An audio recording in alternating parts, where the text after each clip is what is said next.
Hello! Hopefully we're back online now. We've had some technical difficulties. You're watching a Hygge Gaming multiplayer grand game, Operation Trading Grounds. I am PD, this is Olof, and we are straight into the action. Poland has fallen, despite Johan Mossberg's paratrooper shenanigans down in the Carpathians. And now they are attacking France. Yes, they have pretty much plowed through Belgium at this point. Did we lose feed again? We lost the game feed. Oh, the shit. There is something unstable about our stream today. Alright.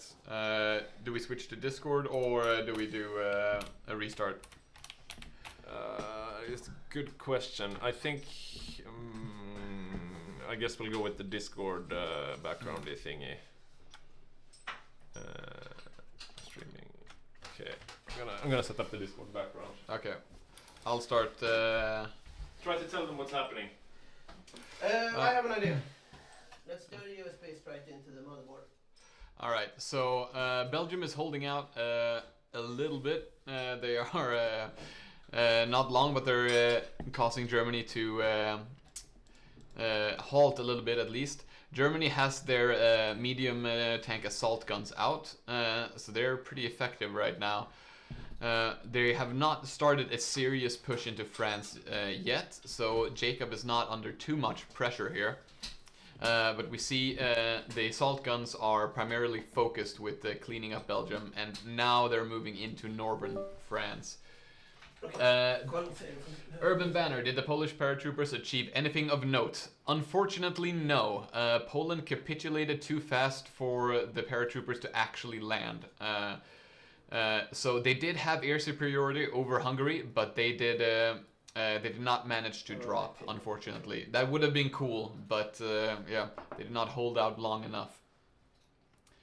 The assault guns are moving towards Paris now. There's still one little piece of Belgium holding out, but that's probably not gonna do. Oh, and we have a surround on 2 divisions of assault guns. If Jacob can get this, that is actually a huge blow to Germany. And yes, he does. He destroys 2 divisions of assault guns. That is not good for Germany to lose that on.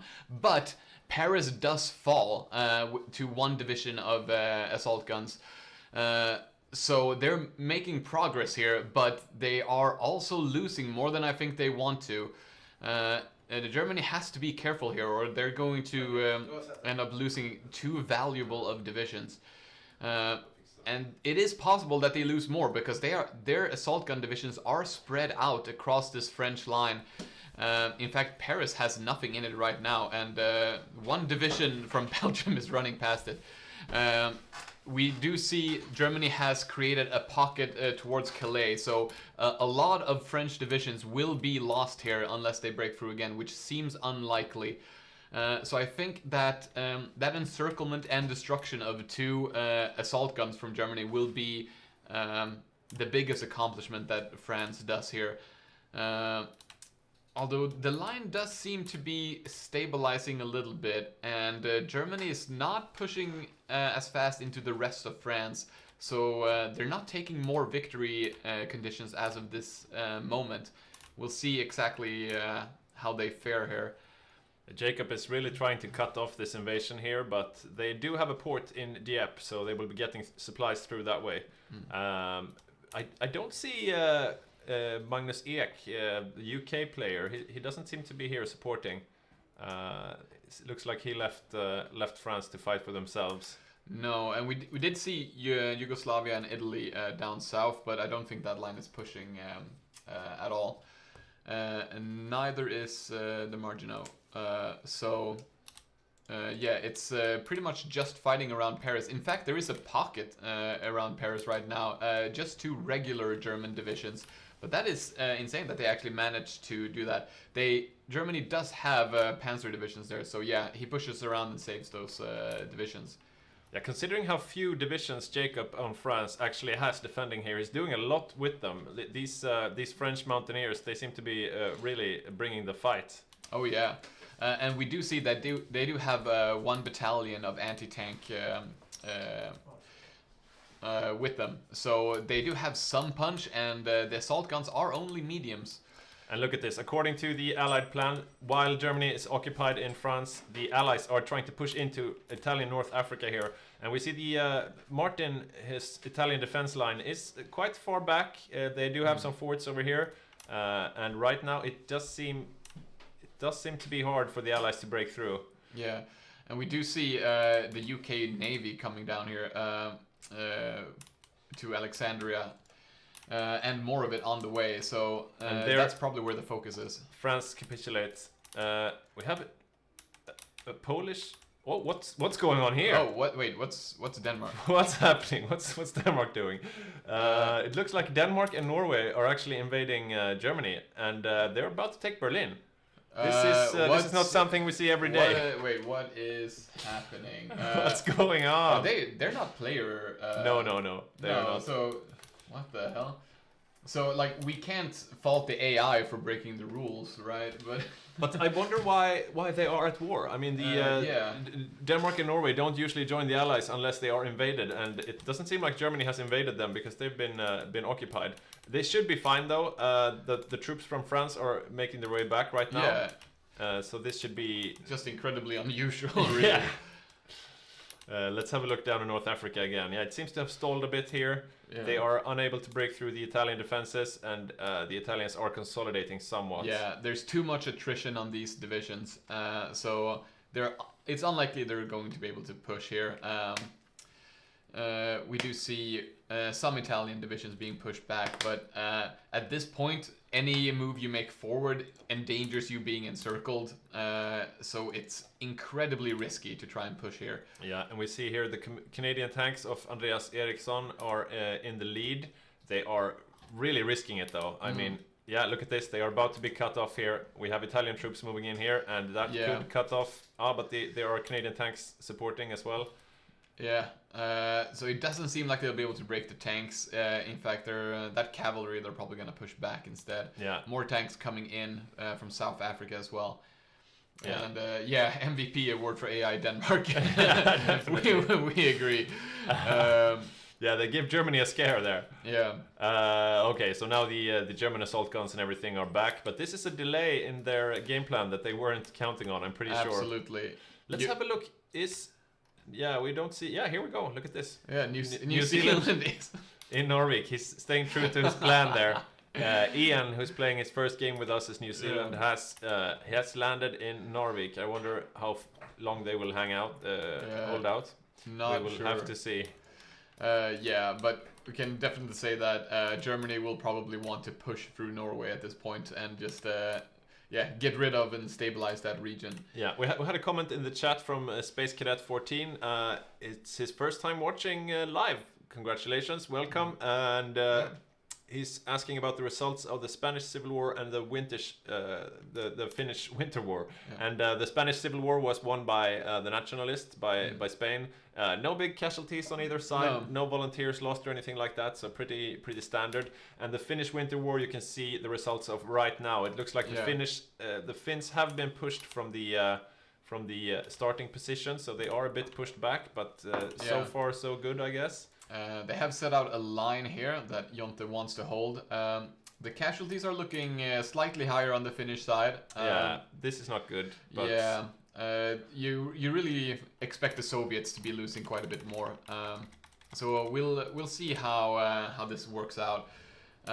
He seems to have consolidated the line somewhat, though, the second line of defense here. Yeah, he does have a railway gun, which is an important bonus, but mostly when attacking, if I'm correct.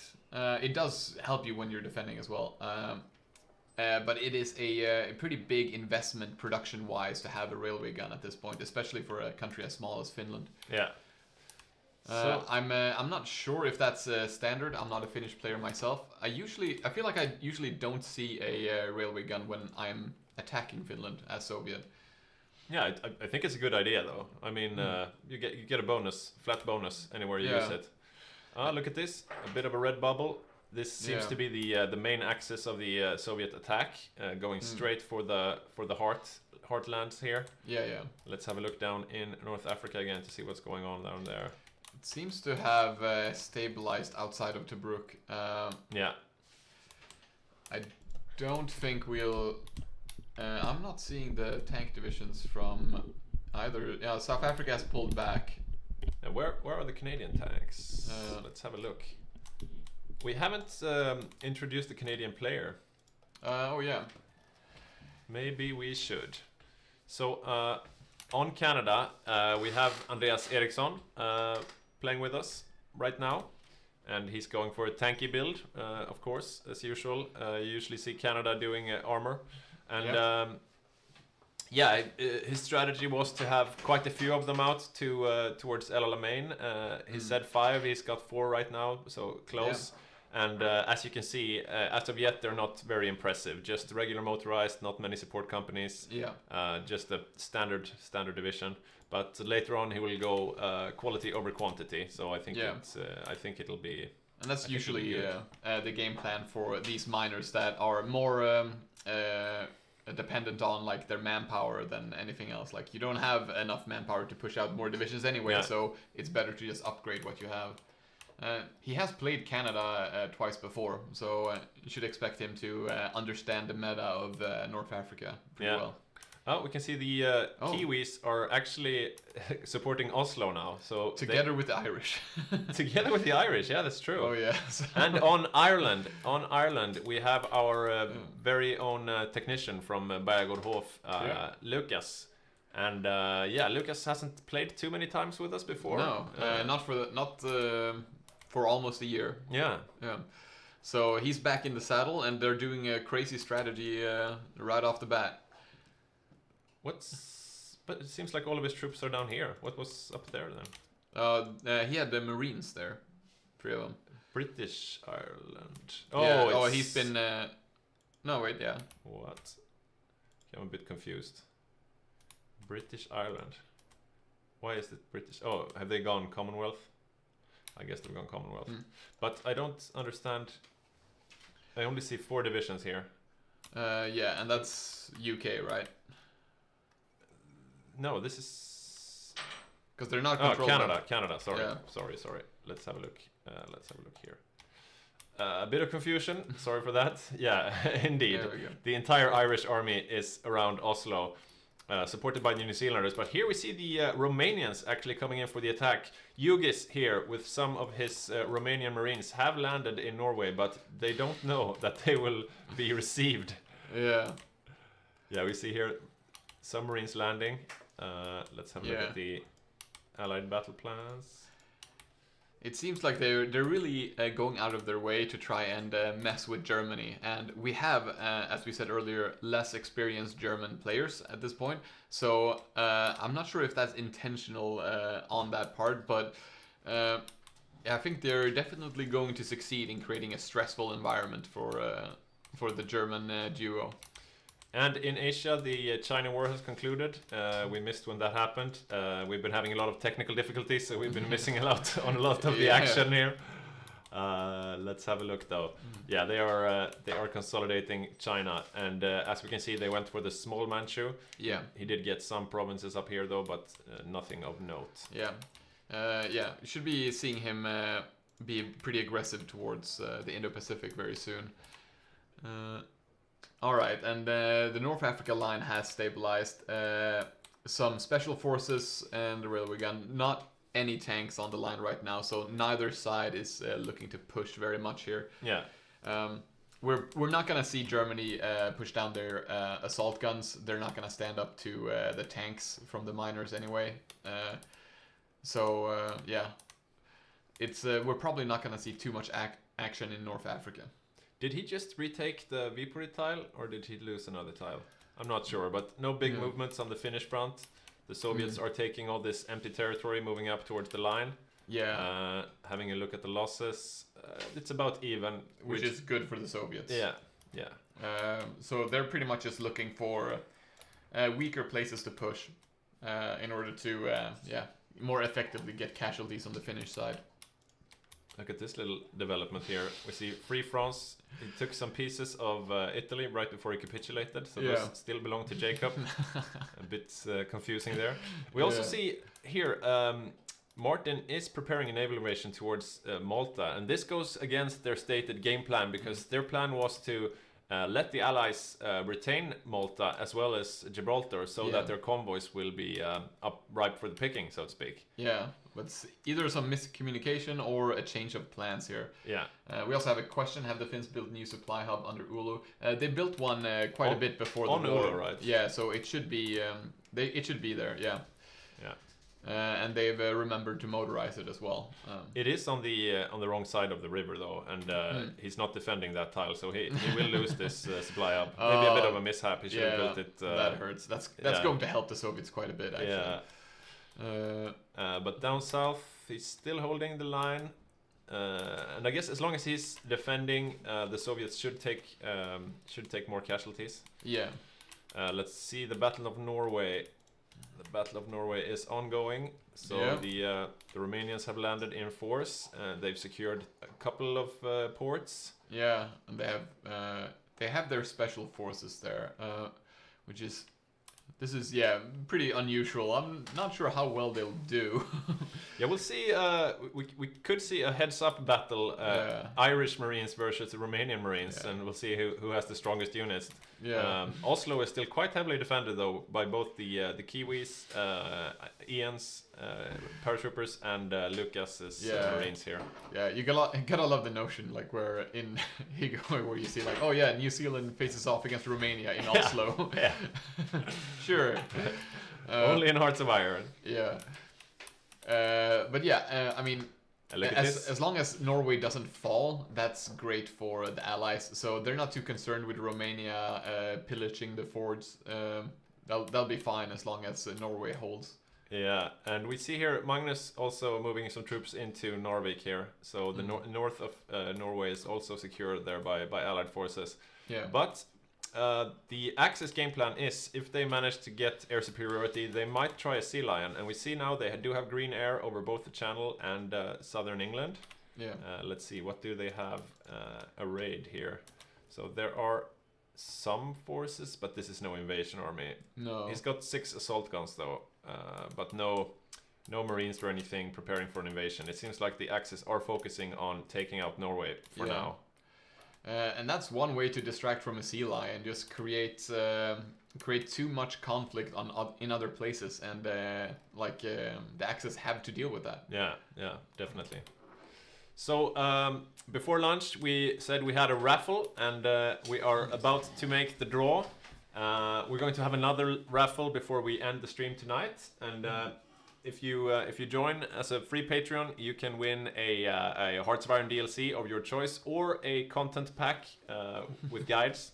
So, Åke, will you select? Pick one. Yeah. That one? Okay, that one. So the winner is Alex M. Congratulations, Alex M. You'll get an email where you get to choose for a Hearts of Iron DLC or some content packs from our guides. Back to the game. So I think there are some players we still have not presented. How about Brazil? We have not presented. We have not presented a couple more here.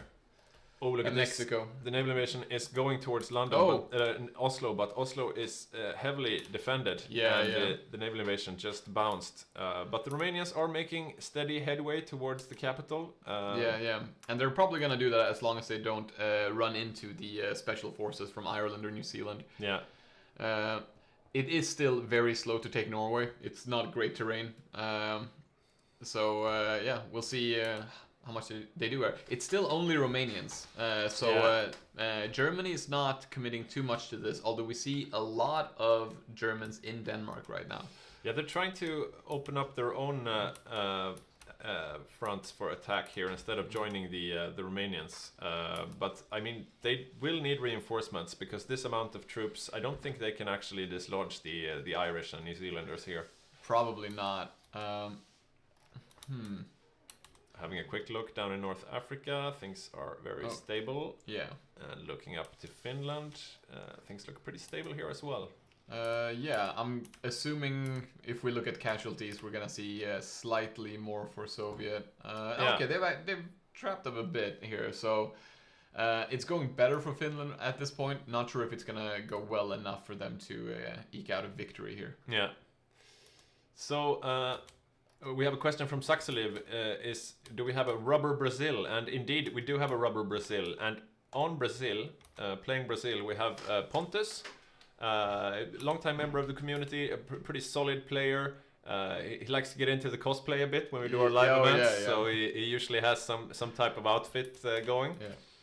He's gonna go for Marines to create some disorder in the Axis lines, but he will also build rubber, as we can see here on the construction queue. He's building rubber for the Allies in case they do lose the Southeast Indies and all the rubber there. We'll see how that pans out. How are the Spanish dockyards? As we said before, Spain is going for a strong navy build here. Yeah, he's up to 30, 33.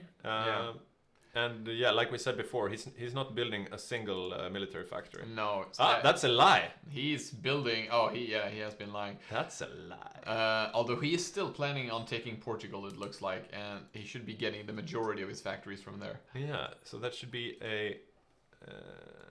Let's see. Maintain neutrality. Where is that? There we go.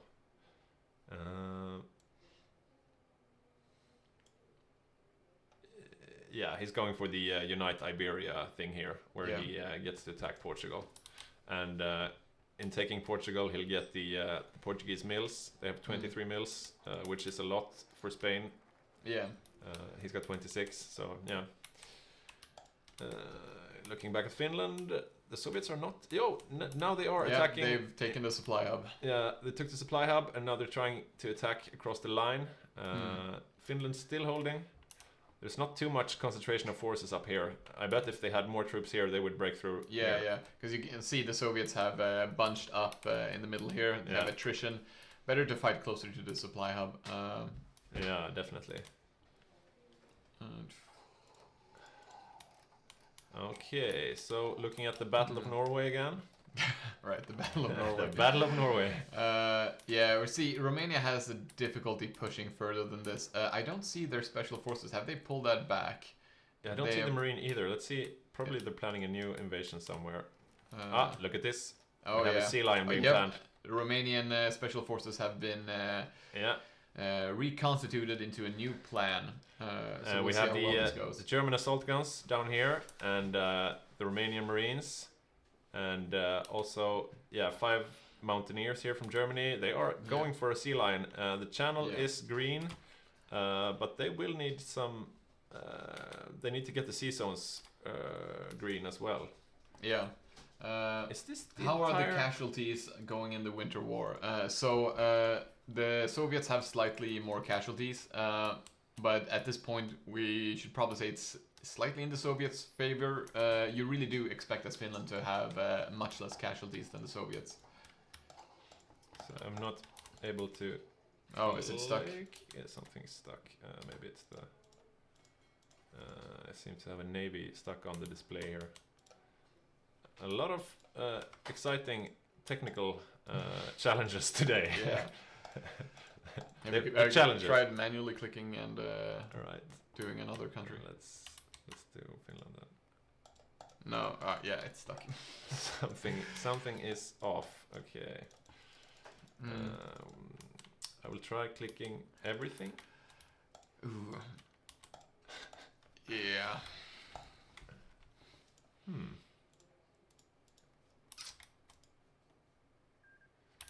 Okay, so they have seems signed like the White Peace. Finland just lost the Winter War. Yeah. I guess they got a breakthrough in the lines, and they figured it's better to lose the war than to lose troops. Yeah. Always better to conserve your troops. Let's see, maybe if I click down here, I could get something.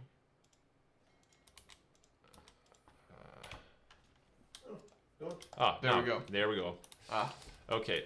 So back to the Battle of Norway. That's where most of the action is. No sea lion coming just yet. Let's see. Let's take the German point of view here, so we are ready if it does fire off. So they have the mountaineers. They have the Romanian special forces.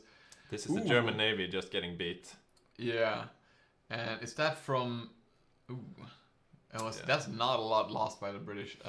Yeah, this is the British Navy beating up the German Navy. And that might be the end of the Sea Lion. They're still green. Because you're on Germany. Green sea air zones, but I think they need the sea zones as well covered. At least something there. Mm-hmm. They do have navs in the channel. Lots of planes here, as you can see. Yeah. So if they keep that up and keep engaging the British Navy, eventually the air superiority of Germany will whittle down British forces in the area, but that takes time. Air doesn't immediately bomb out a navy. See some pings here from the Allied side on the sea zones outside of Norway. Not really clear what that was. So the Norwegians are holding the line. Yeah. We'll see if they start pushing back here with the paratroopers and Marines from Ireland. Yeah, here we can see though the Irish. They are not really on the level of the Romanians, it seems like. Yeah. Although it was 6-1, but we'll see. So I wonder if these. Yeah, they're fighting 1-6, but they're not on the same level. Yeah. Let's have a look. What kind of templates are these? So this is the non-special forces. Yeah, look at that. I mean, still. It's a 30 weight. Yeah, it's powerful. not tiny. No. By any means. So they are encircling Oslo slowly but surely, but they are unable to break it in a frontal assault. Yeah, I would be surprised if they break Oslo. Although, we'll see. No, they have lost supply there. I think they may have made a mistake attacking out of Oslo while they were being attacked. Yeah. So now the Irish, Lucas, he is at risk in losing his entire army. He's capitulating. Norway has capitulated. And suddenly it gets a bit hairy for the Allied troops. He just lost one of them, so he's got 2 Marines left. Yeah. They have Trondheim though, and there are still allies up here in the north. You see Magnus, he's got some troops up in Narvik. They've captured some of the ports up here, very important. And this will be a pain for the Axis forces to dislodge. Yeah. How are the Soviet bomber stockpiles? Good question. Let's have a look. Unfortunately, they will not be in time to do anything here, but let's see how they built up. I don't see any there. Well, they have like a very small amount of tacticals. 200 strategic bombers. Yeah. I spoke a bit to Snistan, and he was saying they're gonna go for some basic strat bombers because even the 1936 strat bomber is better at strategic bombing than the most advanced tactical bomber. So they got some of those. But we won't see any action from the Soviets for about a year now, since they concluded the Finnish Winter War. Yeah. Greece is being invaded. All the Balkan bros are here in force. I don't think we've looked at Bulgaria's divisions actually, so we could check out. I think we did. Sticky. His plan was to build trucks and then die. And he built trucks. Yeah. We can have a look. Yeah, we see here 8 divisions. Mostly leg infantry. Yeah, I don't think he's been able to put out the trucks yet. Yeah. So just gathering a bit of experience with his worse infantry. We haven't presented Yugoslavia though. All right. We do have a Yugoslavia player, and it's a new player to the community who joins us for the first time. It's what was his name again? Let's see here. Under Axis. Einars. Right, Einars. Welcome to the community, Einars. Hope you will have a great game. Einars is a real-life friend of Ugis, who is playing Romania, and they are both from Latvia. Cool. And right now, they are invading Greece together. As friends do. So let's have a quick look at his divisions. We have 4 divisions training over here. Yeah. I don't know what they are. Yeah, basically. Standard infantry. Pretty defensive, small divisions here. What is this rainbow? Yeah, these looks like the special divisions. You can always tell by the icons. Yeah. Yeah, this is the powerful ones. Yeah. And what about the unicorns? Yeah, same almost. Yeah, pretty much the same. I'm not sure what the difference is. Yeah. So beefy infantry from Yugoslavia. A bit low on the tank count on both teams really. Yeah. So we're gonna see lower tanks, and that's great for Soviets who are going more into infantry. Although if Germany continuously upgrades their assault guns, like assault guns is exactly what you want against infantry Soviet. Yeah. So we'll see how well that works out. Yeah. The German plan is to transition out of assault guns into more standard medium tanks later on, but yeah, we'll see. Okay, so the Battle of Norway continues, and Trondheim. the New Zealanders and the Irish are fighting the good fight up here in Trondheim. It is unclear if they will be able to retreat from there. This is not like volunteers, so they will need to have an escape route with naval superiority in order to escape. Right now, they seem to be holding the port just fine, though. Yeah. I guess this is an urban tile town. Yeah, I guess that's urban. I suppose. Town must mean urban, right? I don't know. And the paratroopers, they do have a special defense bonus in urban terrain. So if you just want to defend cities, paratroopers are really good at that. Cool. Yeah. Is North Africa still stable at this point? That's a good question. We should see Germany transferring some tanks over, like they usually do. Yeah, and down here we see, here are the German assault guns. Yeah, okay. So the assault guns are on their way. If the Allies have their tanks left here, it shouldn't be too much of a problem. Yeah, I'm always a bit miffed to see when you send assault guns to fight regular tanks, because they are specifically good at soft attack. Yeah. And yeah, tanks are hard. And they have, as far as I'm aware, like they shouldn't have almost any penetration. Piercing 22 points, but maybe they are under strength. Let's have a look here.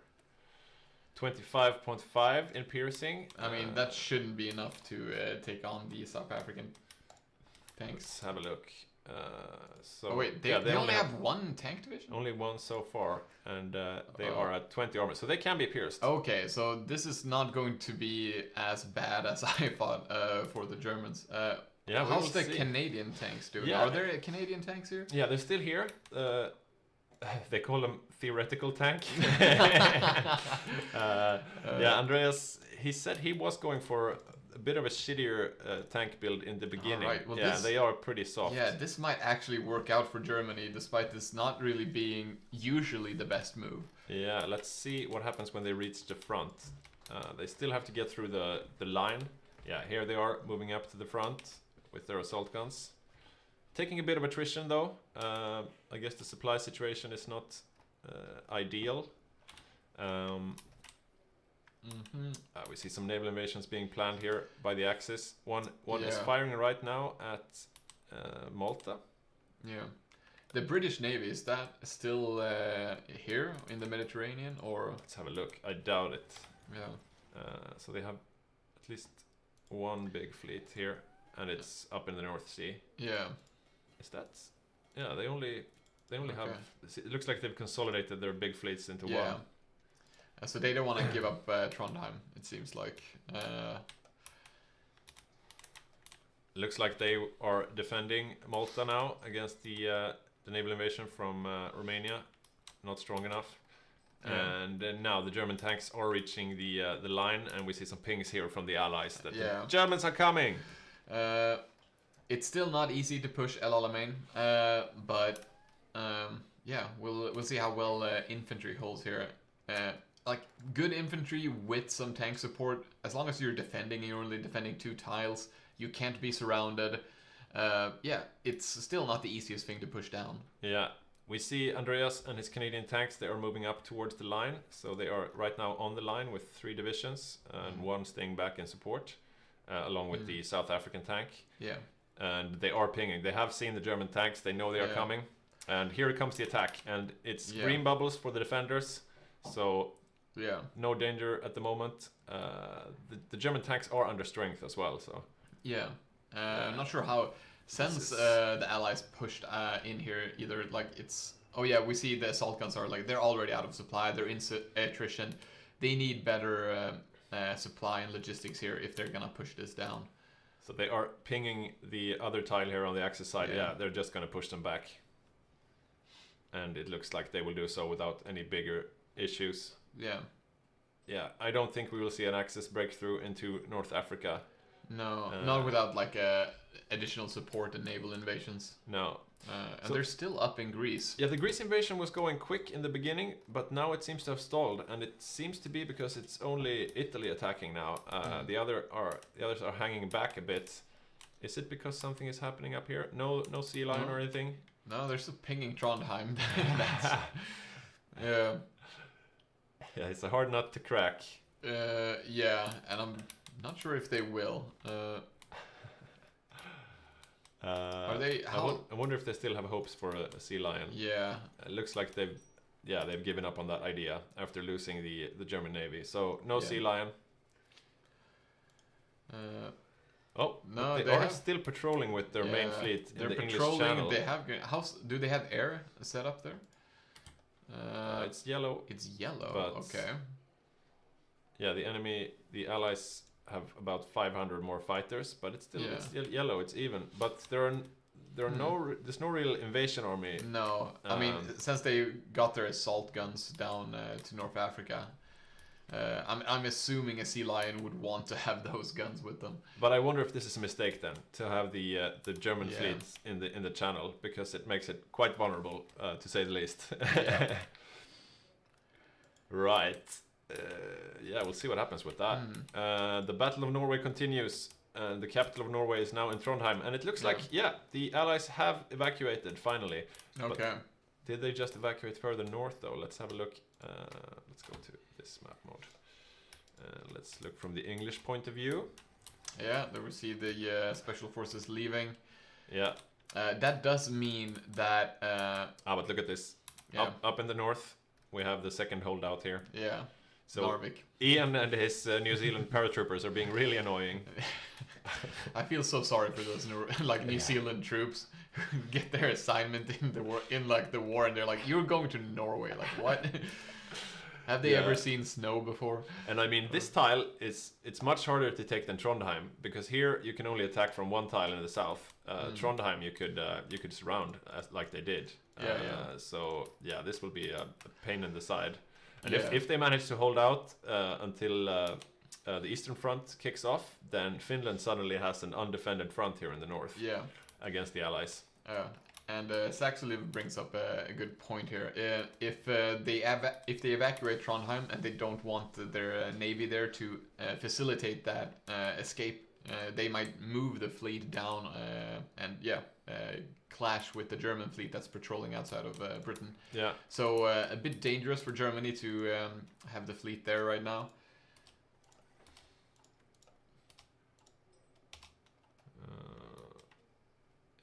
A bunch of navs. Yeah. Lots of air battles going on over the channel right now. Very much so.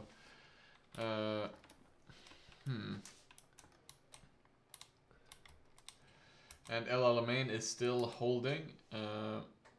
It seems like the Allies are doing a good job so far. I mean, they are supposed to be on the defensive in this part of the game, and so far they've successfully defended Norway, and they stopped the sea line before it happened. Yeah, at this point, as the longer time goes, the better it is for the Allies. Germany really is that snowball nation. You want to keep the momentum and just keep hammering away and taking more and more. Yeah, they would have loved to go on a safari down in Africa, but it does not seem like that will be happening. No. So, Vichy France has formed, and we do have a Vichy France player. Yes. Who joined quite late, maybe day before yesterday or something. Yeah. And that's Alexander. He's been in the community for a year. He's never played Vichy France before. Yeah. We'll see how. I'm not sure what strategy he's going for. Yeah, I don't think I've heard anything from him. Right now, there's only infantry. Let's see, are they any good? Not very. Yeah, it's still early days. Early days for Vichy France. He's building some. Yeah, this seems to be the main thing he's building right now. 20 width, which is good if you're defending. You want the slightly smaller divisions. Yeah. Things seem to have stabilized a bit in the World War. Nothing is... going on now in North Africa. The last pieces of Greece is being mopped up. How's the Pacific looking at this point? Yeah, so the Pacific, it's still at peace, and the Japanese are going for a later war in order to delay the development of the US.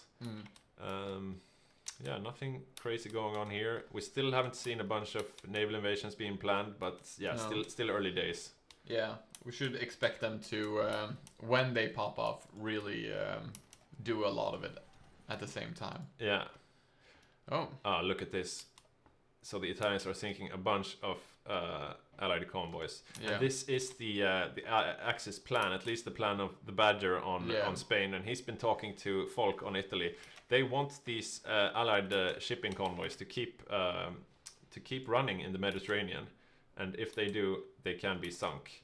And we see here, it's the supplies supplying Cyprus that are being sunk right now. Yeah.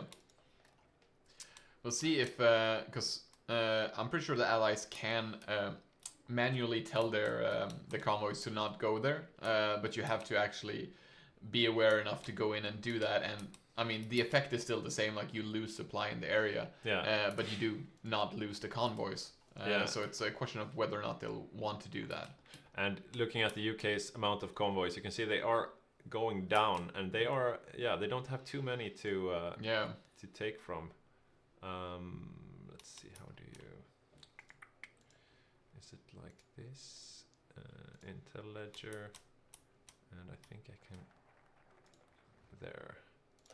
I think you can see the amount being built. Okay, maybe I'm not too good at this. Should be this one. Yeah. So the red line is the number of convoys being sunk, and the green line is the number of convoys being produced. And so you don't want the red line to be above the green line, basically. And right now it is. So we'll see. Let's see. The Battle of Norway still ongoing, but the Axis are far ways off from kicking out these guys. Yeah, it's gonna be a while, and they probably don't care. In fact, we did see an invasion being planned from Romania, I think. Oh no, wait, that was from Britain towards Norway. That's sneaky. This is it's probably Lucas again. Yeah. Yeah. He really wants to get active with his Marines. He did lose 33% of his army as he lost one of his divisions, but he's staying active and early on as well. Okay, so there's a naval invasion coming. Oh, they want a Japan-USA Navy comparison. Oh, right, we can do that in a bit. Okay, so looks like Romania is trying to take Cyprus. I think they should be able to. These guys are under strength. Yeah. Nothing going on at the main line, though. Okay, so let's have a look at the navies of Japan and the US. Starting with Japan. Let's see. This is the big one. Yeah. We have the early destroyers. They should have some super destroyers, but maybe not in this. That's just the screens. These are the subs. This one, I guess. The cruisers, yes. They should have super heavies somewhere. Yeah, where are the capital ships? Here we have some capital ships. So I don't see any carriers, or here we have 4 carriers. Yeah, a bit of a strange setup so far. He's got his main ships, the main battleships in smaller groups. Not really sure why. Yeah, we can look at the main tally though.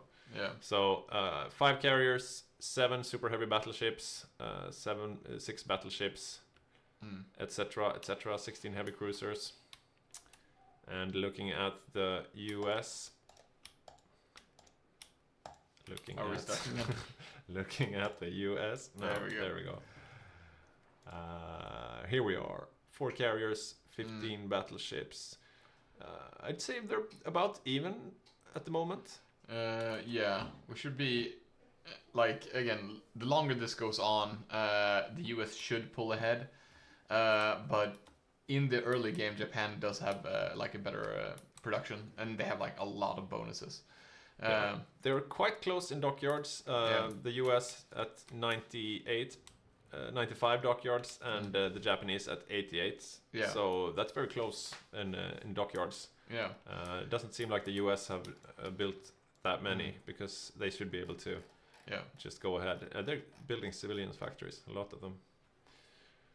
Yeah, and the US is the late bloomer, so Japan is going to want to engage fairly early, but again, the longer Japan waits, they can build up enough strength to really steamroll the Pacific, with the danger being that the US might be closer to catching up.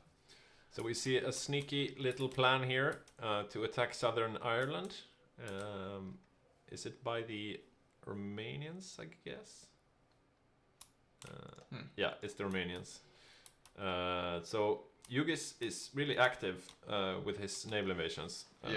He just took the Aegean Islands, ready to take Cyprus. Not yet though.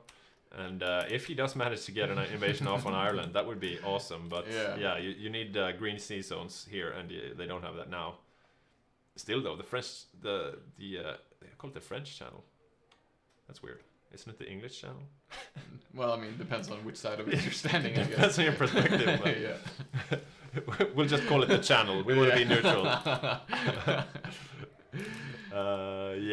So I guess they could move the German fleet over there, because the British fleet, what are they doing at the moment? That would be one of those classic just, we're moving the fleet, immediately naval invade and then move it back kind of thing, but... Yeah, they are protecting the western approaches though, so if the Germans move their fleet there, we'll probably see it sunk. We'll have to keep an eye on that development. Okay, so the Allies are making plans for inroads into North Africa. Yeah.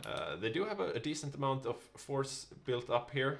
I don't think they'll be able to really take on the assault guns. The assault guns aren't strong enough to push through El Alamein, but that doesn't mean that the Allies can just push into Northern Africa against the assault guns. Yeah, and there are 6 of those assault guns just hanging out here waiting. And this is the part of the game where things slow down a bit, where there are no active fronts really. I mean, you have this tiny piece of North Africa where you have a stalemate. And other than that, it's up to the Axis to find some openings. Yeah. And so far they haven't. So the Axis are on the clock. They want to gain as much territory as possible before the Allies really come online. But the Allies have stopped them a fair bit here, so we've reached the lull. They have to gather their forces, and then eventually it's Barbarossa. I do think Romania gave in to the Soviets, right? Yeah. During the invasion of France there, or thereabouts, they lost Bessarabia. Yeah. Which is a small mechanic in this mod, similar to the Finnish Winter War. Yeah. Yeah, like we said, things are a bit slow at the moment. Here we can see Hungary. We do have medium tanks for Hungary. Hungary is building medium tanks. Okay. So this is... Did they change their plan? I don't know. I think they were always going tanks. We didn't have specifically what Hungary was going for. It was the other two Balkan bros that were doing a little bit of things differently. Yeah. So he's going for medium tanks. He's got 1 division out right now, 2 more on the way. And of course his deadline is Operation Barbarossa, where he's supposed to take them east. And we see it here, the Germans don't have much to do. They've given up on the sea line, so they're putting troops in the east. Yeah, no real attempts going on here. Even though they do have... no, it seems like they brought back their fleet, maybe. Let's have a look. Oh, they're still keeping the Kriegsmarine in the channel. Yeah, it's a bit of an odd one, this one. Yeah, but I mean they are still healthy. I mean they should be getting nav bombed to bits, but they are not. They have not been punished so much by this. Is it still yellow air above this? No, it's actually red. So yeah, we just need some nabs here as well. Yeah, a couple of bombers would like really tear this apart over the years. This might be where the lack of experience on the German players are showing, because Ivarsson, even though he's quite experienced, he's never been the main controller of Germany before, and there's a lot to keep track of. Absolutely. Okay, look at this. Finally, Yugis says the islands are taken. Maybe I could naval invade Alexandria, but all right. But we can see from our view that he most certainly cannot. No. India is still here in force. They will, of course, they will have to evacuate once Japan enters the war. But right now, the allies are quite stacked here, and I don't really see the Axis breaking through. We did have, before we talked about Australia going carriers. Are they done yet? Do we know that? Let's have a look. So we're going for a special sub-hunting carrier. Yeah, here we see. No, those are cruisers. Okay. Ah, here we go. 2 carriers. Yeah. So this is a sub-hunting fleet, and it should be pretty effective. These carriers can sink subs pretty well with naval bombers. All right. Well, that'd be very interesting to see how they clash with Japan here. We haven't presented the British Raj, have we? No, we haven't. I don't think we have. So on the British Raj today playing, we have Skoginge, and Skoginge has been with us for a long time. He's got 5 veterancy stars, but he's never played the Raj in a grand game before, so another first. Yeah. We have a lot of experienced players who plays countries for the first time. And he is actually doing the Burma line. For a bunch of games now in a row, we've seen Raj do the Dhaka line, as we like to call it, where you use these mountains up here, and you basically give up Burma for the Axis. But now he intends to fight them almost on the border on this mountain line here. The weak spot being down here. Yeah. So this is probably where the Japanese will try to get through. We'll see how that goes. Still a ways off though, since the Japanese were going for a late China war. Pacific strategy. Yeah, a bit of a lull in the fighting at the moment. Let's have a look. The Battle of Norway seems to have cooled down. Yeah, they're not even attempting to go north. We do see a Greek division up there. That's kind of fun. I've seen from this notification, it seems like Italy does have paratroopers as well. So, Martin. Oh, those are Marines, yeah. Is it these arrow guys? No, heavy. No. It's just the anti-tank game. How did he do a paratroop invasion without paratroopers? Did he? Where? I just saw a notification. Looking here though, no, these are definitely Marines. Yeah. Never mind. Okay, so Romania is trying a different target for his naval invasions, Tel Aviv. But as we can see here from the defenses, it's quite stacked. They've even covered the tiles next to the port, so yeah, it won't be easy. Yeah, they're quite happy just holding North Africa. Yeah. We have not taken a look at Mexico. No, maybe we should. Yeah, Mexico and Brazil. We've looked at Brazil, but we haven't introduced a player, I'm pretty sure. Oh, we did. Pontus. Okay, yeah. But Mexico. And playing Mexico, we have Simon Trana. He plays his 3rd game with us, and his previous 2 games he played Ireland and Siam. Both of those being very minor countries, so this is a bit of a step up in responsibility. We can see right now he's got just 2 divisions, which is usually a good idea unless you have to defend yourself. If you're training just 1 division, you're still training 100% of your divisions. Yeah, it's the way to do it. Look at this naval invasion. What's going on here? All right. Jan Mayen land belongs to Norway and changed owners during the surrender of Norway. So maybe we'll up to Mexico to take care of that. Not anytime soon though, because he's training. Looks like he's going infantry. Let's have a look. Badankorna. Jajamän. Bath ducks. Yeah. What do you call them? Plastic Bath ducks? Yeah, rubber ducks. Rubber ducks, yeah. So these rubber ducks will be conducting naval invasions later on. A lot of Baywatch babes. Yeah, they're just checking the shores for naval invasions or drowning victims. Yeah. Massive allied plans here. Nothing going on just yet. Yeah, I'm not sure if they'll actually be able to do anything there. Still an invasion of Ireland being planned, but and of Jerusalem. Mm-hmm. Yeah, no clear advantages to any side just yet. It seems like as in many games, things will be decided on the Eastern Front later on. Let's have a look at the order of battle here. Yeah, you can see the Soviets on the Stalin line here. Yeah. They're using the rivers for defense. They have produced quite a few railway guns. That is that is by far the most railway guns I've ever seen a Soviet player. Yeah, that's abuse. These are that's a lot of railway guns. Yeah, that is a lot of production in order to get those. But yeah, that will make a difference along that line.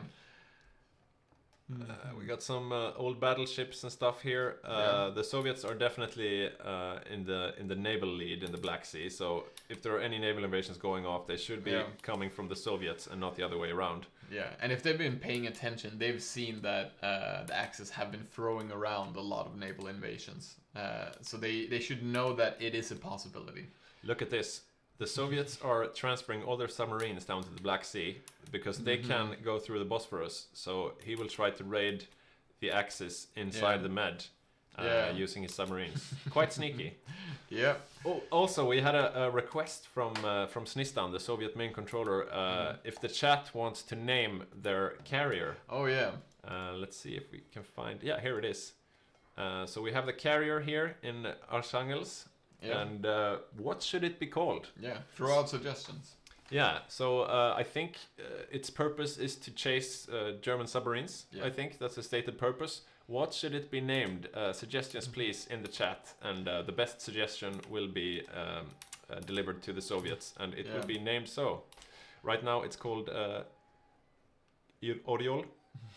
But you can do better. Yeah. You can do better, chat. Right. Right. Nothing going on just yet. I think we haven't introduced the Holland player. No, we haven't. Let's do that. So I'm looking at Europe right now, but of course he's already capitulated, so we'll have to find him in Southeast Asia instead. His new base of operations. Yeah. And playing Holland, we have Alexander Björnsrud, a Norwegian guy. He plays his 8th game with us, and his last 3 games was playing Albania. I think that's a record. Yeah. You usually don't play the same minor so many times in a row. Yeah. And Albania is like a minor. Yeah. But he did a great job as Albania though, and he made his 4 divisions really count. I see some pinging going on here. Oh, it's from the Allies. Protect the shipping, because all the Allied shipping are going through, as you can see here. And I spoke a bit to the Badger, who of course is an expert at all of these systems and so on, and he recently released a guide on convoy escort. And apparently you need one fleet for every supply route. Okay. So if you want to defend all these routes, you can see here, each of these lines need a different escort fleet. Okay. So the Badger will try to find the places where the escorts are not, basically. Yeah. Right now he's not in the war yet, so... And he still hasn't taken Portugal. I would have expected him to take that by now. But... Yeah, let's see. I think he's... No, he's he stopped before going there. Yeah, it's all the way down here, so... Oh, he lied to us so many times. Yeah, lots of maskirovka. Yeah. We can see him here though. He is producing a bunch of cheap dudes to protect his shores and putting most of his mills onto medium tanks, because his plan is to build a bunch of ghetto tanks. They won't be very strong, but he'll have maybe 5 of them, and that's enough to throw out a naval invasion before he gets going. Yeah, so that part he does hold true about. We do have some suggestions. Bodie McBoatface, Dozen Öffner, Semechki Barge, or Sovietsky McSovietface. Which one do you like? I like Dozen Öffner, personally. Although Semechki Barge is good as well. Sovietsky McSovietface, like classic meme.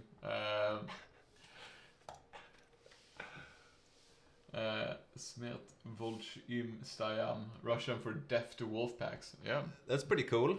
Big deck energy. I do like that one. Big deck energy. I like big deck energy. Okay. Victor, could you tell Snistan we want the carrier to be called Big Deck Energy? Yes. I like that one. Big Deck Energy. Yeah. Still seems to be some Allied convoys going into the Med. I wonder what those are. Yeah. Let's see here. Looks like a New Zealand convoy. Is he sending them? Yeah, he's sending his convoys through. Is he trading with the Soviets? Yeah, I he guess. must be. Okay, so it's the Soviets trade going through. Yeah. He could use the Pacific, I guess. Yeah, and like as a minor player, you never really think about that. So the fact that like your convoys are going through the Med when you're trading with the Soviets, you just don't think about that. So a very good opportunity for the Axis to sink those convoys. Yeah. The last time we looked at the UK, he had 200 convoys or something, and now he's down to 100 convoys. Yeah. And the crazy Badger, is not even in the war yet. So this is a bit scary for Magnus on the UK, because if you're an island nation and you don't have any boats to move stuff, it's a bad time. They need to step up production of those convoys to make sure that they're not starved out before the war even begins. Yeah, he is maxed out on air XP. Should probably use some of that. Yeah, as you can see here, he's a bit overloaded on his micro. He's got 3 military factories, 3 civilian factories. Yeah. As the UK, you have so much going on. You've got the army, the navy, and the air force needing attention, and a bunch of Commonwealth miners asking you for stuff. So yeah, it is quite hectic. Wait, what are those tanks? These guys? Yeah. Oh, those are the South African. Oh, they changed the. They changed their flag. Oh my they god. are the South African Union. Pretty flag. What do you know? Pretty flag. There is only one UK player, Cypher. Yeah. And yeah, South Africa still only has 1 tank division. I hope it's a really good one. I think it is. We got heavy tanks and yeah, pretty soft still with the motorized, but yeah. I guess. I have gone heavy tanks with South Africa before. You are pretty dependent on some equipment from like the larger nations. Yeah. So if you don't, especially at this point, if you don't get equipment from the US or UK, like you're not gonna be able to pump out a lot more than 1 division. Yeah. But as time goes on here, yeah, you will eventually get out a couple more. Yeah, so just 1 division there still. Not much going on right now. We see the Germans are preparing for Barbarossa. We are now in April 41, so we are getting closer. Yeah, have they removed their assault guns from El Alamein yet? Let's have a look. It was these 6. No, they're still... No, they are moving back now. Yeah.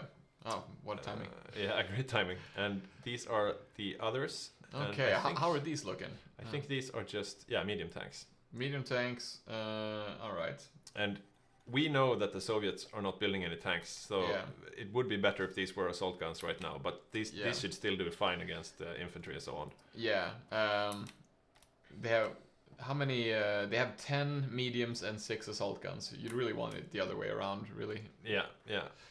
But mediums, still great. It's a good thing they didn't start pushing towards heavies right away, because they would have been not useless, but you know. Yeah, they're slow and few, and you really want many and fast. Yeah, exactly.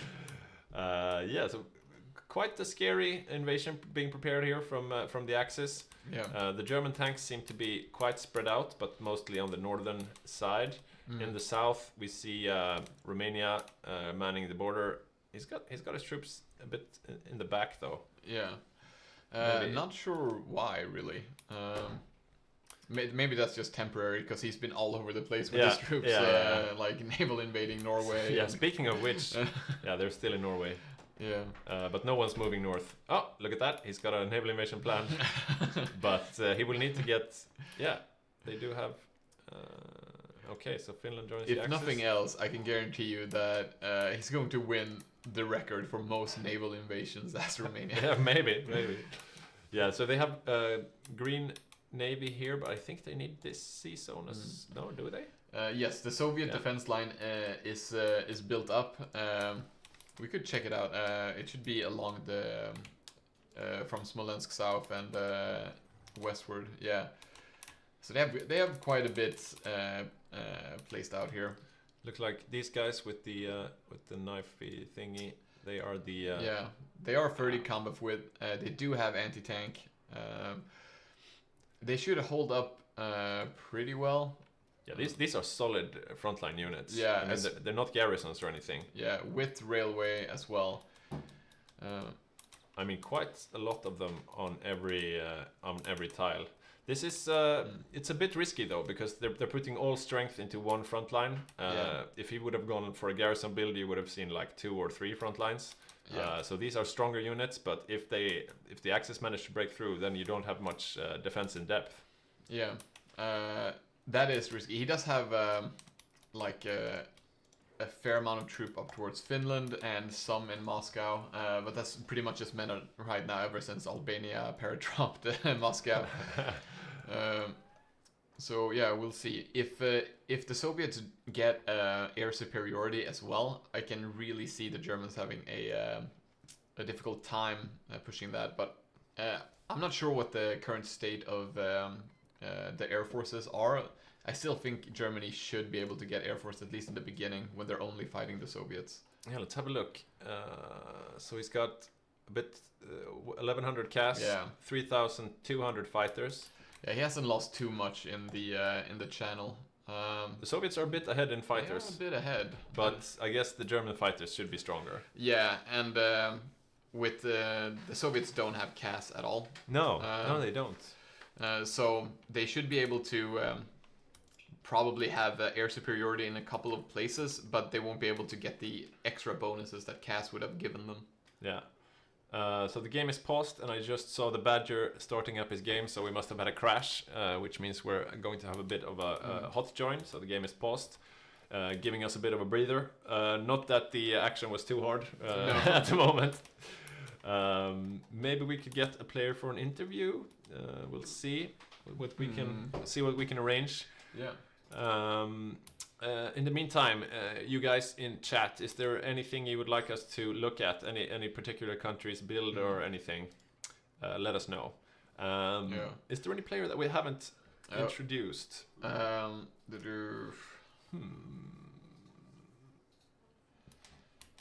Let's see. We've introduced Spain, Vichy, France, Holland, Poland.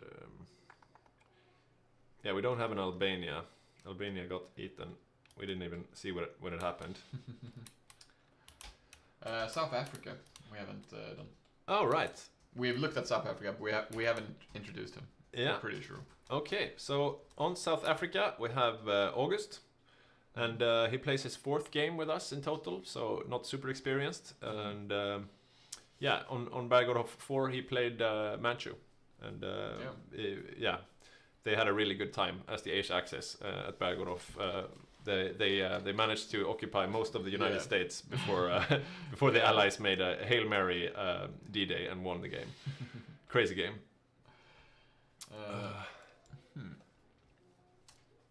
It would be interesting to get Finland in for an interview, seeing as they're it's gonna start off with that pretty soon. Yeah. So or Germany, might get a German person. We'll see.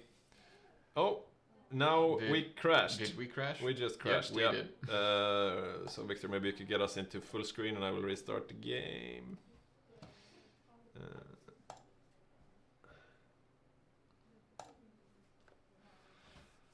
So this is what happens sometimes. Yeah. We had a pretty stable game so far, not counting us in the studio. Exactly. So there is a new DLC coming, Götterdämmerung. Have you read anything about it? I have not been keeping up to date with it, actually, so I'm a bit in the dark. Should be focused on Germany, as far as I'm aware. Yeah. I haven't seen too much. I've seen a bunch of pictures of crazy Wunderwaffe type stuff, but yeah, I'm not sure how it will affect our multiplayer games, because that seems more like a single player content, playing like the Endsieg scenario or something. Let's see if we can get it back into the game.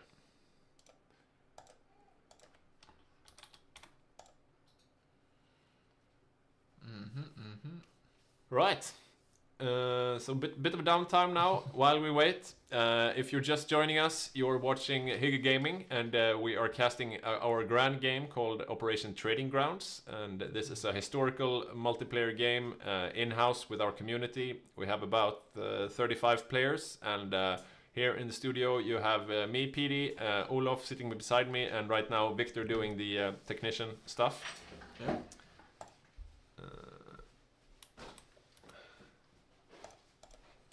Why can't I press ready?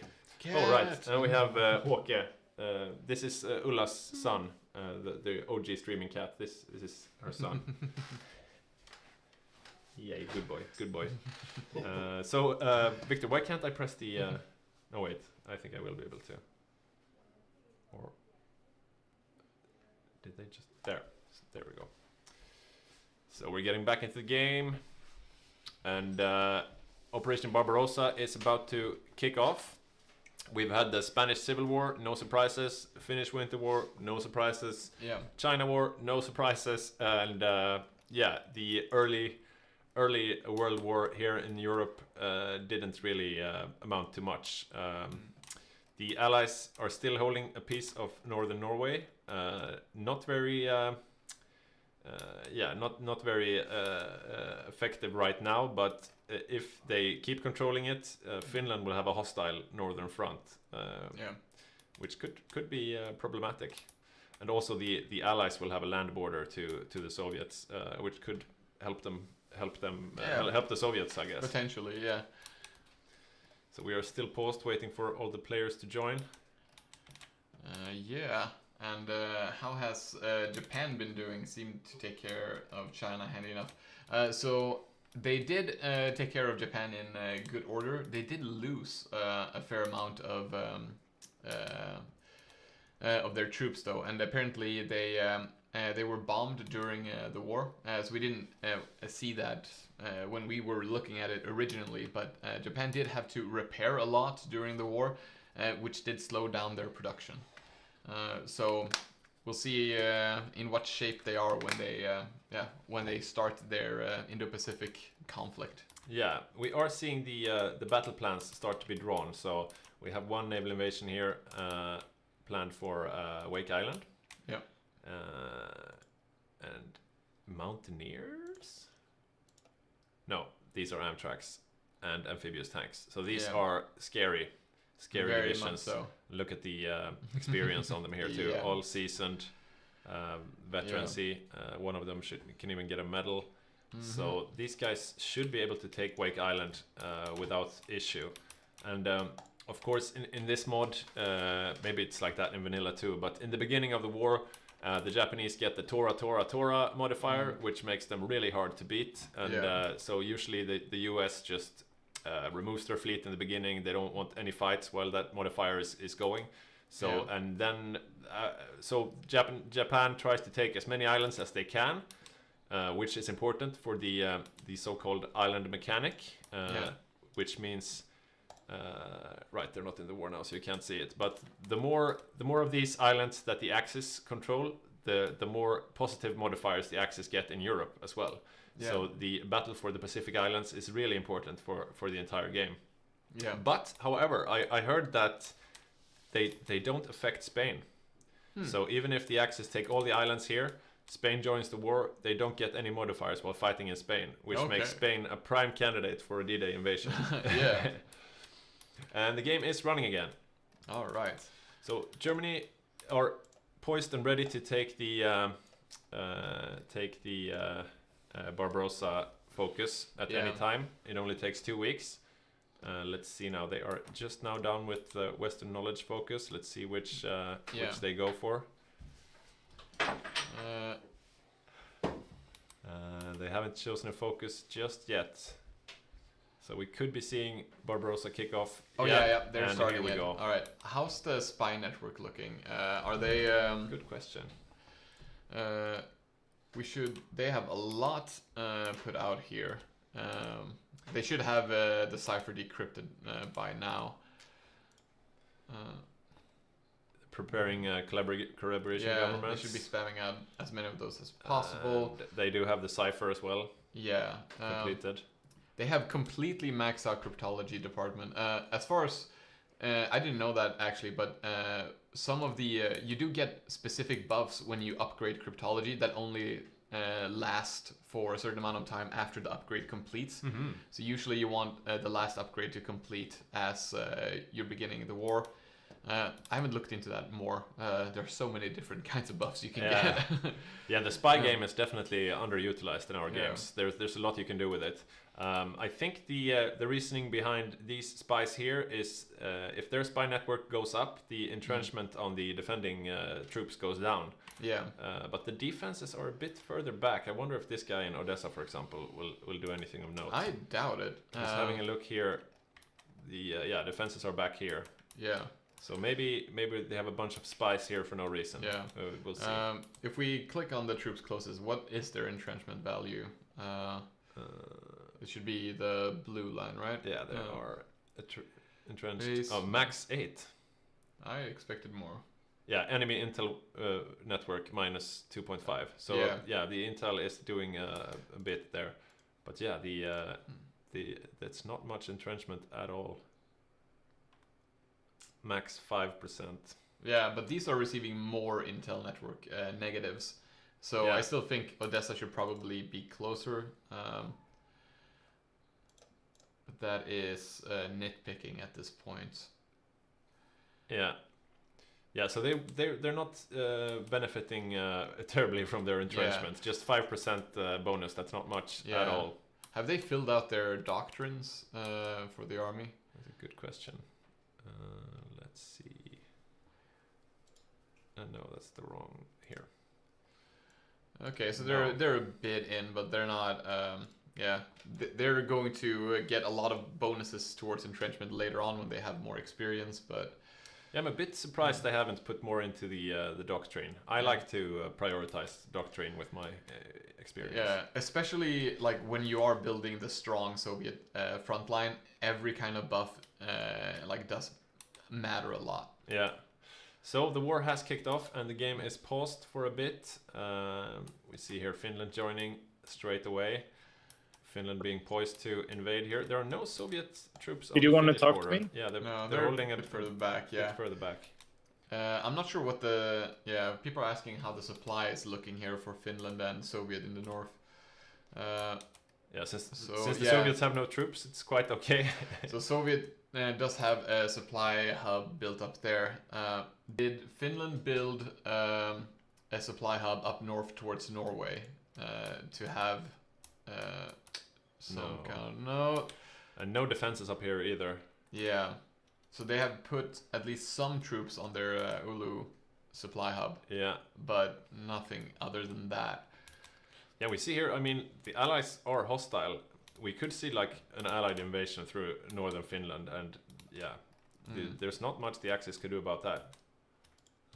Interesting to see if they will utilize it. Yeah. So we are paused at the start of the war. I'm not sure how long of a pause it will be. Yeah, probably not very long, I think. Okay, so Japan is going for a continual focus right now, just army training. I wonder if that means he wants to go in soon. I would imagine so. Because there's a lot more stuff you want focuses on, but if you want army Yep. training, you're literally thinking just I need just a few more divisions before PD, entering the conflict. can you Isn't hear this the me? focus? Attack, strike the west. There's someone up for interview. Okay. Is there someone in Discord saying hello again? Is there? Or is Saxuleave lying to me? Saxuleave usually tells the truth. We'll see if Victor can arrange this. Yeah, we have Germany in. We have Germany. Can you hear me? Hello? Testing, testing, 1, 2. Can you hear me? I can hear you. Can you hear me? Yeah, I can hear you. So, who do we have with us here? German 1. German Matthias. main controller. And at the start of Barbarossa, you think you have time for an interview? Yeah, I do. Like 5 minutes. Yep. Oh, you got 5 minutes. That's perfect. That's all we need. So it seems like you finally took away the German fleet from the English Channel, but you stayed there for quite some time. We did, yeah. We were thinking that maybe we could. We got information that the UK fleet got hammered. Yeah. So we were thinking like maybe we could just get enough naval superiority to get our troops across, but no. Yeah, yeah, So we lost a few screens and such, yeah. and we tried to even the odds with our air force. Right. And right now, Operation Barbarossa has kicked off. You didn't manage to break through in North Africa or anything, so I guess this will be the game deciding moment. How do you feel? Do you feel confident? To be honest, it's always like we know that the Soviets are not building any tanks, but they are obviously building AT for some reason, and let's see if he can pierce us. It's always like that. But to be honest, everything's going to be decided in the air.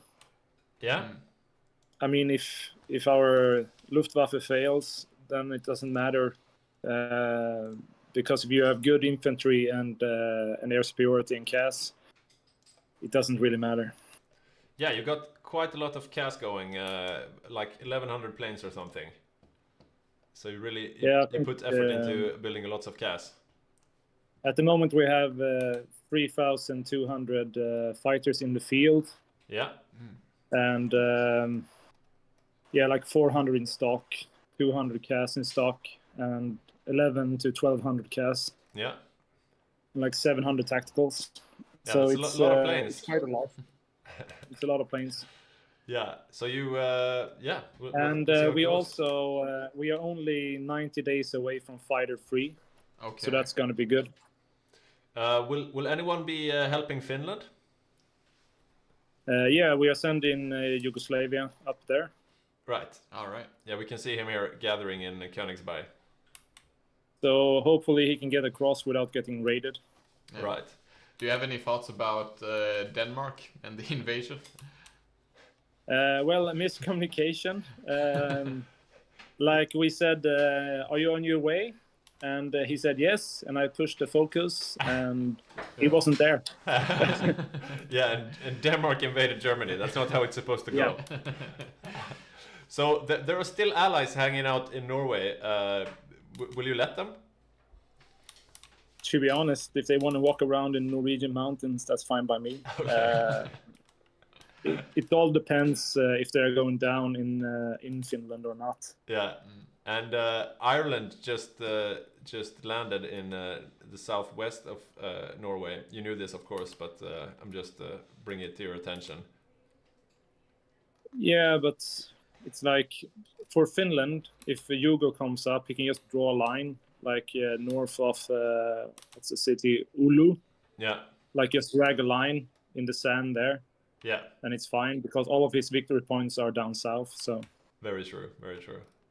Right. So, what's the plan of attack for the Soviets? We can see your battle plans here. There seems to be one big arrow in the middle and two smaller arrows on the flanks. Do you have any comment on that? No, we're going to move up the troops, fix the supply, and then see if we can penetrate him. Right. So yeah, you're and hoping that's for about it. But some proper penetration. my brain is probably going to explode, microing like 20 tank divisions. So Yeah. I don't know. So you will be the one microing the tank divisions, and your co-op will be microing the infantry. He will focus on the air, and we will co-op on the infantry. Right. And we also have a few mountaineers that we're going to send north, Right. Into the forest. Right. Towards the Baltics. Yeah, exactly. Have you had any specific orders for Hungary, Bulgaria, Romania? Yeah, well, Hungary and Romania are going to push from their respective countries, just straight up. And hopefully they will not get stuck in Ukraine. Yeah. And perhaps we can hit the gap with the tanks. It's always with what's it, Vibetsk, Smolensk. There is like a highway into Russia. Yeah. That's like the dream goal. But I guess Algot is going to have that lockdown. Yeah, he should, I guess. Right. And that's about it. Exciting stuff. And let's see if we can do something before they do counter Sea Lion. Yeah. And I'm actually quite looking forward to see if Johannes' plan is going to succeed for the Atlantic. Right. He's gonna sink a bunch of convoys, basically. He's going to sink everything. Yeah. Yeah, they will try to lure in the sub-hunting fleets and then sink those. Yeah, I'm sure Badger explained the plan as, I'm going to sink everything. We'll see how close he can get to that promise. Yeah, he's still not in the war. They haven't seen his tanks yet. He was talking about submarines and tanks. Yeah, he has some tanks. They're not the best tanks, but they're not the worst either. They're actually better than I thought they would be. There's always the Italian tanks. Yeah, we're gonna have to have a look at the Italian tanks as well. Italy just joined the war, I saw. Yeah. Still doesn't have too many tanks, and those guys seem to be down in North Africa. So no Eastern Front for Martin on Italy. Right. Yeah. So now the Comintern is ready. Cool. Okay, so we're about to start the game, and you have some microing to do. So thank you, and good luck. Yeah, good luck. Yeah, bye. Bye.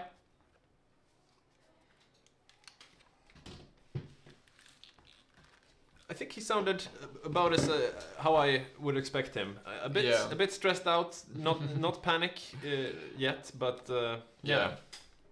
But as he said, I think if they can win the air, they have every potential to really go through here. Right now, they do have the superiority in the Black Sea, so they could do naval invasions. But I guess, look at this, it's only 4 destroyers. So the only thing the Soviets would need to do is basically to send out their fleet, and this should be over. Where is the fleet, though? Have they removed their... Oh, it's down here. Oh, if they're protecting the entrance rather than the actual Black Sea, that could potentially be pretty bad. Yeah, we see only submarines here from the Soviets right now. It seems like he moved. No, he's got a fleet here. So as long as this fleet moves out, they should be fine. He does have like a couple of garrisons in the ports. So I think they would get beaten though. If they probably, but it wouldn't like be immediate. No. And also, like, if you lose a bit of your territory in the south, it's not that big of a deal as long as it's not a continuous push. Yeah. If they can keep supplying troops down there, then it becomes a problem because then you have you have another front line. But like, if a couple of units just run havoc, it's not that big of a deal. Look at this. Romania has a bunch of tanks. Are those tanks? No, they're just not. calling them tanks. Yeah. This is quite sneaky. You just take a tank, Psychological tank warfare. icon. I don't think the enemies see the same icons though, do they? No, it doesn't work. Yeah.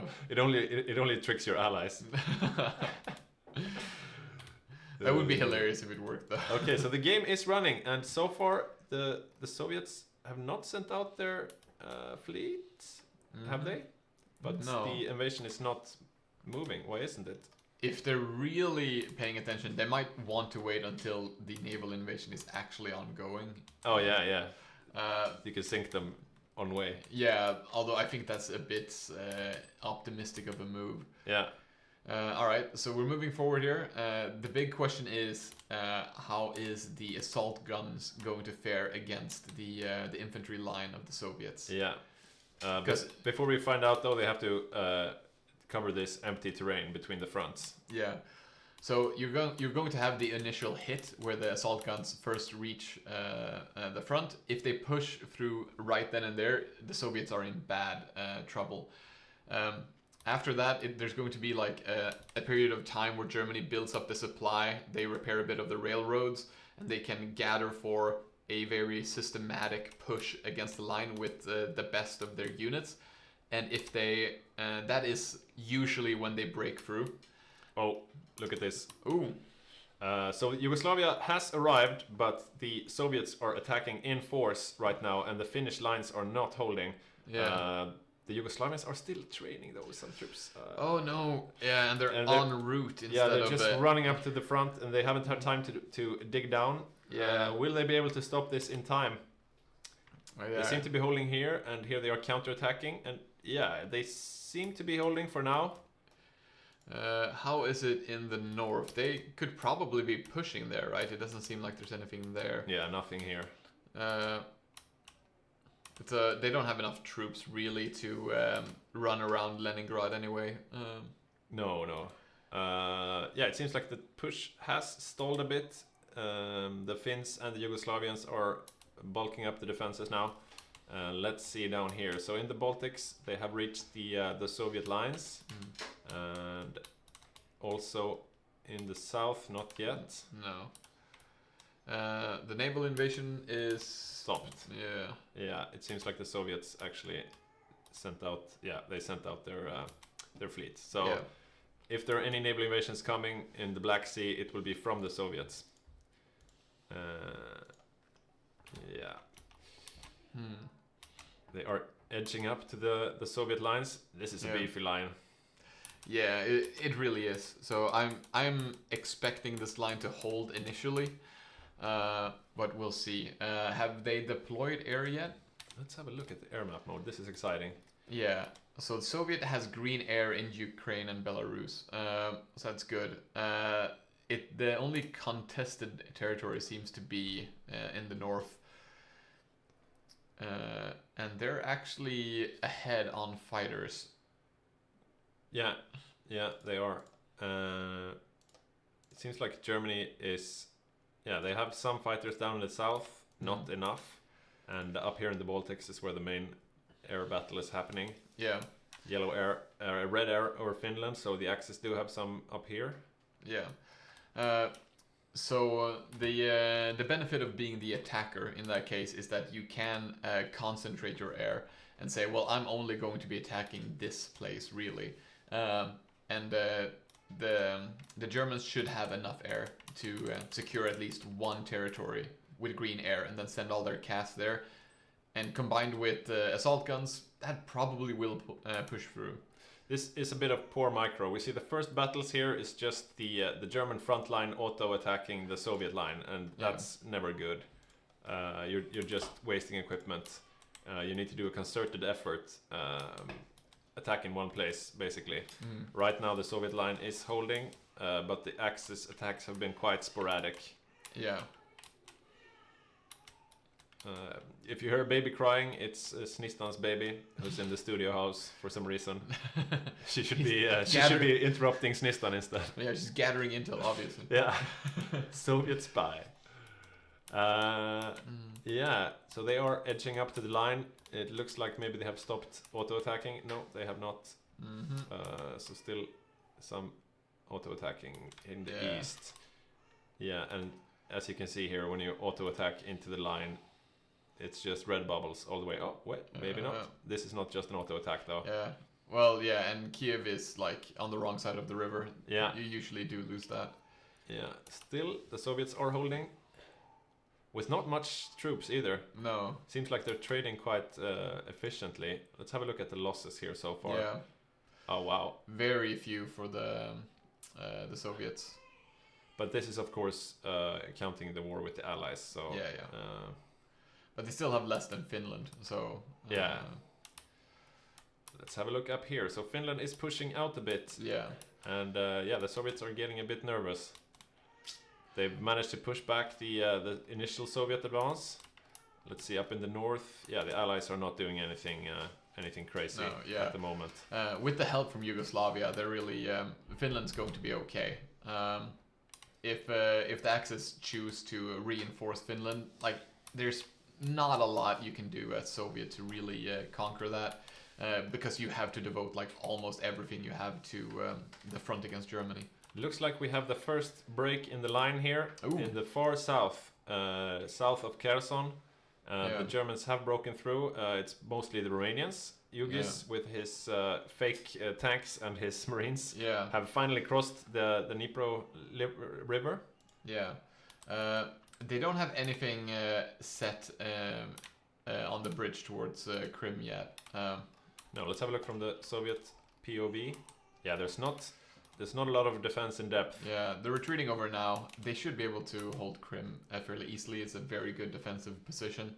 But it is, it is a blow to lose the river. And like you said before, if they lose this line, this will quickly become a much more vulnerable position because they don't have a fallback line. Yeah, they will need to scramble.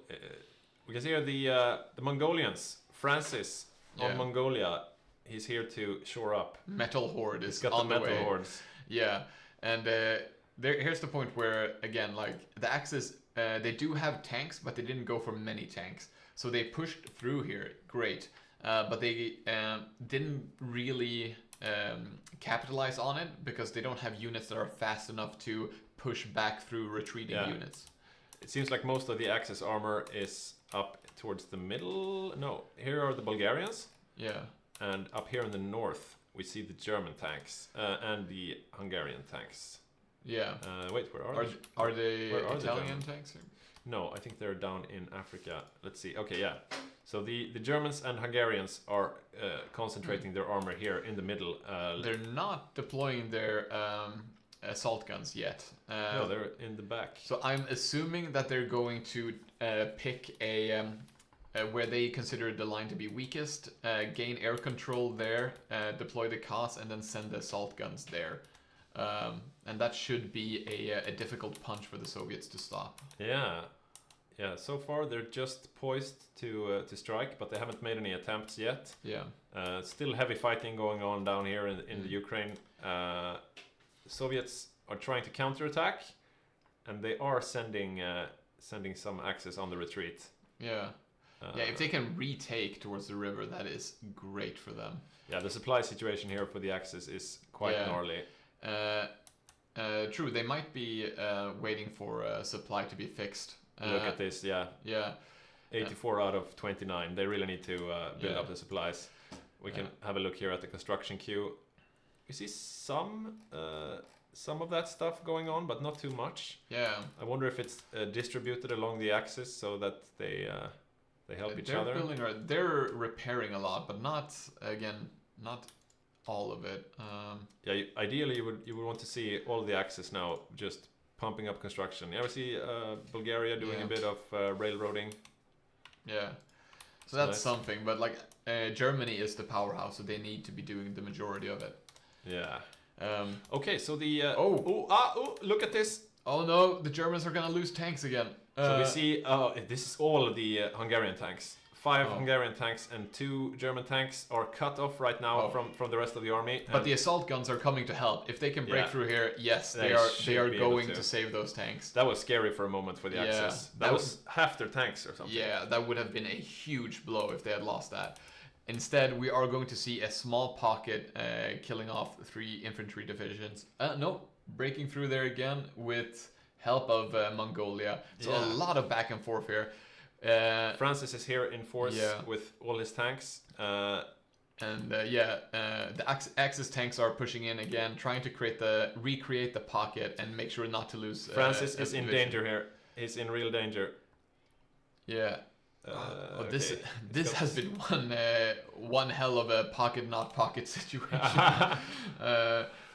But the line is collapsing, and this is what we were afraid of for the Soviets. They don't have a fallback line. As these troops start retreating, tanks can just run amok here. And now the line is completely open. Yeah. Yeah, and it's just widening. There seems to be no hope of cutting it off at the base.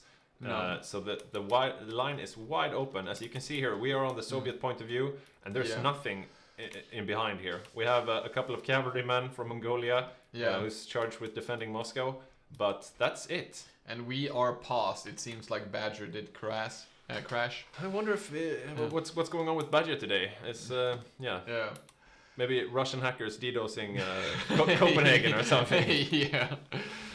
Maybe this is a good time to get a beer or two. I kind of actually need to go to the bathroom. Okay, you do that.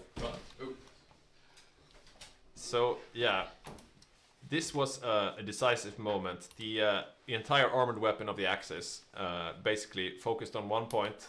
They were about to lose a bunch of tanks, but they persevered. And for your pause pleasure, we do have the streamer cat here right now. It's a very cute cat, very cuddly. As you can see, he's quite... Yeah, he's quite sleepy at the moment. We drugged the cat.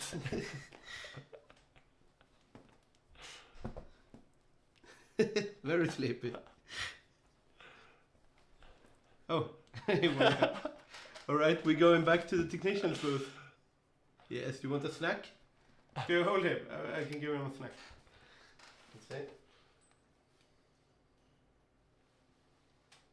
Smell this. You can see him twitching. Hello. Come on, you want it. Yeah, I think he's not awake. What is that? He usually loves this. I will just put it there, and he will notice it at some point. Thank you. Oh no, seems like we have a rehost. Oh well, okay, I will go back and switch it back on.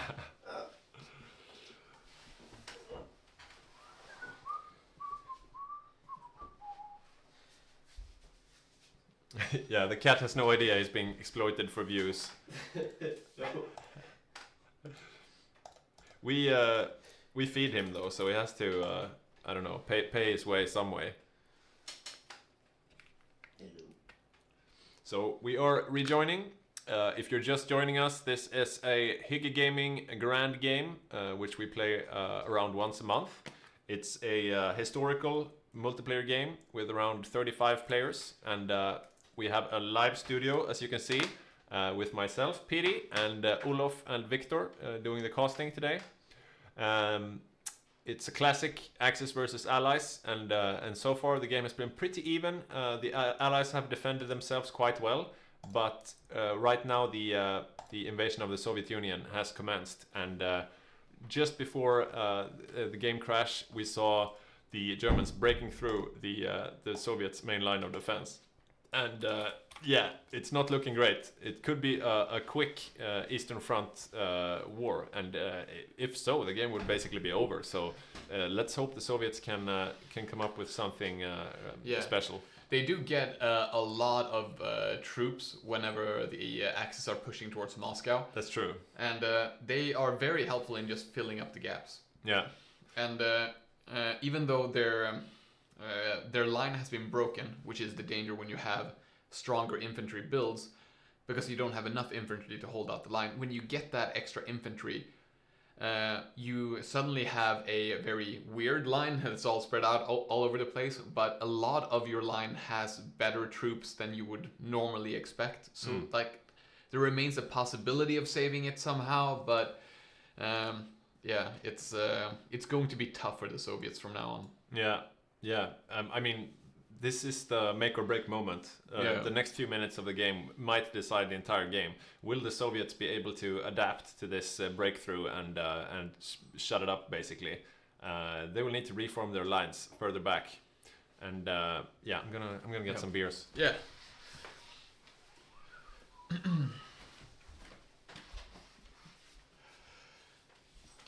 Yeah, so we'll be keeping our eyes on the Eastern Front here. The real danger, of course, being that when they break through at one point, every other point starts to become weaker. We will see Finland start to push in towards Moscow as well, and everything just snowballs out of control. That's pretty much what you can expect from the Eastern Front. Like, the Soviets are not meant to win the Eastern Front. They are meant to hold out so long that Germany has to retreat and focus on D-Day at the same time. Can they? I don't know. We'll have to see. Ooh. It will be interesting to see if D-Day can be pulled off early. That's usually like another game deciding point for the Soviets. A late D-Day will mean that they ooh, beer. I will take this one. A late D-Day will mean that the Soviets are alone, and seeing as Germany has their first real breach in the line, they're gonna need absolutely an early D-Day. And I think that was the plan from the UK player Magnus. He said that he wanted to do an early D-Day, maybe as early as 1942. But I mean, Italy is playing Tank Italy, and he's amassing tanks in North Africa, so that will have to be defended. And Japan and the rest will soon enter the war in the east, and that will need the Allies defending as well. So I wonder if they can pull off a D-Day invasion this early while defending at the same time. It's it's looking a bit hairy. Yeah, exactly. If they want a really strong D-Day, you really want the US to be part of it. If the US gets caught up with Japan, that can be difficult. It requires a really strong US player to be able to do both of those things.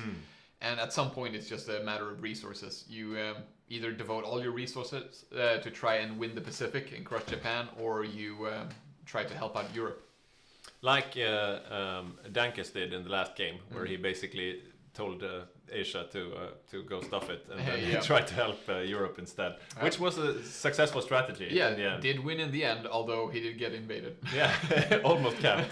Yeah, but again, that led to an amazing game, and we had so much fun. And again, like, we were so close to losing Soviet that game, but all you need is that D-Day. Germany has to split their forces in half, and then we rampaged through the entirety of Europe. Yeah. But we had tanks, and they do not. So. Yeah, we'll see. The Soviets do have some light tanks that they start out with, I think. Yeah. I'm not sure that will help them now. No, I don't think so. Yeah. Yeah, what we need from the Allies now is some dedication towards the East, because otherwise I think the Soviets will be in trouble. Yeah, but that was so close to being like completely the other way around. Oh yeah. If that pocket just lasts for like a couple more days and the Axis lose like 6 tank divisions, that is night and day for how easy it is to hold the oncoming push. Yeah. Because the Axis would still be able to push, absolutely, but they would have so much less power that like the extra troops that Soviets will deploy would have been enough. Yeah, I'm actually a bit surprised them going for an infantry build nowadays, because I don't know, the last few games it seems like whoever side has the most tanks win, basically. Yeah, it's very much been a tank war. It's it's kind of one of those weird things because, I talked about that earlier. Jacob did make infantry artillery work, and it worked super well when he did it. And that strategy was never really defeated. It was just people just switched to tanks because, the meta switched to tanks, but there was never this moment where, the Soviet infantry build can't work. It never really got defeated. He was doing garrisons with heavy artillery, right? Or so he was doing close to this. There was a lot of strong infantry, 30 with divisions with artillery, and then mountaineers, a lot of mountaineers. Oh yeah, he had a huge number of mountaineers, right? Yeah, and those were his pushing forces. So he could deploy them along the line, and they were great defenders, or he could bunch them up and push with them. Yeah.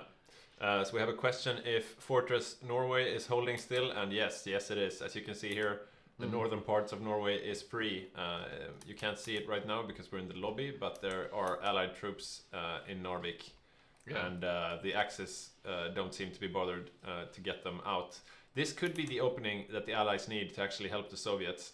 I mean, if they invaded through northern Finland, I don't know, maybe not decisive, but it could do something.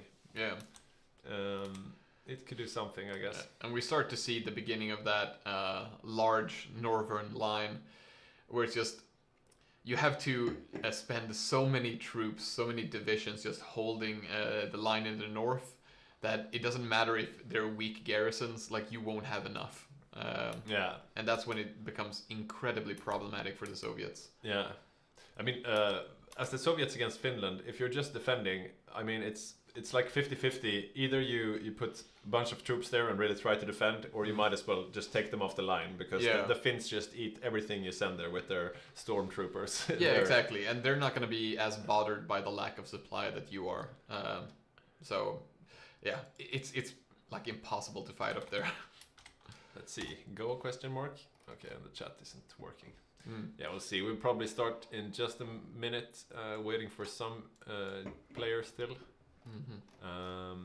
We had a few crashes today. I wonder, we'll probably do an after-action analysis and see what it was. But yeah, it's a bit. Sometimes it's just unstable. Sometimes it's some players not having disabled some of the DLCs, I guess. But then we shouldn't be able to start the game if they have a different version. Yeah, it's. Some of the extra packs, like you don't actually change your game version, right? They only change your own cosmetic loadout and the general stability, I guess. Yeah, exactly. Also, like, again, we updated right before this. An update can mean like any number of things. Yeah. So yeah, we'll see. Previously, cast was a more reliable push than tanks, but their power has been nerfed quite a bit. I do remember people going for cast a lot more. I'm not sure when exactly it was nerfed, but yeah, we'll see here how the air battle works out. Yeah, we have Saxeliv saying that the amount of divisions the supply can withstand up there is negligible. Yeah, you're probably right. An invasion of northern Finland, there probably won't be too many troops there because you can't supply them anyways. Still waiting for someone to get ready. Yeah.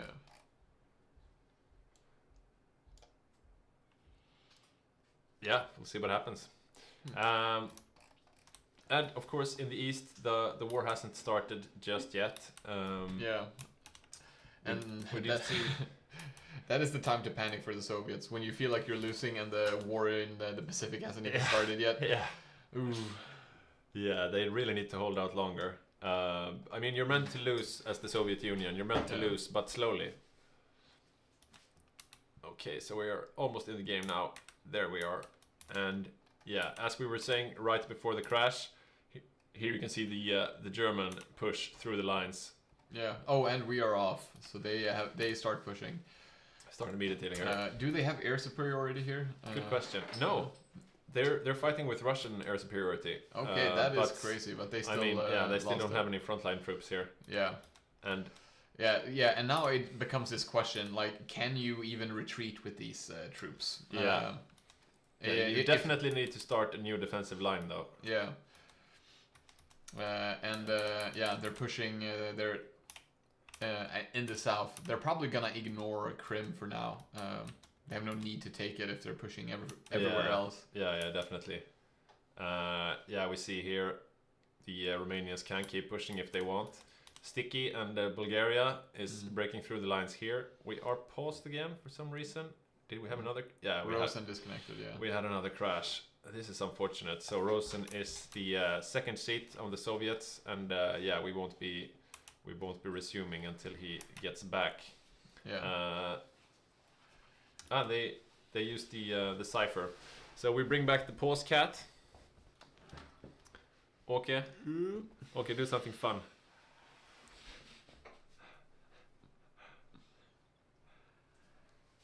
Yeah, you're a good kitty. Yes. You're a good kitty. Who do you think is gonna win? So as you can see, Åke is sporting the Axis grey, but he really wants the Allies to win. Yeah. Because he's not a Nazi. Are you? He's an anti-fascist cat. Okay, now he's completely crazy. He's got the... we woke him up. Yeah. Oh, you're gonna need more of that candy stuff? Okay. Okay, we're back in the game. Will you take the cat, Victor? Okay. Oh, no, he's... No, it's over, okay. You're gonna need to calm down again. No more snacks for you. I got lifted. Okay, But so... don't bite my hand, you're going to fall. Rosen Alright, has... Rosen has rejoined, and we are about to get back in the game. We have some accusations of hacks. How else would you explain these desyncs? Obviously. It's always sabotage. Yeah.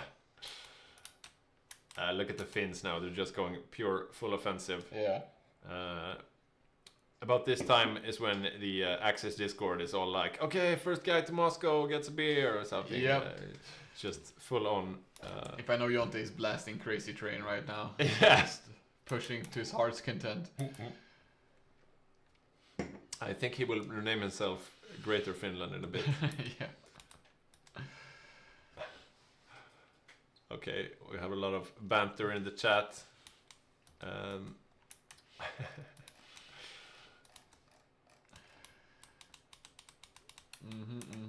Is anything happening in North Africa? No, nothing as of yet. But Italy has started gathering and training his tanks down here. So Yeah. maybe when the Allies get a bit distracted, we'll see Martin making a break for it. Yeah. He's up to 3 tanks right now being trained, as you can see. And these guys with the arrow, those are anti-tank defensive units. So yeah, the Allies won't be getting through here. Yeah. The question is if Martin will go on the offensive. Martin can be a bit of a conservative player at times. He doesn't like taking too many risks. Yeah, we'll see. And the game is running again. And look at this. See, yeah. This is cocky. Yeah, It's really snaking here. I think that's a bit too greedy of a play. He doesn't have fast enough troops to fill out all those tiles to really encircle. And there, Portugal has Caville. The Badger took Portugal where nobody was looking. Okay, yeah. But I mean, he can do it though, because the Soviets have no troops in the back to punish him. They have no quick-moving troops, so that they won't be able to get there anytime soon. They have just a few divisions, and if a tile is empty, that's enough for one division to just push into and break that bubble. So yeah, he might get away with it, but I would still be worried. So everybody's waiting for the Badger to finish his peace negotiations with Portugal. Take all states. Come on, thank you. Okay, so now that Portugal is taken, the Allied shipping here is really in danger. And I don't think they've... Let's see if they've shut off the... No. So most of the Allied shipping here is passing through this zone, and you don't want to be here now, because the Badger is going to... That's his entire game plan, basically, to make life a living hell for Magnus on the UK. Yeah, and the UK is down to 74 convoys. Oh, yeah. So they have definitely lost a lot. Yeah, and this is when... They're not at 0, though, so they're not completely starved yet. but they really need to get that under control, because the Badger is just now starting with his strategy. Let's see.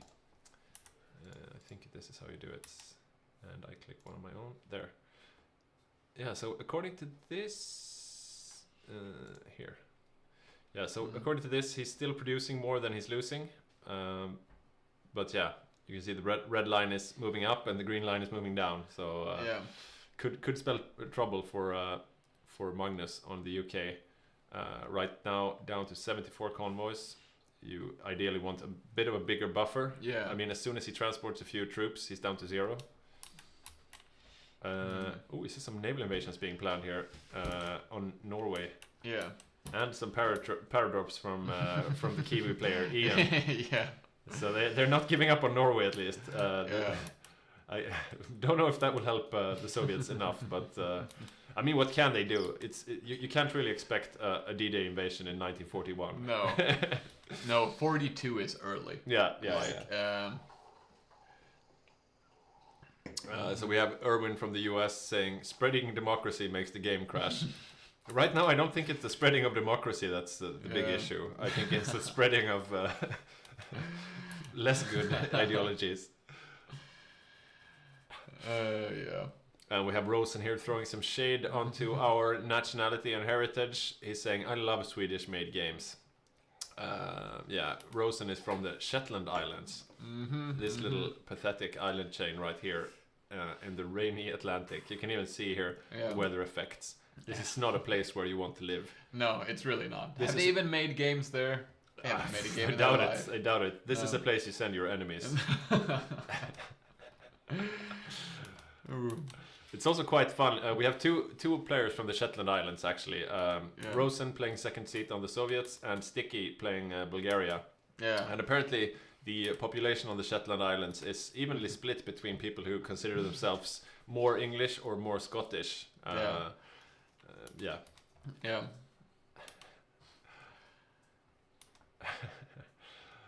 Okay, we got a lot of shit talk in the chat. Yeah. Players are getting restless. Maybe this is also because Rosen is losing and becomes more verbal when it's losing. I mean, like, the amount of players in this game is basically the amount of players, or like the amount of people on his island. So this is like the big social event for him. Yeah. Okay, so we are in the game again. We're just waiting for it to unpause. Let's go with the German POV here for the attack. And we are unpaused. Right. Yeah. So we'll see if this attempt to create a large bubble works. If it does, that would be a significant blow to the Soviets. They don't have enough infantry to lose like 10 divisions. We see a small salient here in the south. Sticky has managed to break through the main front line. He wants to meet up with the German advance here to create a nice old pocket. Yeah. And in the north, we do have Kalle playing Hungary, trying to do a bit of snaking, but it's too dangerous, so he's stopped a bit, and the German infantry is coming up to reinforce, so we can keep going. Yeah. There we see him continuing on. That is getting dangerous. I'm surprised that they are not pushing on the other side of that bubble. It's just so they have to do the entire way themselves. 7 of these Soviet divisions encircled here. Down in the south, the front is moving backwards as well. Yeah. They do still have a solid front line, so no complete breakthroughs, but they're not really holding anywhere. Yeah. At the moment. And we are paused again. Do we have another crash? Once you start hot joining, it becomes just less and less stable. Yeah, we did lose. I think that's Mossberg and a bunch of other people as well. Yeah, there's a lot of stability issues today. For some reason. How's the finish line looking? Let's have a look. Oh yeah. They're pushing. Yugoslavia is helping them hold hold towards Leningrad. But we see even more Yugoslavian troops along the north line. So they're going. They're really gonna start pushing out here and just approaching Moscow from the other direction. And these are the strongest units that Finland have right now. They're mountaineers. They're called Algot Stopper. Algot being the name of Snistan, who is the Soviet main controller. Yeah. And right now they are doing what they said they would do. Yep. I'm a bit curious about Big Deck Energy. Oh yeah, where's Big Deck Energy? Let's have a look if we can find him. So going to Navy map mode. Patrolski Grandiovski. Okay, maybe he didn't get the memo. Oh, well, So that's it's- why he's losing, obviously. Yeah, it's not called Big Deck Energy. Yeah. Patrolski Grandiovski, it's an okay name, I guess. Mm. Murmansk Mama. That's also pretty good. So I guess you can name the model and then the individual ship. Yeah. So this is the model is Murmansk Mama. He Yeah. has sunk 2 enemy ships though. Yeah. Romanian submarines. How did he manage that from Murmansk? I'm not sure. Yeah. Sometimes this game is a mystery. Hmm. Okay, yeah, so the Soviets are not doing too hot at the moment. Let's see, are the Allies doing anything of note? They are preparing invasions for Norway, I think, yeah, it's Mexico. The rubber ducks Yeah. are preparing to attack Norway.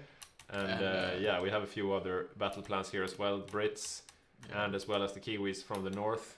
So this seems to be the big concerted effort of the Allies at the moment. And that's I mean that's good that they're attacking something, but Germany isn't really gonna care about Norway that much. If they lose it, they lose it. They're not gonna pull off the Eastern Front in order to defend Norway. And we are in the point of the game where the UK gets left alone in North Africa. So now we have only UK troops defending here. He does have quite a bit of it though. But I wonder if they will hold against Martin if Martin decides to go on the attack. Usually South African and Canadian tanks go and help like India. And we lost connection. Okay, so I guess that means we're having another rehost. Yeah. But I'd be interested to see where the tanks of the Allied miners are going. Are they going straight to Europe now in order to try to get a faster D-Day, or are they being sent into the Pacific in order to make sure that Japan doesn't become a problem? Yeah, I wonder what's the right move if you were the Allies right now. I mean, maybe you should do a Lex Dankus and just forget about Asia and try to set up a D-Day as quick as you can. I'm not sure.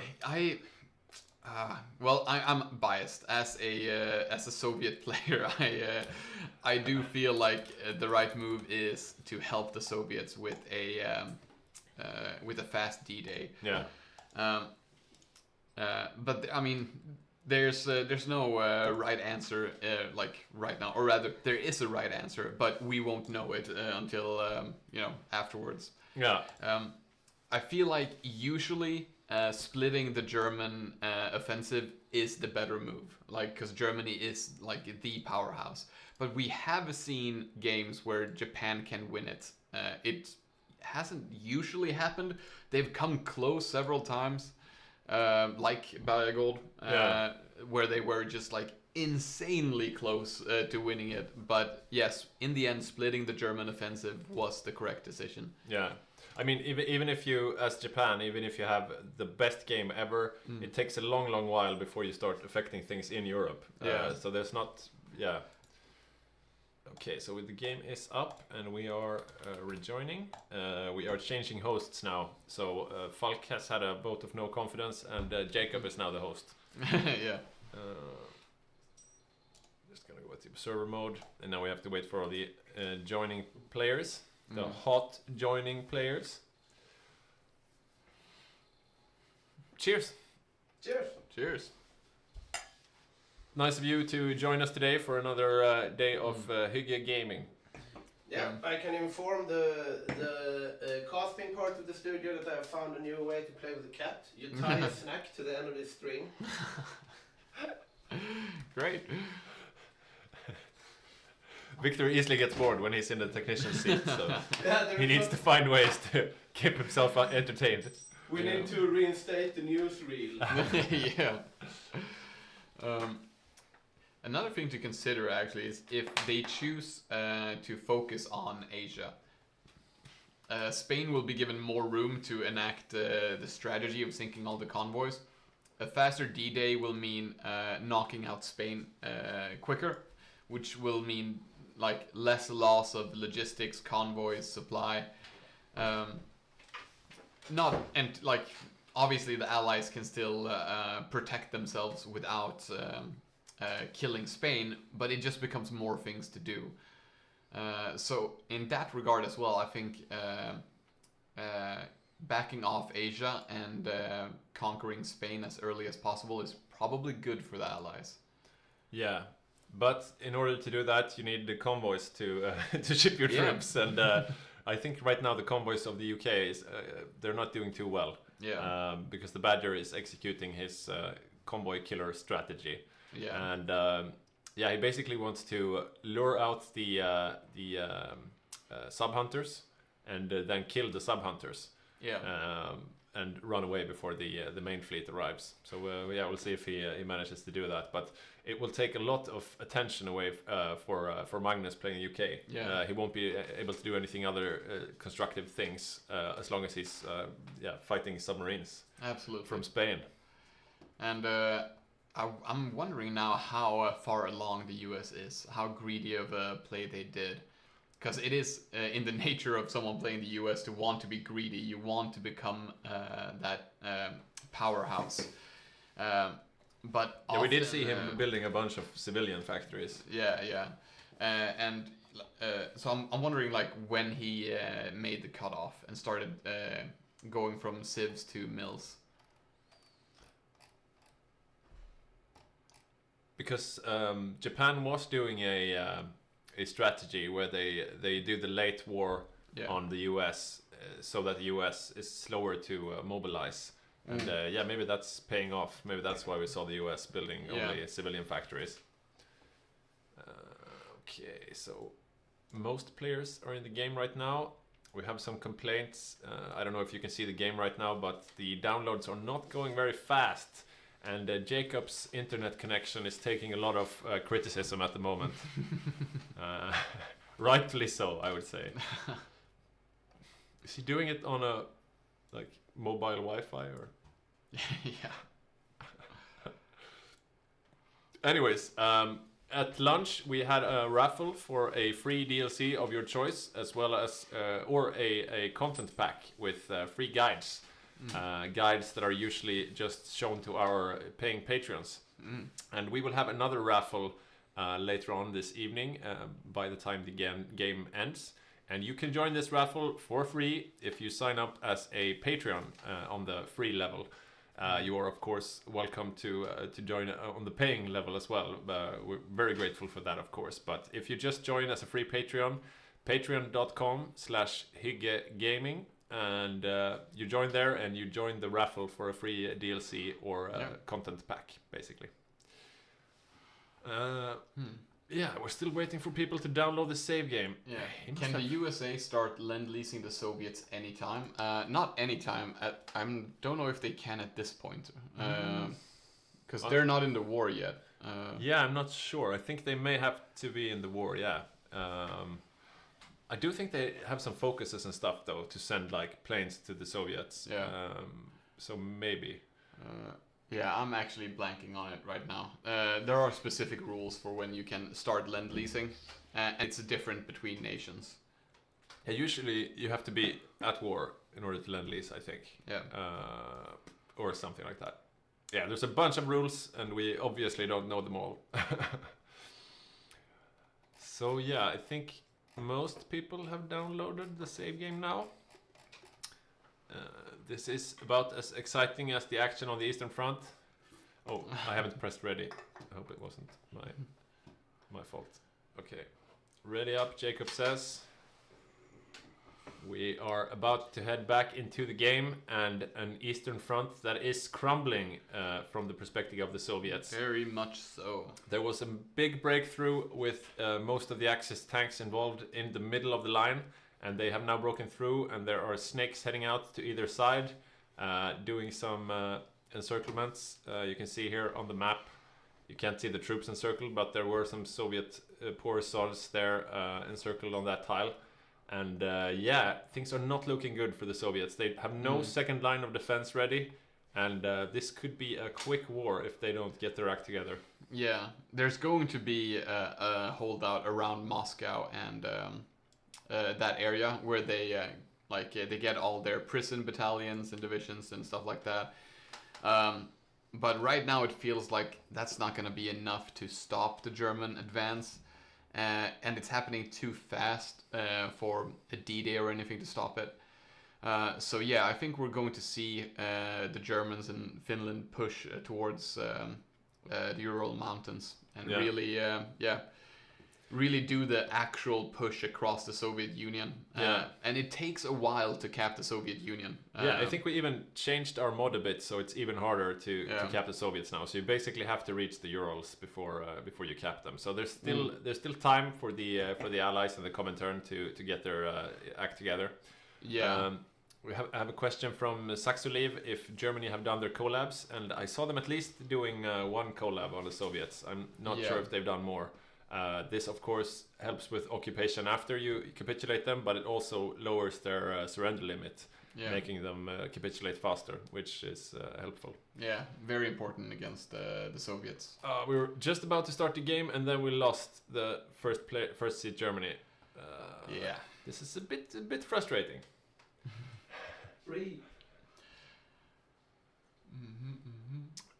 Thank you, Milo. That's great to hear. Nice. Sending love from Ottawa. Nice to have you with us again, Milo. I recognize your nickname. There's a bunch of classics in the chat. Seva, Night Round, Saxoliv. A bunch of people that we've seen many times.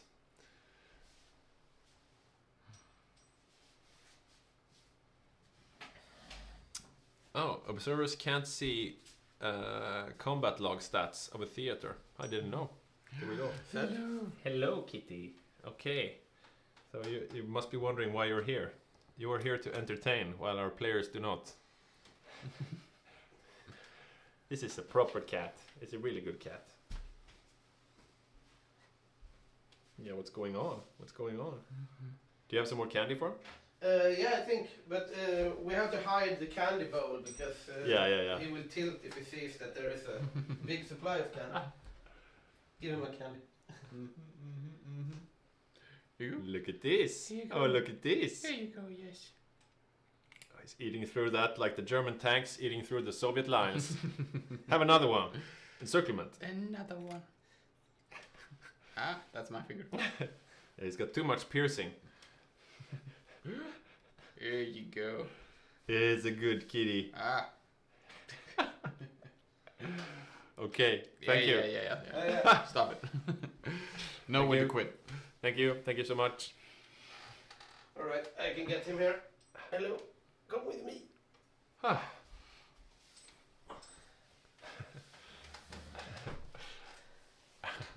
So we got some hazing in the chat. I think it's Ivan.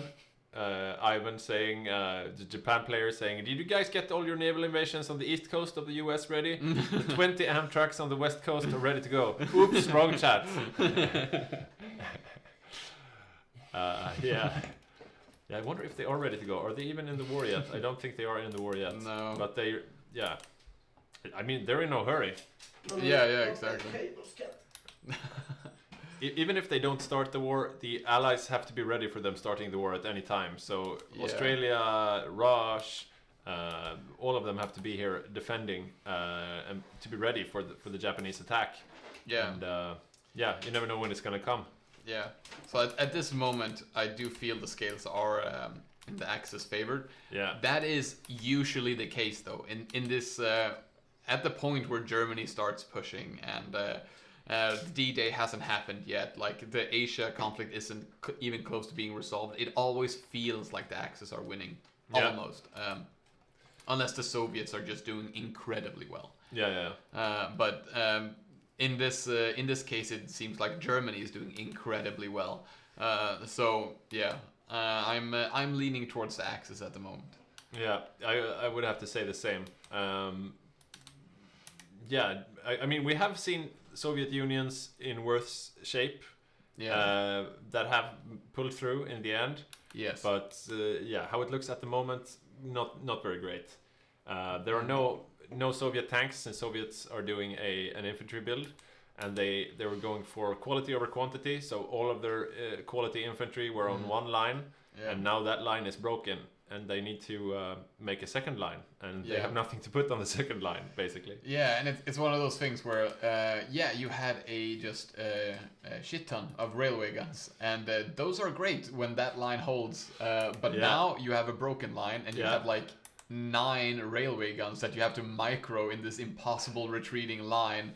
Because what happens if you don't move away with your railway guns, they will just get captured by the enemy. Yeah, exactly. So they're probably going to lose at least half of them to Germany, who's going to be like, yay, railway guns. It's not going to look good. Yeah, we are back in the game, and we're just waiting for everybody to join up so we can start. And we see Finland drawing lines down to Stalingrad. Like, sure, all right.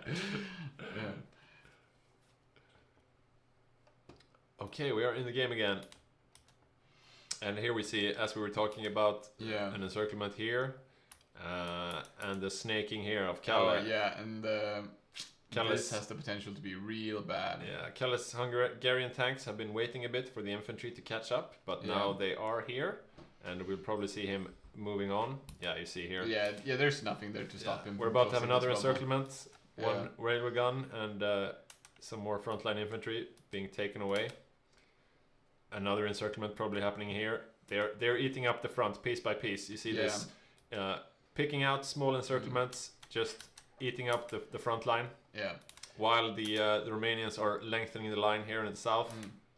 I'm wondering, how is the total amount of air for Germany looking? Because one thing that could be positive is if they are, they're building up even more fighters. They're at 3,500. They were at 3,200 at the start of the war, and okay, the Soviets are at 3,400.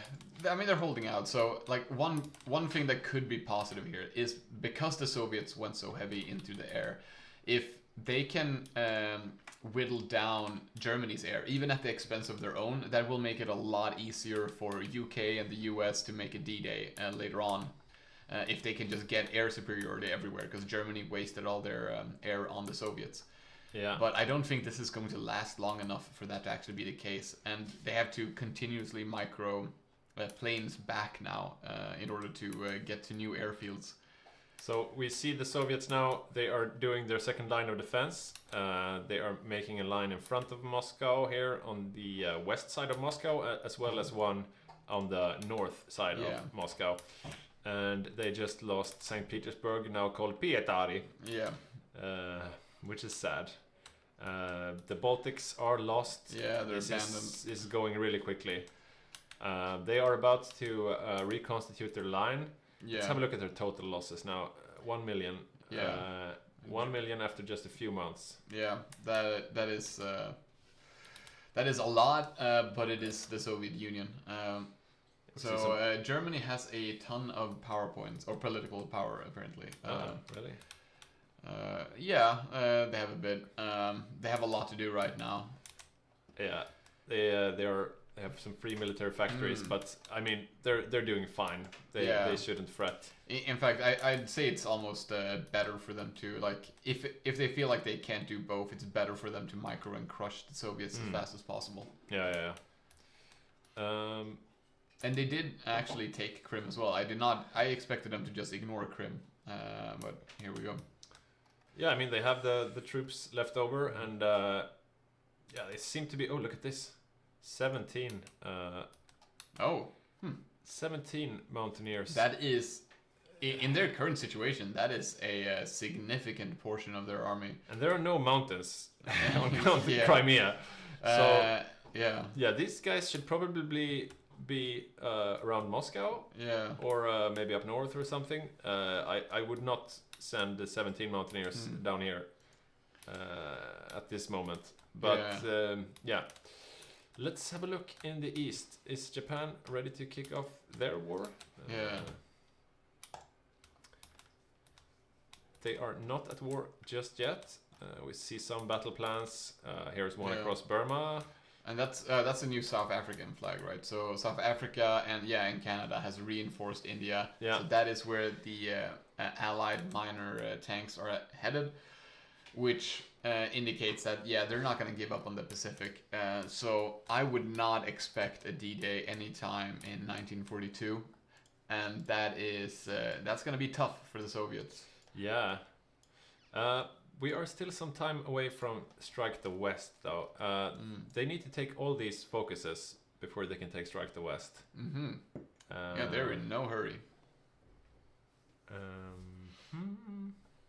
But as you said before, like before they've done that, the Allies need to keep their troops there anyway if their intention is to defend the Pacific. Yeah. So for them, it really doesn't matter. Like, yeah. Okay, let's go back to the Eastern Front. That's where the action is. Can the Soviets get docking rights from Norway? The big deck is being cut off as the Soviets move south. I don't think so. I'm not sure. I think they could, I guess. Yeah. Let's have a look. Where did it go? No, it's not. It's this one. Yeah, look at that. They are outside the Norwegian coast now. Yep. That's nice, I guess. And Norway is being freed. Oh, so yeah. the Allies are doing something. Yeah. Yeah. But I guess it's a good springboard if you want to do a D-Day. You could use Norway, but yeah, like the Axis, they're not gonna care too much about that. Yeah. We see Finland pushing in here behind Moscow now, so Moscow might get surrounded eventually. And if that happens, that would really be a catastrophe, because all supply emanates from the capital. So if your capital gets surrounded, all of the troops outside of the capital get zero supply. They did just activate Stalingrad, so they have 40 new divisions in Stalingrad. Not sure where they're gonna place them. I would probably think around Orel, so that Moscow doesn't get surrounded. Yeah, and for being auto-spawned infantry, these are not too bad. They're 20 with both anti-tank and artillery, so good defensive infantry. They are not being used though. They're just sitting in Stalingrad. Yeah. They should have been moving towards the front immediately. Look at this. They're planning some naval invasions in the back of the Romanians. This could be a good move because Romania does not have any troops to defend. I mean that is very. I'll go to just like, okay, we have a huge problem, but I'm gonna create another problem for the enemy. That's my solution to this. That could work. It's a good move. Here we see Moscow. Damn. The defenses are consolidating somewhat around Moscow, but 13 more divisions being lost here. Ouch. Yeah. And these are not cheap divisions either. No. Last time we looked, they were at 1 million. Now they're 1.5 million. They are losing so many troops. Yeah. And this is really that problem. Like, when the Soviets can lose a lot of ground, and it's possible to keep your infantry alive and like keep being a fighting force, but they're losing so many troops. Look at these. It's quite a big chunk of troops here. Yeah. Sticky on Bulgaria is trying to get an encirclement, but they may be able to make it to the line. And these are, it's like, what is it, 15, 16, 17 divisions? Yeah, that's a big deal that they didn't lose those. And we see them here. They are consolidating their second line of defense. Yeah. They're moving up the Stalingrad forces. That's good. They don't have the prison divisions around Moscow yet, so they do still have another wave of cheap infantry coming in. Yeah. At some point here. Yeah, they're still holding, but they are holding barely, I would say. Yeah, that's a good point, actually. I think they're running out of airports, so they probably don't have air superiority now, because they probably can't deploy all their air. I can't really see the colors of the map right now, but it looks like... It looks like they've consolidated towards one of the areas. And the Belarus... I don't think they have troops there anymore. So, it seems like they have most of the fighters in the Belarus, which is also where Germany has most of their fighters. Yeah, it's a bit confusing when you can't see the colors of the map. Let's have a look. Yeah, still no colors. I don't know why. You can see them down here, but no. Yeah, has this been bugged out with the naval colors? It feels like it because it's showing the channel and the med instead. Yeah, it's odd. Anyways, we see a push towards Moscow here. It's the Finnish troops Yeah. just at the edge of Moscow, but there Francis and his Mongolian metal horde is defending. If Jonte beats the Germans to Moscow, he's never gonna stop bragging about it. So. Where did they? Okay, they're still here. So yeah, these 3 Mongolian tanks, they're probably the best troops that the Comintern has right now, and yeah, they're really doing all they can. So Brazil just joined the war. Okay. Let's see if they can do something to change the facts on the ground. If I were the Soviets, I would love to fire this naval invasion right now. Yeah. Just do it. Just do it. They have a lot of those mountaineers still there, but Here not we go. 15 of them. Okay, they're launching. They're going for Bucharest. They're launching. So while Moscow is being surrounded, Romania is about to get a headache here. Yeah. Having a look at the defenses, there's nothing here holding them. If their victory points get capped before anyone comes there to defend, then Romania will capitulate and all their troops will be deleted. That is the shot in the dark here. Yeah. Apparently the French Navy has been sunk as well. We're not quite sure where. Oh. Is it outside of Spain or? Mexico conducted a paratroop there we go. on Jylland in Denmark. Okay, so There we go. Yeah. So it looks like Mexico and New Zealand are doing a bit of paratrooper shenanigans. There, yeah. If you can't count on the US or the UK, you can at least trust on New Zealand and Look at that. Yeah. I'm really loving the New Zealander players' paratroop game right now. A lot of the miners have been super active with special forces this game. Ouch! Did we miss the entry of Japan? I guess we did, because he has entered and he just capitulated British Malaya, which means they took Singapore. Yep, they absolutely did. They took Singapore. So now the allies are glad that Pontus on Brazil is building rubber refineries, because they may lose their rubber here in the Southeast Asia. It seems like Holland is quite heavily defended still. They are losing Borneo though. Yeah. How's it going with the islands? We should have seen the first invasion island. was on to Wake, and they are winning. These are the Amtraks. The U.S. Navy is getting there though. Let's have a look from the. The U.S. Navy is here, which means they are fighting during Tora Tora. Yeah, that's a bit scary. Let's see if they get into combat though. Yeah. They're quite low organization. I wonder if they were training until just now. They seem a bit unsure what they're doing. They're moving in and out. Yeah, I'm not sure if that's micro or just the AI. Let's have a look at the. Look at this. Look at okay, this. yeah. Look at this. Bucharest has fallen. We're not sure how. How much Romania is going to hold out. Chisinau is the capital now. I have no idea if I'm pronouncing that correctly. I think it was perfect. But they do have troops there. So it's unlike... they're not going to be able to push there and take that as well. So they're not going to capitulate. And this is not going to end up being the great move. The Soviets didn't really commit. They only sent a few garrison units. But didn't they have mountaineers there? I thought they were gonna send those, but no, I guess they're holding out. Yeah, they're on the line, I guess. They're still quite a bit away from Stalingrad. Moscow is holding still, I'm assuming. More encirclement. Oh wait, encirclement of tanks? Oh yes, a large amount of them. That's 5 of Kalle's Hungarian tanks. Yeah, the closest tank divisions from the Axis are the assault guns up north. We'll see if they actually get in time. 5 the assault guns are moving in here. Yeah. 5 tank divisions are going to hold out a little for like a while, so they're not gonna just die immediately. But it doesn't seem like the Soviets are reinforcing the in between here. They are putting some troops on this tile now. All right, if they can get these tank divisions, that is a big deal. It's not going to be enough to equalize, like not even close, because they've lost so much. But it is the difference between just rolling over and actually causing the Axis some significant losses. Yeah, and if they kill these 5 tanks, that's basically Kalle out of the game for a long time. Because Hungary doesn't have too deep pockets. They are holding still this pocket. They're unable to close it completely, but... now it's starting. The supply is dropping. The moving. infantry division is dead. Ouch, they're losing. Yeah, all right. Ouch. Ouch. That is so huge. All right.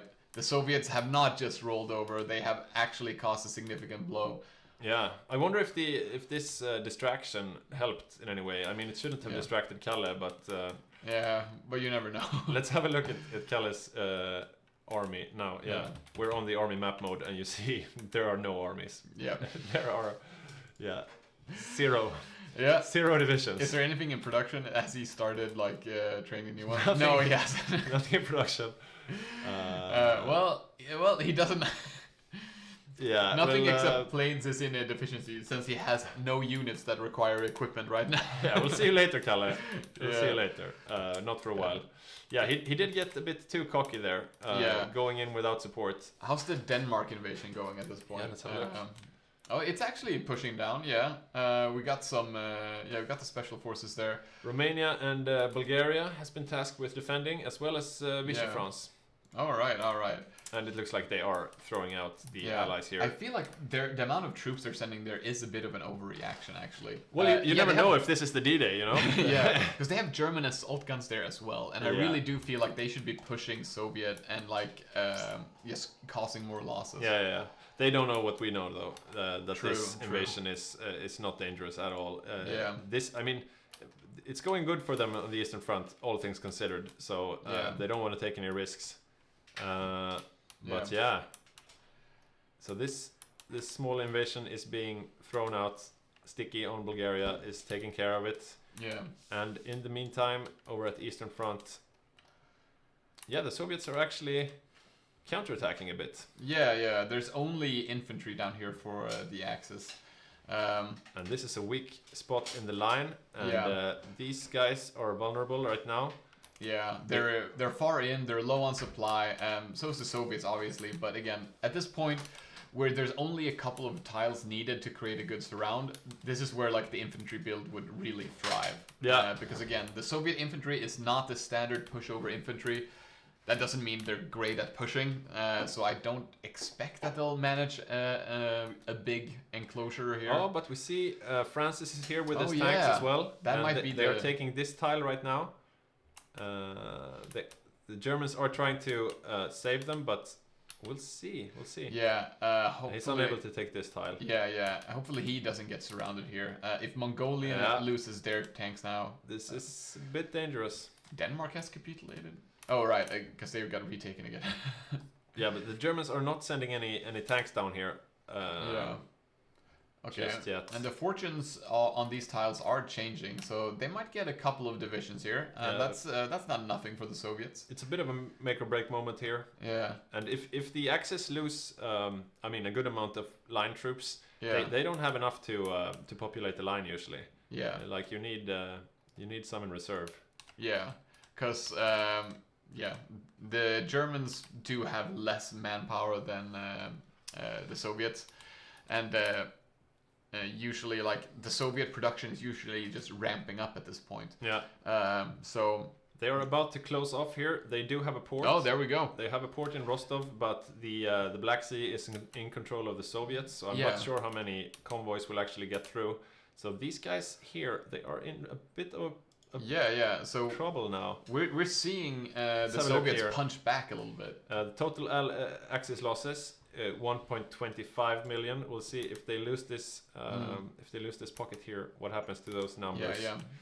Moscow's not in danger, is it? No, it seems to have stabilized quite a bit. Yeah, I wonder where the Germans are actually keeping their tanks right now. Let's see. Well, they're on their way back. Somewhere in the south here. Okay, so they're doing a counterattack onto the Soviet attack. Yeah, those are not the assault guns, right? Though. No, the assault guns are they're over here. So they haven't lost any assault gun divisions. They have lost some medium tanks, right? Because they had 10, I'm pretty sure.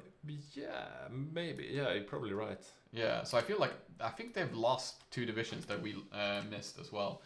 So they're trying to save this little pocket here, but I don't think they will be in time. Yeah. Will they be able to open or close a different pocket though on the Soviets? Yeah. You see the Germans are breaking through the lines a bit, but it's sketchy. They really need support from infantry as well, or they might be going in for an even bigger defeat here in the south. Yeah. Since the invasion, they did lose in the invasion of France. I was pretty sure that they built up 10 after that. I could be wrong though, so it might be as you're saying, Saxeliv. Okay, we see the Finns snaking towards the interior of the Soviets right now. Yeah, and if you can like, just run through a bunch of like territories where you have like factories and stuff, that can be incredibly annoying. Yeah, and right now the Soviets, their entire army is split in two basically. Yeah. We have one group here in the south and one group up here around Moscow, and then a thin line in between. Very possible for the Axis just to push here in the middle and split the Soviet in two. Yeah, Saxeliv brings up a good point here. How's the equipment looking for Soviets? Because they've spawned so much extra. So they're still ahead on some of this, except for radio equipment and some artillery. That's unfortunate to have just one thing that is lacking, because that does mean that you get a bunch of the negative effects, even if it's not completely linear, like with how much equipment versus how much negative effects you get. So that is pretty unfortunate.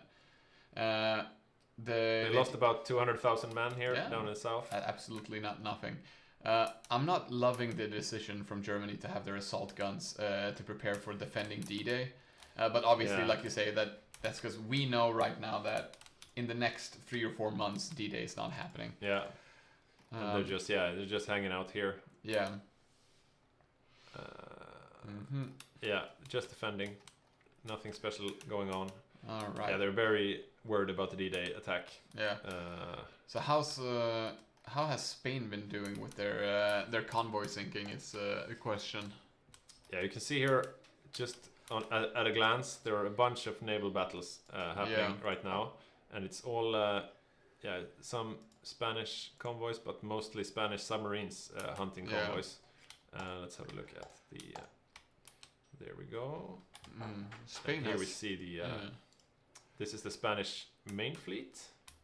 It's out and about. Yeah. Hunting the sub-hunters, and then we see a bunch of different submarines in fights. Yeah. So the Badger's plan is to let the submarines get into fights, and then he just controls his navy manually, as you can see here, to where the fights are happening. And then he jumps in and he kills the sub-hunters, and rinse and repeat. And this is really a headache to deal with from Magnus as the UK. Yeah. How's the UK looking on convoys right now? Good question. They were at 70 before. They are at 0. Ouch. That is, there is no D-Day in sight. That's really bad. That is something they might be keeping from the Soviet players in order for morale not to break. Okay, it seems like the Germans have started a push towards Moscow with most of their remaining armor, but Mongolia is there to meet them straight on. And look at this. Oh yeah, they are not really.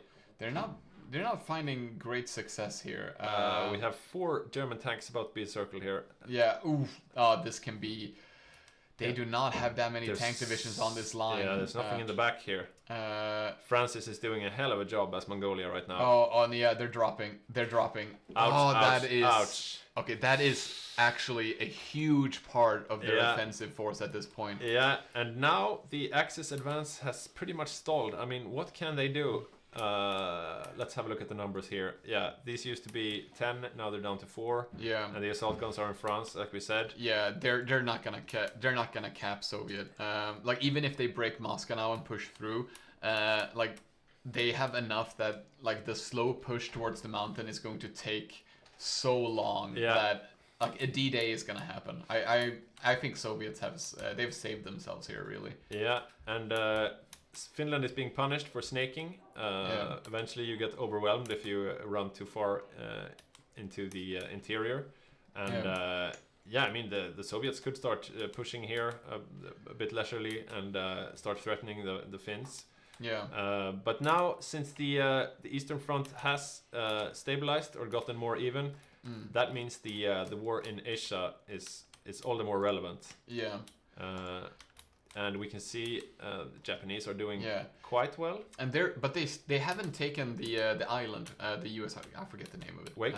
Yeah. Oh, they're still fighting on Yeah, Wake. yeah, and that is not what the Japanese wanted. No. They absolutely intended to have taken this island by now. So the US is doing. They're pretty happy right now. Yeah, they are defending Wake, and as we saw before, the main US fleet was there defending. Yeah. There are this is a sub-hunter fleet, I guess. One carrier and a bunch of destroyers. Yeah. But yeah, they are not landing on Wake. Yeah, and that is, like I said, that is going to be a less effective army in Europe, and that is going to mean just like if they don't take control of the Pacific, they can't force the Allies to spend a bunch of troops here.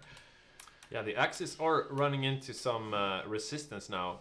Things looked really good for them a while ago, but now it's a lot more even. Yeah, and they're not really pushing Raj either. So No. you actually see like the minor allied miners, their tanks leaving. They are pretty freaking secure right now. If they think that no, we're not gonna be defending India, we're going towards Europe. That is, yeah. South Africans moving out, as you say. Let's see what Andreas and his Canadian tanks are doing. Yeah. Absolutely not clear right now. God, Okay. I actually want to say this is evening out. Yeah, Free France, they are taking Northwest Africa right now. Yeah. If it wasn't for the fact that Badger's plan of starving the UK seems to be working, I would actually say it's in the Allied favor. But Yeah. So here we see Jacob's mechanized infantry that he promised us, and they seem to be doing quite well at the moment. See, that's Vichy. Why can't I get... Is this Free France? No, that's Vichy France. Free France. Okay, so yeah, look at these mechanized.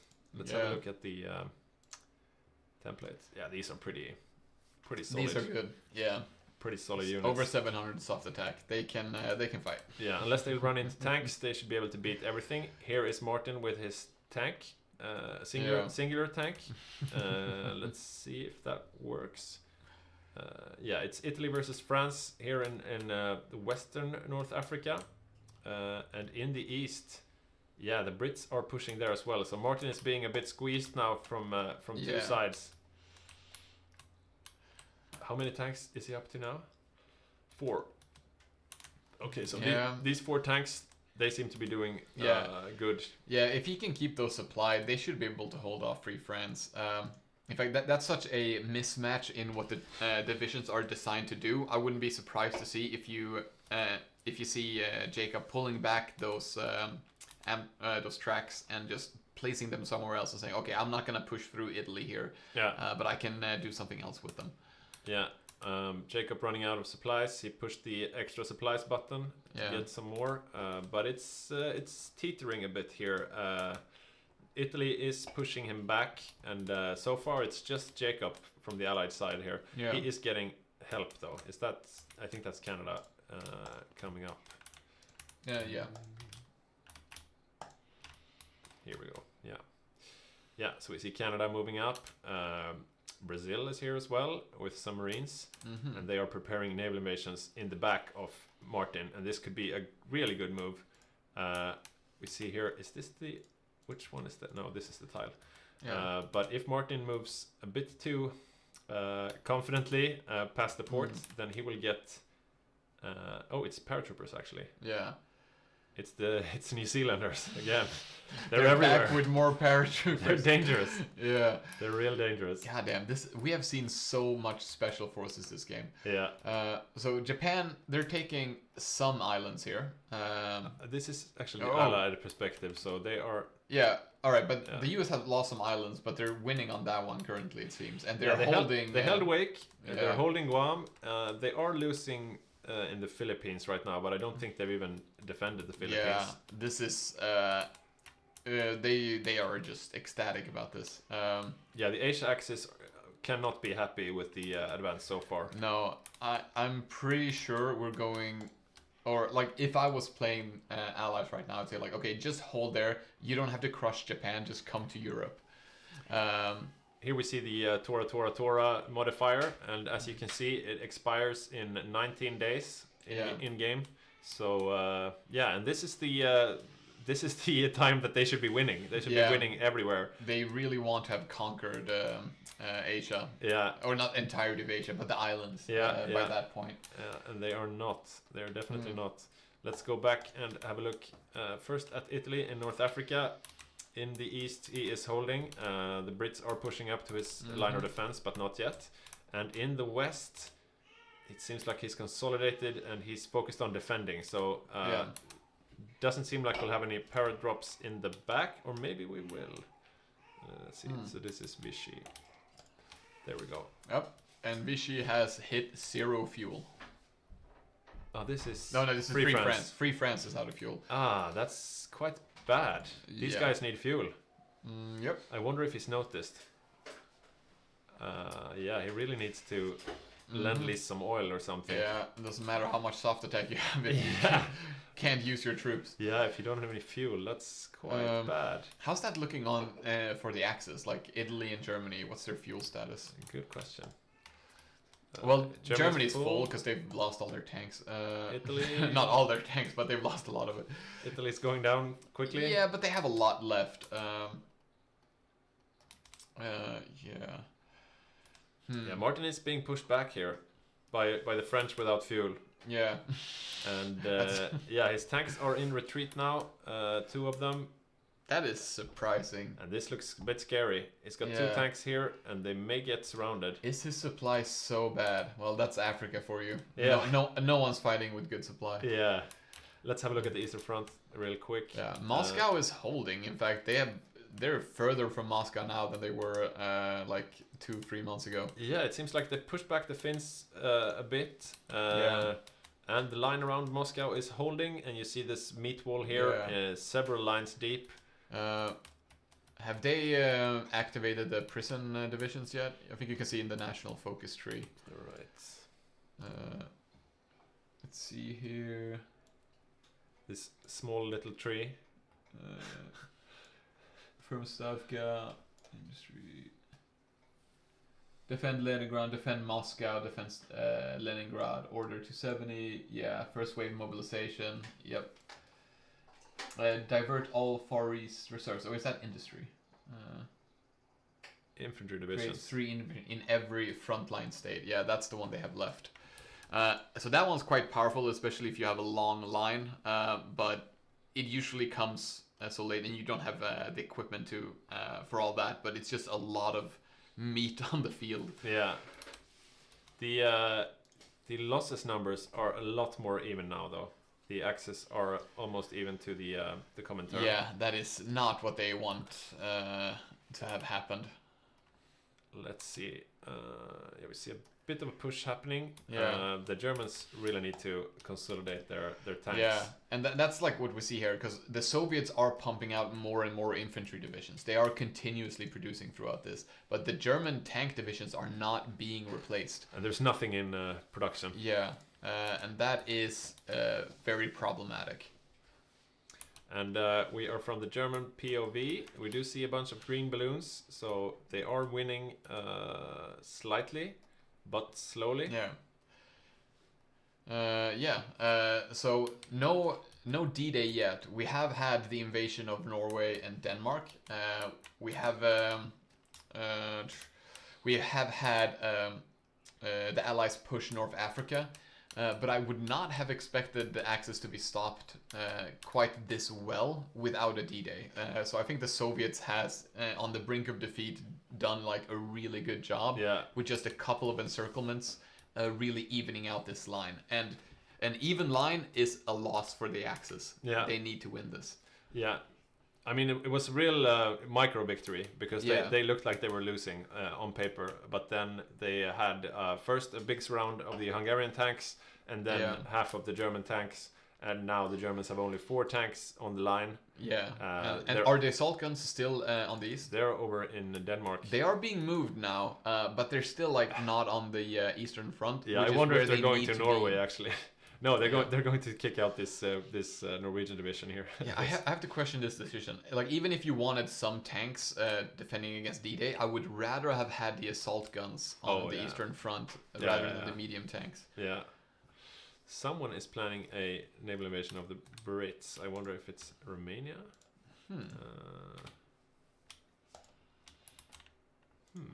No, that was. There we go. Yeah, it's Spain. Badger's like, I'm taking this into my own hands. Yeah. Of course he is. And how's it looking for the UK? Are they still at 0 convoys? Let's have a look. Yeah. Yeah. 0 convoys. So they're still starved. But they have like. They do have U.S. troops in England at this point, so it's not going to be the easiest thing to invade. And this is really the saving grace here, that a D-Day is not really close at this point. And if it was, we would be like, this would be completely in the Allies' favor. Yeah. Yeah, I'm excited to see if these will actually. Okay, so the Spanish fleet is in the English Channel, and the French Channel. Yeah, in the French Channel. The Channel, and he's got naval superiority. So I guess he just needs to push the go button, and he's aiming for the tile next to the port, next to Portsmouth. Yeah. And the thing is though that the UK is not like a decisive player right now because they are starved for convoys. Yeah. So, like, if they win against England, that doesn't really change much in the scope of this, except maybe that Germany feels comfortable moving more troops to the Eastern Front. Oh yeah, I mean, a successful invasion of the UK, that would be significant. But 5 Spanish tanks won't do it. They would need some. They would need some help. Yeah. And while he is planning to attack the UK, the Allies are planning to attack him. Yeah. As you can see down here, it's Brazil. That's Pontus playing Brazil is ready. There's some Canadian troops there as well. A crappy marine. Yeah, a couple of crappy marines. And look at this. Jacobs. Yeah, Jacobs is pushing. Yeah, he's just pushing Martin, and Martin seems to have lost one of his. No, he had 4 tanks, and he's lost all except 1. No, wait, that's not the tanks. He's lost 2. Yeah, that's God. The Axis are just losing more and more tanks. Yeah. And he's probably gonna lose that division too. Like, he's not gonna be able to outrun. Yeah, it looks very likely. So, I mean, yeah, the Axis are just losing all their punching power. Yeah, this will get mopped up as well. So Martin is basically out of the offensive game. Yeah. He will have to defend his home territories. And as we can see here, there's not too much coastal defense from the Axis. So they are very vulnerable for a D-Day from the south right now. The Allies are looking really strong. Yeah, maybe that's really the reason for invasion of England, is so that you don't get invaded somewhere else. Yeah.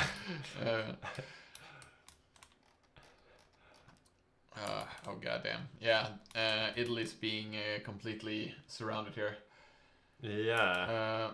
Oh yeah, what's the air situation now for both England, Germany, and Soviet? Let's check.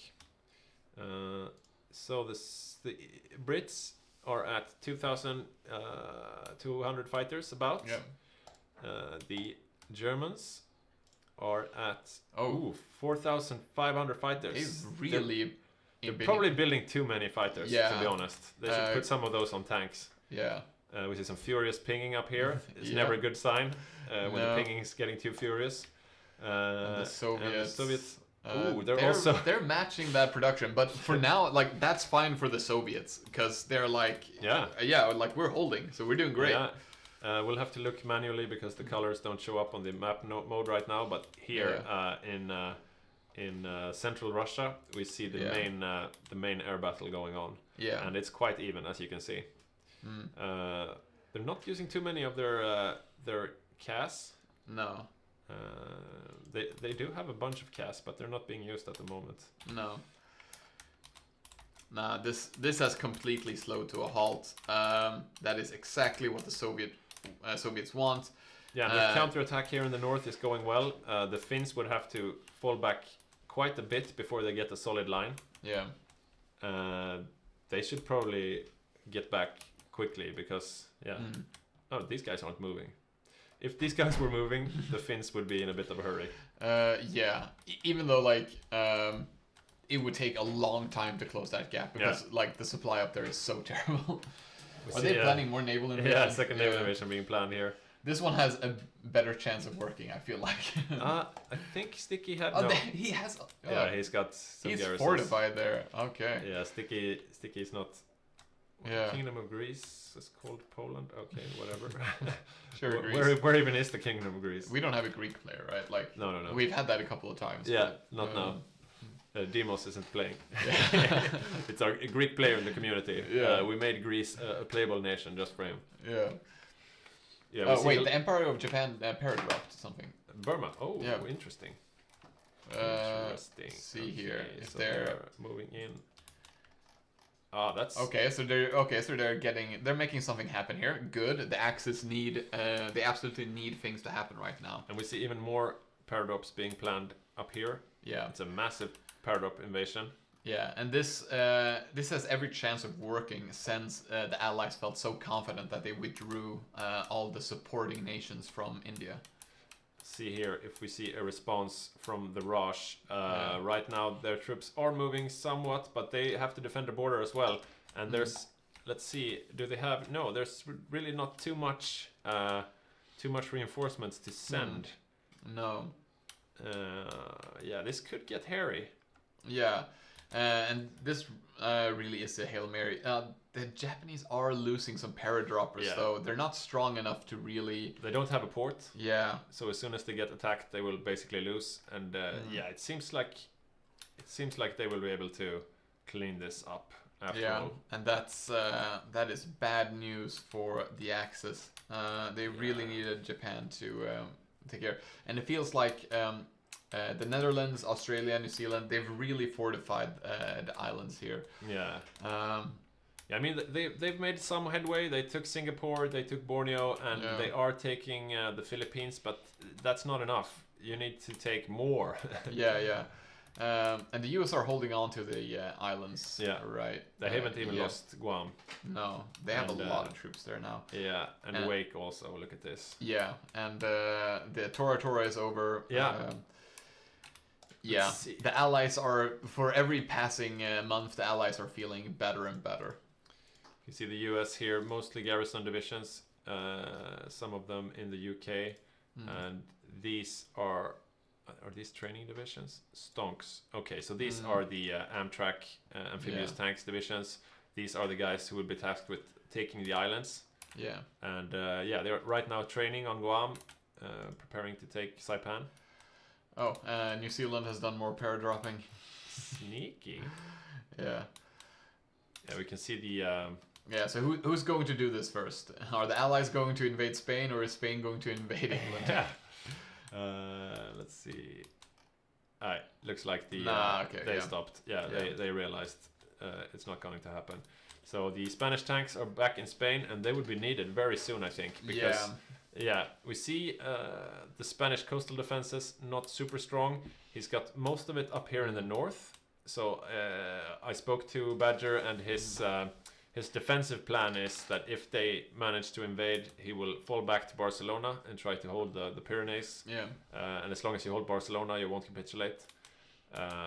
He does have his quick reaction force here, the 5 tanks. But yeah, there's a lot coming. Jacob has managed to get 21 mechanized divisions. That's a lot. And we saw what they did to the Italian tanks. I mean, if there's enough of them, they can just run around. Yeah, and that was in Africa. They're gonna be scarier in Europe. Yeah. This is looking scary for the Axis. Let's have a look at the Eastern Front again. Oh god, they're holding here. They're pushing a little bit. They're absolutely pushing in the north.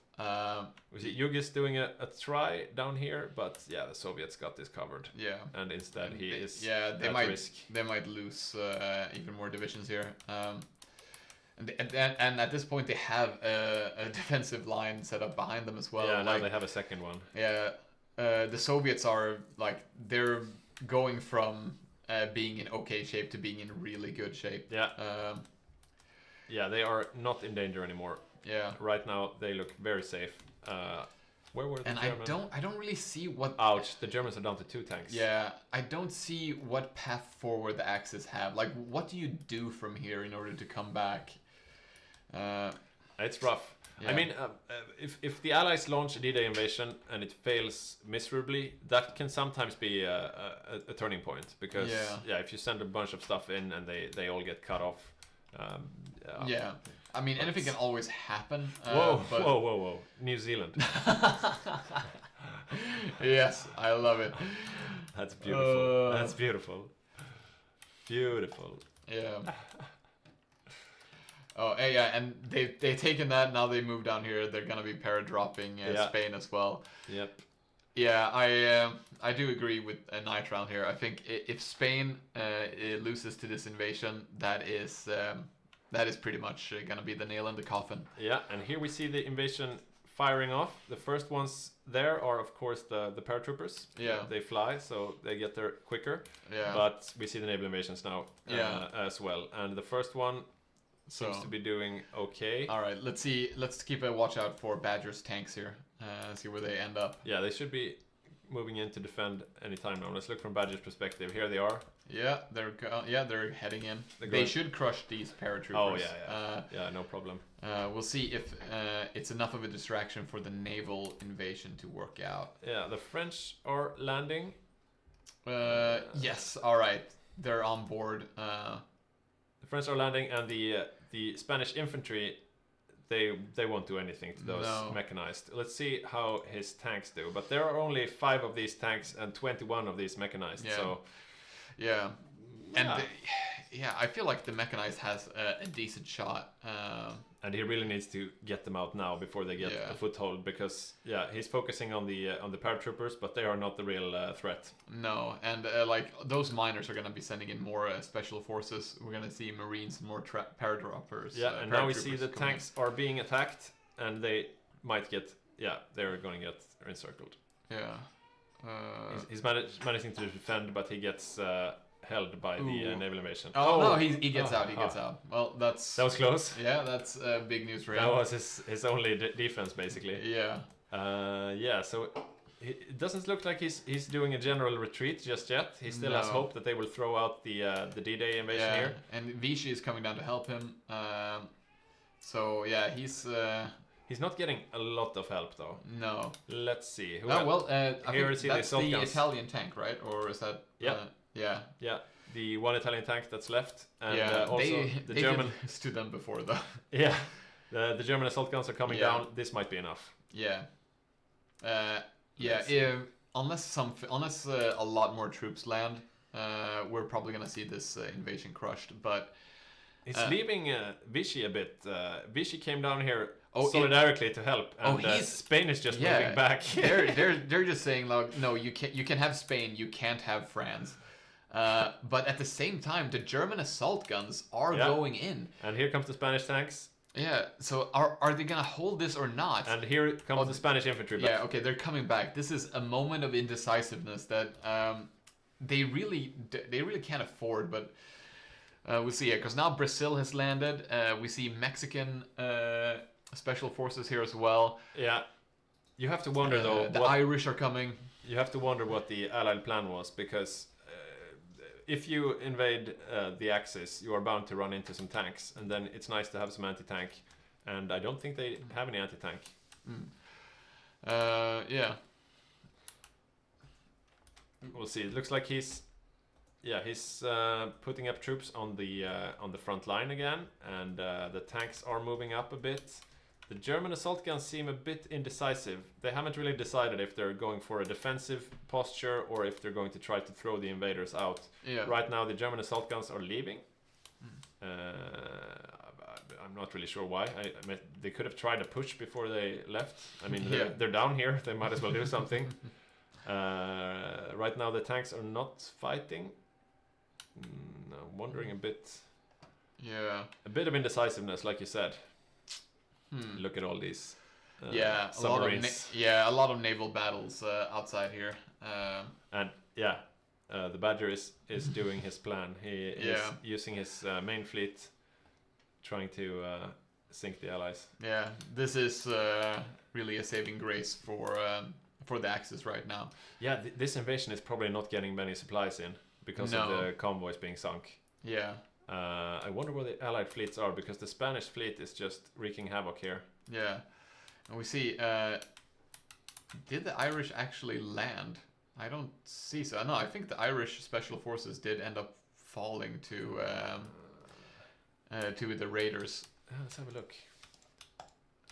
They have 3 Oh divisions. no, they're still out there. Yeah, And they're just now landing in Portugal. Yeah, this looks a bit contained though at the moment, Yeah. and they are very down on supply. What's the air situation right now? Good question.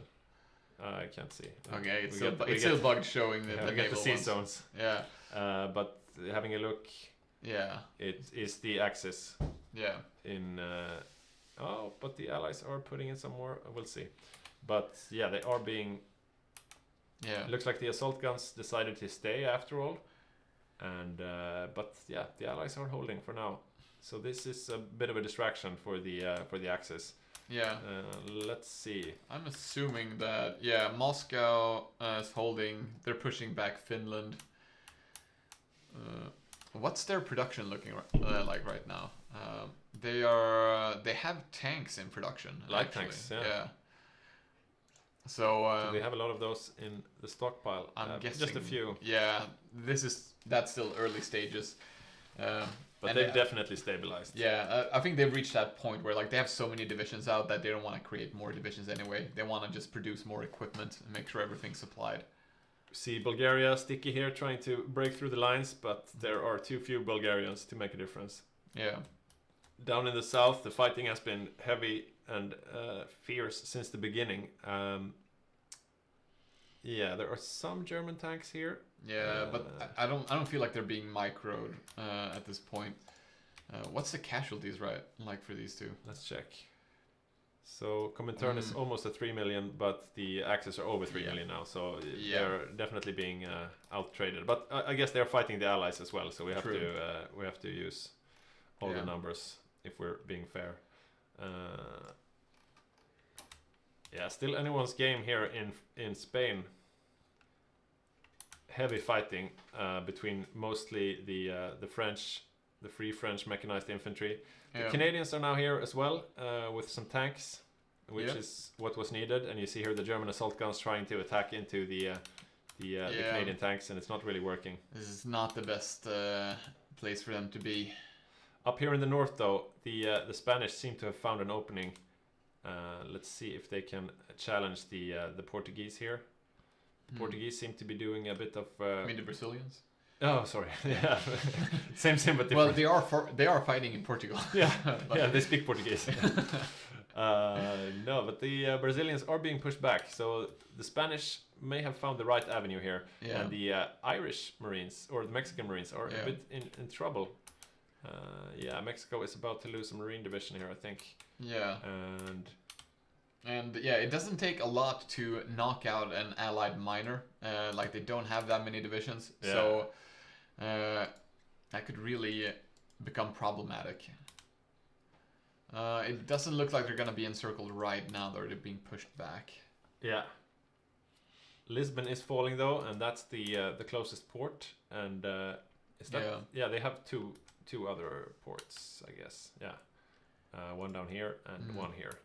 So they're not out of it yet, but it's looking a bit shaky now, especially here in the west.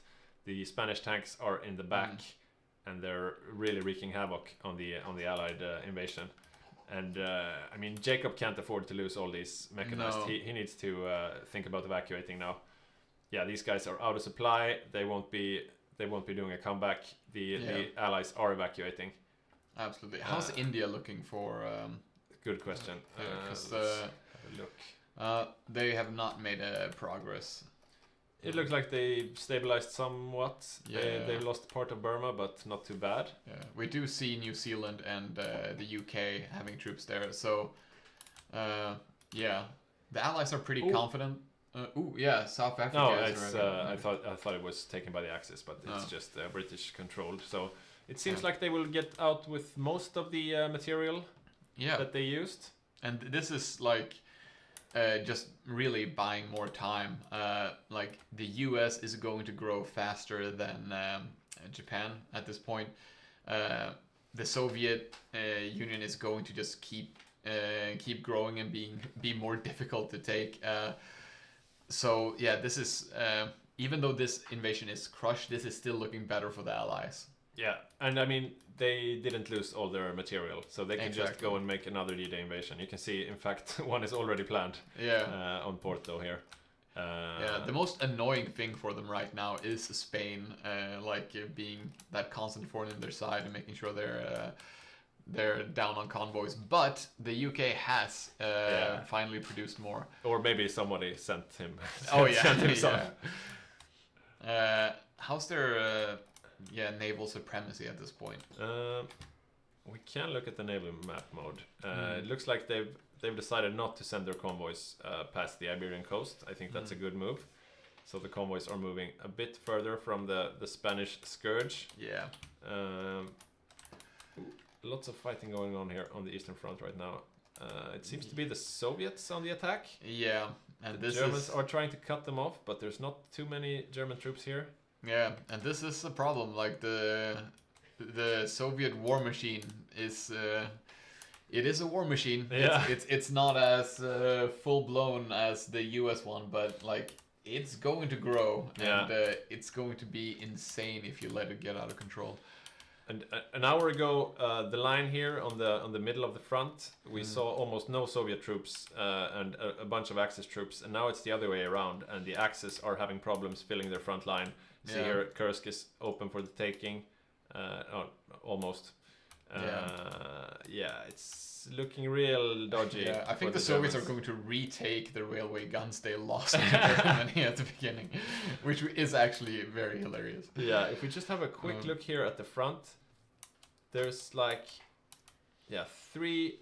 two German tanks, 3 Bulgarian rocket RT motorized thingies, and that's it for fast units. That's it. And I mean, the northern Finnish front is not even defended here. This is looking really, really dodgy. Yeah. Spain did clean up the invasion. A strong performance there, but they're just gonna keep on. And they're going for Gibraltar. All right. And are there any? Who's defending Gibraltar? Is there any? Are there any troops there?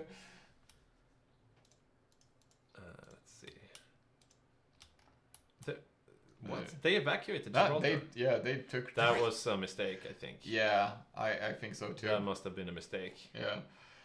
Yeah. Well, that's one small victory for the Axis, but at this point it's difficult to see. Like, has Italy recuperated at all? They went down to 2 tank divisions. So the entire North Africa is in Allied hands. And there is not much defending here from Italy. They do not have a lot of divisions. Yeah, they lost most of their troops. They have basically nothing. Oh my god. Yeah. And almost everything is in Spain. So if the Allies now decided to naval invade Rome, for example, they could kick Italy out of the war. Vichy has built a decent army. They might be able to defend for a bit. But it's only a matter of time before the Allies send another invasion in. I wonder where that will be, though. Let's see. So there's a bunch of naval invasion warnings here. It's the Japanese doing some shenanigans. Let's have a look. No naval invasions. And US is actually retaking some of the islands. Oh yeah, and this was Japanese in the beginning. Saipan is lost, so the island mechanic favors the Allies at the moment. I'm pretty sure. Yeah, we should be approaching the end. You calling it? I'm calling it. The Allies are gonna win. Olaf is calling it. The Allies are gonna win. You heard it here, first, folks. Yeah. The Japanese, though, they do not agree. They are preparing a paradrop, another one of those. The last one, I mean, they managed to shift back the defensive line with this distraction. So maybe that can work again. They also have a naval invasion here. Yeah, that's really like if they take like the beginning here and they can do naval invasions towards the rest of India without being afraid of the U.S. Navy. Then they have a decent shot of actually taking India. Yeah, we see Siam has already taken Ceylon, and they are preparing to move on towards the Indian mainland. And there's not really a lot here to defend. No. Just a wee bit. Who is in control of the Med right now? It's actually quite a good question, because I'm assuming that it's the Allies, but I think no. Yeah, I think the Allies have evacuated just to hide from naval bombers and whatnot. Yeah. What's the I guess the Spanish and Italian fleet together is still a force. So this is the UK's perspective, and you can see they've shut off the Med basically. Yeah. They don't want to fight in there. But is this all the? This is all the. Yeah, well, that's look, not a lot. That's the entire British Navy. Yep. They have lost a lot of stuff. Yeah. And this one is hurt. That's the main fleet, and it's quite badly hurt. So the Axis have been doing work on the oceans. Maybe if they'd put some more effort into the land battle. That is a problem. Like, it's great to win the Navy war, but right now all that's doing is making it difficult for them to be invaded. Like, they're not gonna win with this strategy. I mean, look at the German Navy compared to the British Navy. I mean, they are really ahead right now when it comes to navies. If only those boats could take Moscow, you know. Yeah. Having a look at the U.S. Navy, U.S. of course has some heavy hitters, but I think most of that is in the Pacific. Yeah, should be. Yeah. But this, the U.S. will just take over eventually. There's nothing stopping them from the Japanese. But yeah, the Axis are winning on the oceans. It's up to them to capitalize. Right now they are in quite a defensive posture. Yeah. Okay, let's have a look at the Eastern Front again. So we see some moves here north of Moscow. It's mainly the Soviets pushing and the Finns defending, being supported of course by the Yugoslavians. Yeah. Yugoslavia being tasked in the beginning to support Finland in the north. But yeah, the fronts here are quite stable. The Finns have decided to take a bit of a more defensive posture there. Down here in the south we see some fighting. All of the Axis armor are fighting the Mongolian armor. And Mongolia now has quite a few tanks. Yeah, we haven't looked at Mongolia in a while, but yeah. You see here, they got 6 of them. Yeah, and that's more than Germany at this point, right? Yeah, it's 3 times the number of German tanks. Yeah, it's just... Yeah, they're really doing well. He's a bit out of supply though. Yeah. How's it looking for those Soviet light tanks? Are they actually producing anything with those, or just preparing? Let's see. The line, Finland. They're still out of radios. Yeah. Not by as much, and they've increased their radio equipment production by a lot. Yeah. So that's going to be fixed here in time, and that's going to be, when that and their infantry equipment gets stabilized, that's going to be quite the boost for their fighting efficiency. Yeah. And that's not looking good for the Germans. If we look at Germany, I'm assuming they're very low on equipment as well, but I don't see them stabilizing their equipment situation. They're still in the green, but not by much. Yeah, they are in the red in radios. Yeah. They're only producing 1/3 of the amount of radios that the Soviets are producing. And we won't be seeing any more tanks anytime soon. No, they're not producing tanks. They are losing tanks. So... Yeah, the Soviets are quite comfortable here, just pushing at a leisurely pace. Yeah. All the German tanks are here. There seem to be a few more than last time we looked, or maybe that's because the assault guns are here as well. Oh, so they do finally have the assault guns here. So they have lost one division. They gathered everything here, so it's 7 in total. 5 assault guns, 2 medium tanks, and the Hungarians are here as well. The Bulgarians are here, so this is all the the fast-moving units of the Axis in one place, and they are not winning decisively. No. They are in danger of being cut off even. You see here Francis and his Mongolians are trying to cut them off. Oh, if they lose these divisions, that is... Okay, they managed to widen a bit. Oh god, another tug of war here in order to see if they're actually going to be encircled. A lot of troops. Mongolia painful. is doing work here. Yeah, he's really fighting hard. Yeah. But you really see the power of like what it means to have just a couple of tank divisions on like infantry lines. But it seems like they're gonna be able to get out here. Yeah, they're being pushed back. Why haven't they consolidated their divisions with those tank deficits? They're probably just too much to do for them at this point. Like they've reached that point where there just isn't enough APM to go around. Yeah, I think they are quite overwhelmed right now, Germany. Yeah. Because aside from the microing and the macroing and whatnot, you're also supposed to be the faction leader, like giving advice and directions to the rest of the team. So, yeah, sweaty times for Germany. Let's see if the second D-Day is anywhere close. I don't see a lot of planned naval invasions. Yeah. A few here. Yeah, and I think that's a good idea. I'm not sure if they're aware of how much they have crippled Italy. Yeah. But if they are, then Italy would absolutely be the choice of whom to invade. Yeah.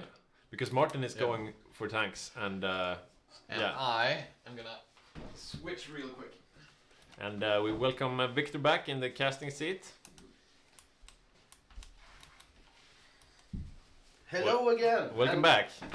It has been a long time in the technicians booth, watching you guys, and also feeding snacks to the cat. Nice. And this has turned out to be a very interesting game, considering the total domination of the Axis before, and now the Allies have, as they have been able to do in a lot of our recent games, actually push back and bite back, and like was said before in the chat, that what are the Axis able to do now to turn the tide? And I don't really know. Maybe the Japanese have an idea, though. I see that they are... Yeah, this could be one idea. If they manage to pull off these naval invasions, that could be the end of the Raj. And if you manage to kick out the Raj, that's a big blow towards the Allies. That would certainly take some pressure off Germany and the rest of the guys in Europe. We see New Zealand have taken a considerable amount of land. Yeah.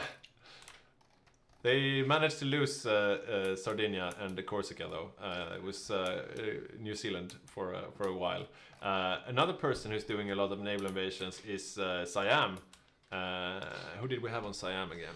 Check there. Let me take up the player. It's nicer if you give the players recognition.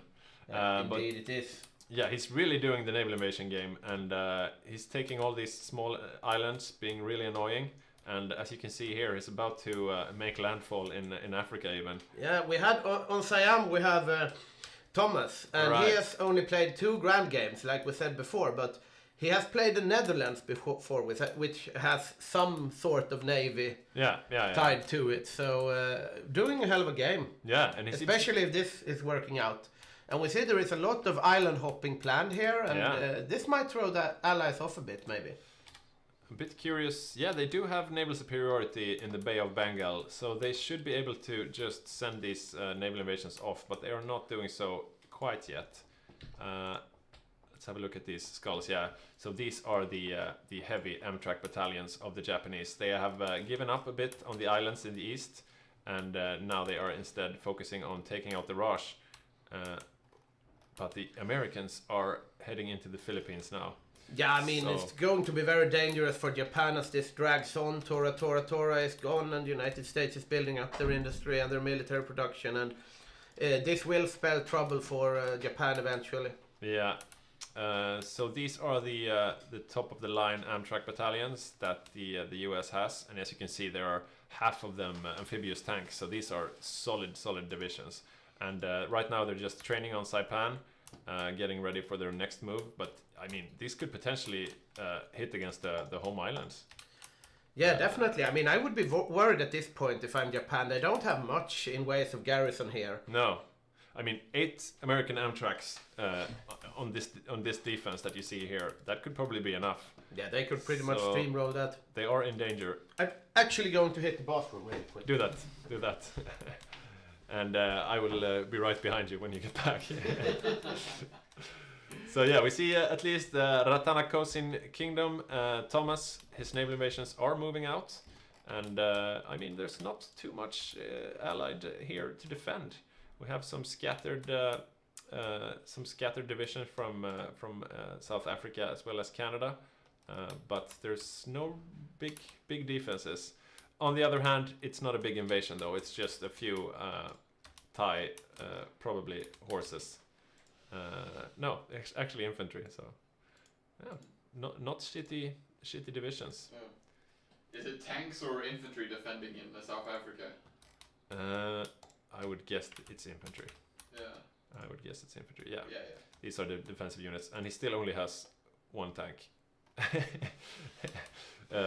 He must have lost a tank or 2 before, Yeah. but yeah, you ideally want to see more than 1 tank from South Africa. He's lost 55k troops. Yeah, maybe that's a tank division then. They are heading back now though. He's getting a bit nervous, so he's sending his 1 tank all the way back home. All right, fair enough. Yeah. I wonder where the Canadians are deployed. So he's got 2 tanks in the UK.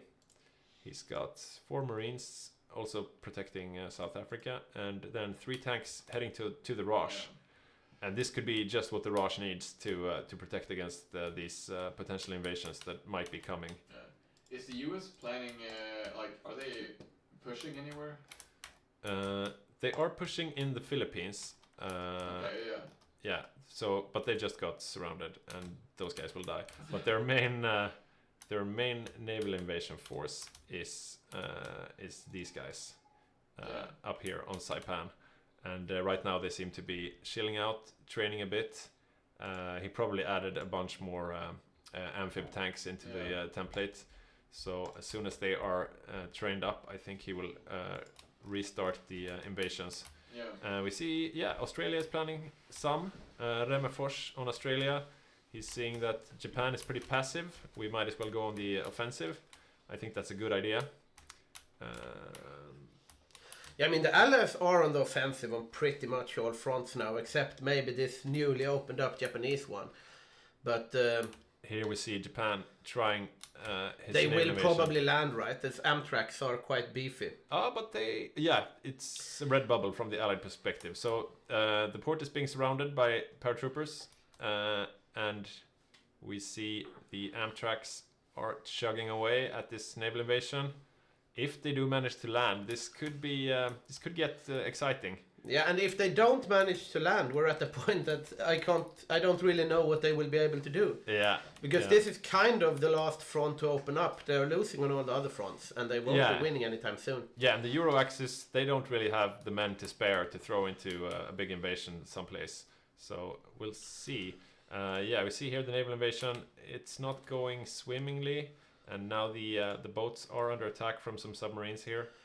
Yeah, but then again, they can't really reinforce this tile at this point. They have some garrison divisions moving in, though. Yeah, here we go. And the paratroopers are really weak, but I would imagine that they actually land this, and this will actually move back the Burma front quite a bit. Yeah, they're still not moving. Yeah, they're moving some troops off the front line. We have a bunch of different players here microing, of course. We have Magnus on the UK. We have Remefors in Australia, and of course... Now they are landing, but they are desperately trying to reinforce this tile here. Yeah, I don't think it will be enough, though. Here they land. They land. And Calcutta has fallen to Japanese. Rare Axis W, from the looks of things at this point. And, sorely needed. Yeah, it's definitely what they needed. Also, this is on a front where the Allies don't really expect that much resistance, as we said before. They have moved out a lot of the supporting units. Yeah. They are doing stuff elsewhere, and India is far away. Yeah. So we are paused at the moment. I'm not sure why. I can't see any player crashing.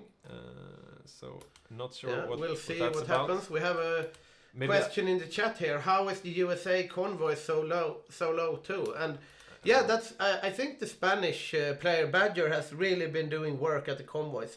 We could look at the Navy summer actually now when we're paused. So Check it this from is- the Spanish perspective. I'm Yeah. very interested to see if his plan panned out the way he expected it to. Let's see here. And you the can see- kill list up there. All right. Last older. Take older. We have that's a lot of convoy sunk, Yeah, that's a few. but also cruisers, heavy ships, carriers even. Like the French Navy, for example, has sunk 6 French carriers, 4 British ones. Yeah. I think we are starting to see the reason why the British no longer rule the seas. Yeah. I mean, the Spanish Navy has done a lot of work this game, and It says here he has sunk 5,000 convoys. yeah. And I mean, the thing is that Badger's plans usually pan out the way he wants to. Like, if Badger says, I'm going to do this is my plan, it usually works out in his favor. Yeah. Then again, he sometimes loses anyway because other factors are in play, Yeah. or the plan was not the correct one Yeah, from the beginning. Exactly. But given the amount of convoys that the Allies have, the state of their navies, Spain, under the leadership of Badger, has really been able to execute their naval strategy to the fullest and have done very high impact on the seas. Oh yeah. I'm gonna go hit the loo as well. You do that. I'm going to move our communications channel so I see what's being written and take over the control share. And we are still paused. I'm unsure as to why, but we will probably get to know that at some point. Looking at the casualties now. Badger asked for a 10-minute break. Okay, Badger has asked for a 10-minute break. And I think a lot of players feel that they need that. It has been going on for a long time. Yeah. And a 10-minute break. We won't end the stream. We'll just sit here and we'll keep you entertained in the meanwhile. Both cats have escaped, unfortunately. Ah. We had the little cat was starting to climb behind the computer and chewing the cables and stuff. So I moved him out. And then we went and got the mother cat. But the mother cat left too. So we are catless now. I don't see them around here. Now, if I shake the snacks a bit, they might come back. We still have a lot of them. But the war is still, I would say, favoring the Allies. But, the Axis have started to claw their way back a bit. We see big frontline orders being planned on the Soviet Union. Looking at the German army now, you have mountaineers. And you have infantry. You still have a dire lack of fast-moving tank units. The railway guns are still in possession of the Germans, though. And we will see how it pans out. Considering Spain actually took Gibraltar, I don't know if the plan worked out. They had this idea that they are going to lure the convoys into the Mediterranean by letting the Allies keep Gibraltar and Malta and not make any moves to capture it. Yeah, But- I feel like it worked a little bit in the beginning, but they killed most of the convoys after Portugal fell. Yeah, and the thing is, like, at some point, you lose more than you gain by that sort of tactic, because, after they got D-Day invaded, like I said when we talked to the Spanish player, like, if you are scared of a D-Day in Spain, it seems counterintuitive to let the Allies keep Gibraltar and Malta, and I think eventually they realized that too, but they did do a lot of work with sinking convoys outside the Portuguese coast, probably during about the time when the naval invasion actually kicked off. Yeah. How are the Free France mech stockpiles after the invasion? How are the Free France mech stockpiles? They are quite good, I would say, for being Free France. We have, this is quite beefy divisions. 99%. 30 combat width, 99% strength. No glaring equipment deficiencies. Of course, mechanized is the thing that they are missing, and it is the bread and butter of their division. So that is not an optimal situation, but considering that the invasion went badly and France is France, I would have to say that they still can punch a bit. We do see Saxeliv in the chat though saying they had 21 mechs pre-Spain invasion. And if that's the case, then it's definitely a big loss of their fighting power. Yeah. But in that case, we do see a Free France under the leadership of Jacob that has played a very, very strong economics and macro game, because to be able to churn out 21 mechanized divisions with this amount of equipment and this stats, it's really a testament to strong planning and plan execution and keeping your economy rolling. So kudos to Jacob on that one. I'm going to check around for the tank capabilities on the Axis side. We do have no tanks on Romania, and that's what we said before. They went marine and they tried to do stuff with that, and I mean the idea might have been good, but another tank miner would not have hurt the Axis at this point. Another minor country that could punch in the Eastern Front with actually good tanks would have been very good for the Axis. I mean, Romania 23 infantry divisions and 7 mountaineers is not bad, but it is the same as Germany has. So it doesn't really bring anything new to the table. And when it comes to infantry against infantry on a long front line in the east, you can't really beat out the Soviets in that regard. So Hungary, we have 3 tank divisions, the Try Again Army, as they were called once, are starting to hit the front, and these are good divisions. Yeah, he's managed to get mechanized into the divisions now, earlier being just motorized, and mechanized makes them a lot harder, of course. They are still a bit few, though. Yeah, indeed. And the Bulgarians, we have some motorized here. I mean, this is not very hard, but as we said before, it's mostly infantry on the Soviet side, and they have wised up to this. I mean, they don't need tanks, as in tanks, like heavy tanks or medium tanks.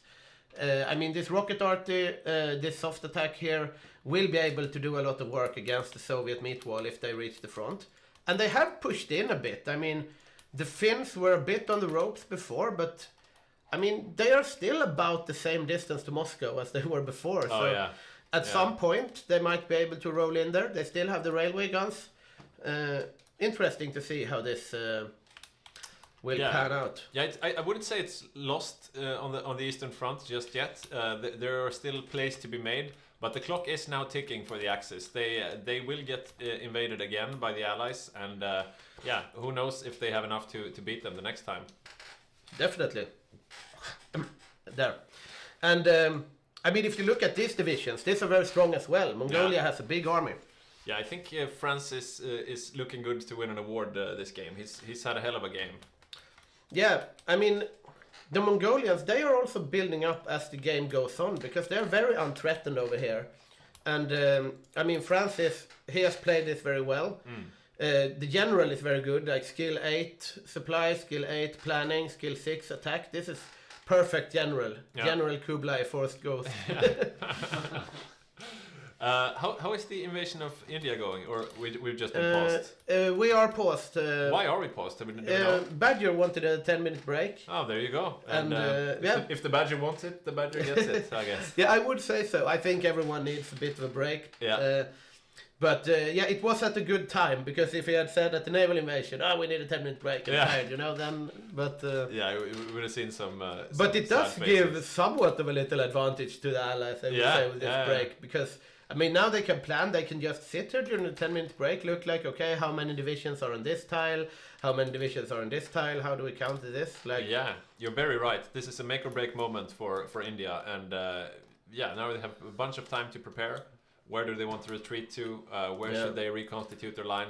I mean, this front line will fall, though, after the landing of these Amtraks. Yeah. There is really nothing here to stop them. It's just a matter of how many troops they manage to get out. Yeah. Will they manage to save enough troops to make a second line at all? We'll have to see. Yeah, I mean, there is not really any defense in depth to be spoken of on the Raj side of the front. Yeah, definitely not. And it's about 50%. No, I guess the Raj are in a minority there. Mostly on the line I see Brits and Americans and so on. I guess the Raj lost a bit in Burma. Yeah, let's see the Raj here. They have... that's not too many. Yeah, that's not too much. And these are garrison divisions. Yeah. So this won't defend anything. I mean, they will just crumble as they do. Yeah. What about those others? Let's check them out. So they've lost all their Gurkha infantry. It seems like it. And I mean, this is... 20. 20 width, so I mean this can stand up to regular infantry, but not much more than that. Pack artillery, also anti-tank. It's good against the Amtracs, I guess, but otherwise not that much. The Roche have taken a beating, for sure. How is the naval balance between the US I think, and the Japanese and Navy. the Japanese Navy? I think the US are doing quite well at the moment. Yeah, I mean, they are left alone in general. If we look at their Navy here, we have 4 super heavy carriers, 4 regular carriers, 8 super heavy battleships, 15 battleships, 40 heavy cruisers, 5 light cruisers, 175 destroyers, and 140 submarines. So that is the only Allied Navy that is still somewhat feared by the Axis, I would say. And they don't seem to have lost too many. Looking at the Japanese, though, 5 carriers, 6 super heavy battleships, battle cruisers, 1 battleship, 4 heavy cruisers, 50 light cruisers. Smaller. It's about half the size, maybe? Yeah. I mean, the Pacific War definitely favors the United States. They have even taken some of the Japanese island that they controlled in the beginning. So, as we said before, clock's ticking. Yeah. And if we have a look at North Africa, just while we're paused, because I'm guessing that North Africa is where the next, if you take the Allied point of view there maybe. Yeah, let's check it out. I guess this is where the next invasion will come from. We see Brazilians over in, no, that's mostly French. Yeah, I mean, there are some, they control it, but there is nothing really being planned here. What about the UK? Do we have any troops up there? So, here's quite a lot. I mean, they could do something with this, but once again, the Navy that is good on the Allied side is over here. Yeah. I wonder where, though. Like, if we look at the Navy map, they are mostly doing work in the Pacific. So if they want to do a D-Day, they need to consolidate. And they have blocked off all of this. Yeah, the naval game. They don't want any part of the Badger submarines. Yeah, I mean, Badger has really kept the Axis in the game, more or less. Because if Badger had not put up this underwater wall, more or less, against the Allies, I think we would have seen a much more dangerous D-Day. Because, I mean, this was a good try. It could have really have hurt the Axis. Yeah.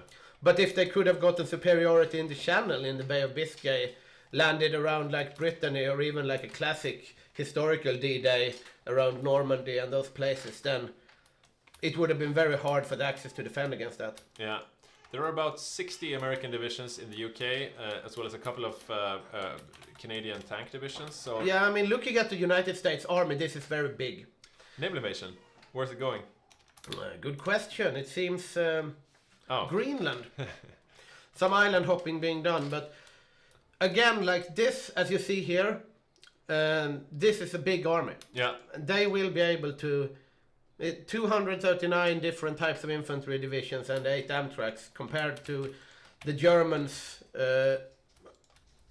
Let's see here, 79 and some horses, and I mean.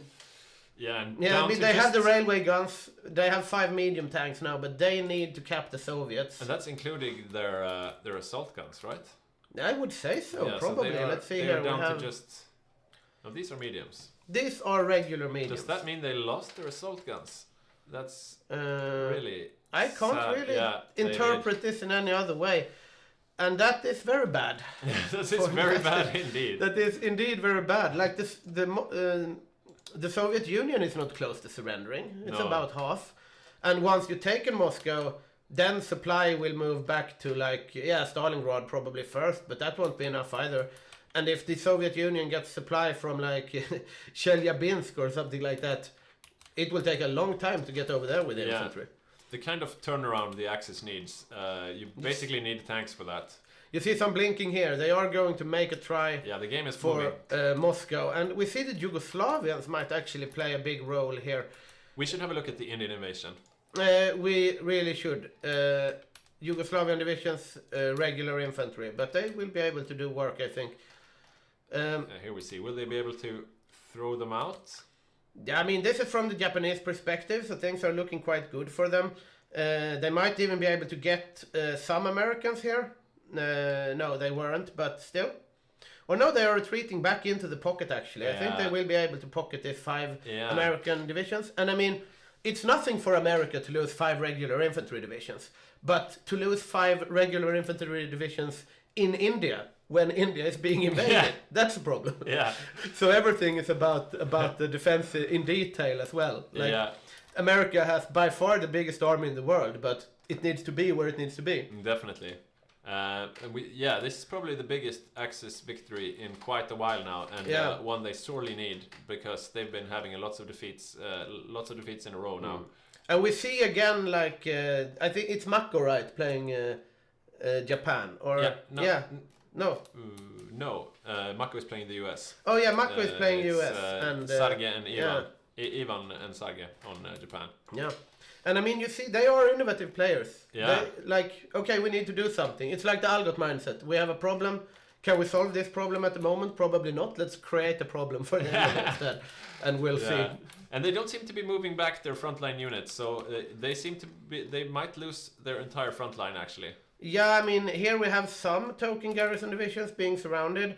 Yeah. I mean, this is dangerous, though, because it is the same thing. Like, not that much for the United States to lose this infantry, but if you don't have it here, then it is completely open. Yeah. They do have some orders starting to form to get a new front over here to hold the river, and there is a Japanese naval invasion on the west coast, though, maybe towards Mumbai, or I think you see there. Yeah, definitely.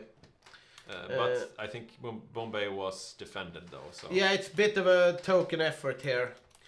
But the thing is, like, if they stabilize the line, then the Axis are in trouble again, because then you need to do another naval invasion to jump behind the next line. Yeah. And then they will have wisened up to it. Look at Siam. They are moving their entire army out into the Indian Ocean right now. Yeah, indeed they are. I wonder what the plan is here. They have landed. They are doing some island hopping. But they were thrown out. We have Thai troops in the Hormuz Strait, but not anymore, though. Yeah. No. Poland controls a bit of the Africa there. That's cute. Yeah, they do. Yeah, indeed. They were giving. Poland is back in Somaliland. But India. As have been said in the chat here as well, Japanese manpower looking very bad, convoys too, and that is true. And that's the thing, because I mean, you also have the defense in detail thing on the Pacific front, because the American Navy can sink the Japanese convoys here, and the Spanish powerhouse Navy is on the other side of the globe. Yeah, and as we were seeing before, the Americans had 180 submarines. So and they are now down to 0 convoys. They are working their way up. So it's balancing a bit. It's not like a complete lack of convoys, but I mean... Yeah, they're about to be starved. Yeah, I mean, they will be starved at some point, definitely. They are in danger of that. It will be interesting to see how this pans out. I'm going to have a look over at the Eastern Front, see if the German push towards Moscow succeeds somehow. Well, they have pushed forwards a bit to the south there. Yeah, indeed they have, and they also have green bubbles all around, and they're starting to do encirclements on the front again. The medium tanks doing work. I mean... Yeah, they have consolidated the Hungarian armor with the what's left of the German armor, and they are making another push. And I mean, they have lost some division. They had like 4 before, now they have 3, but the Hungarians have been managing to come back.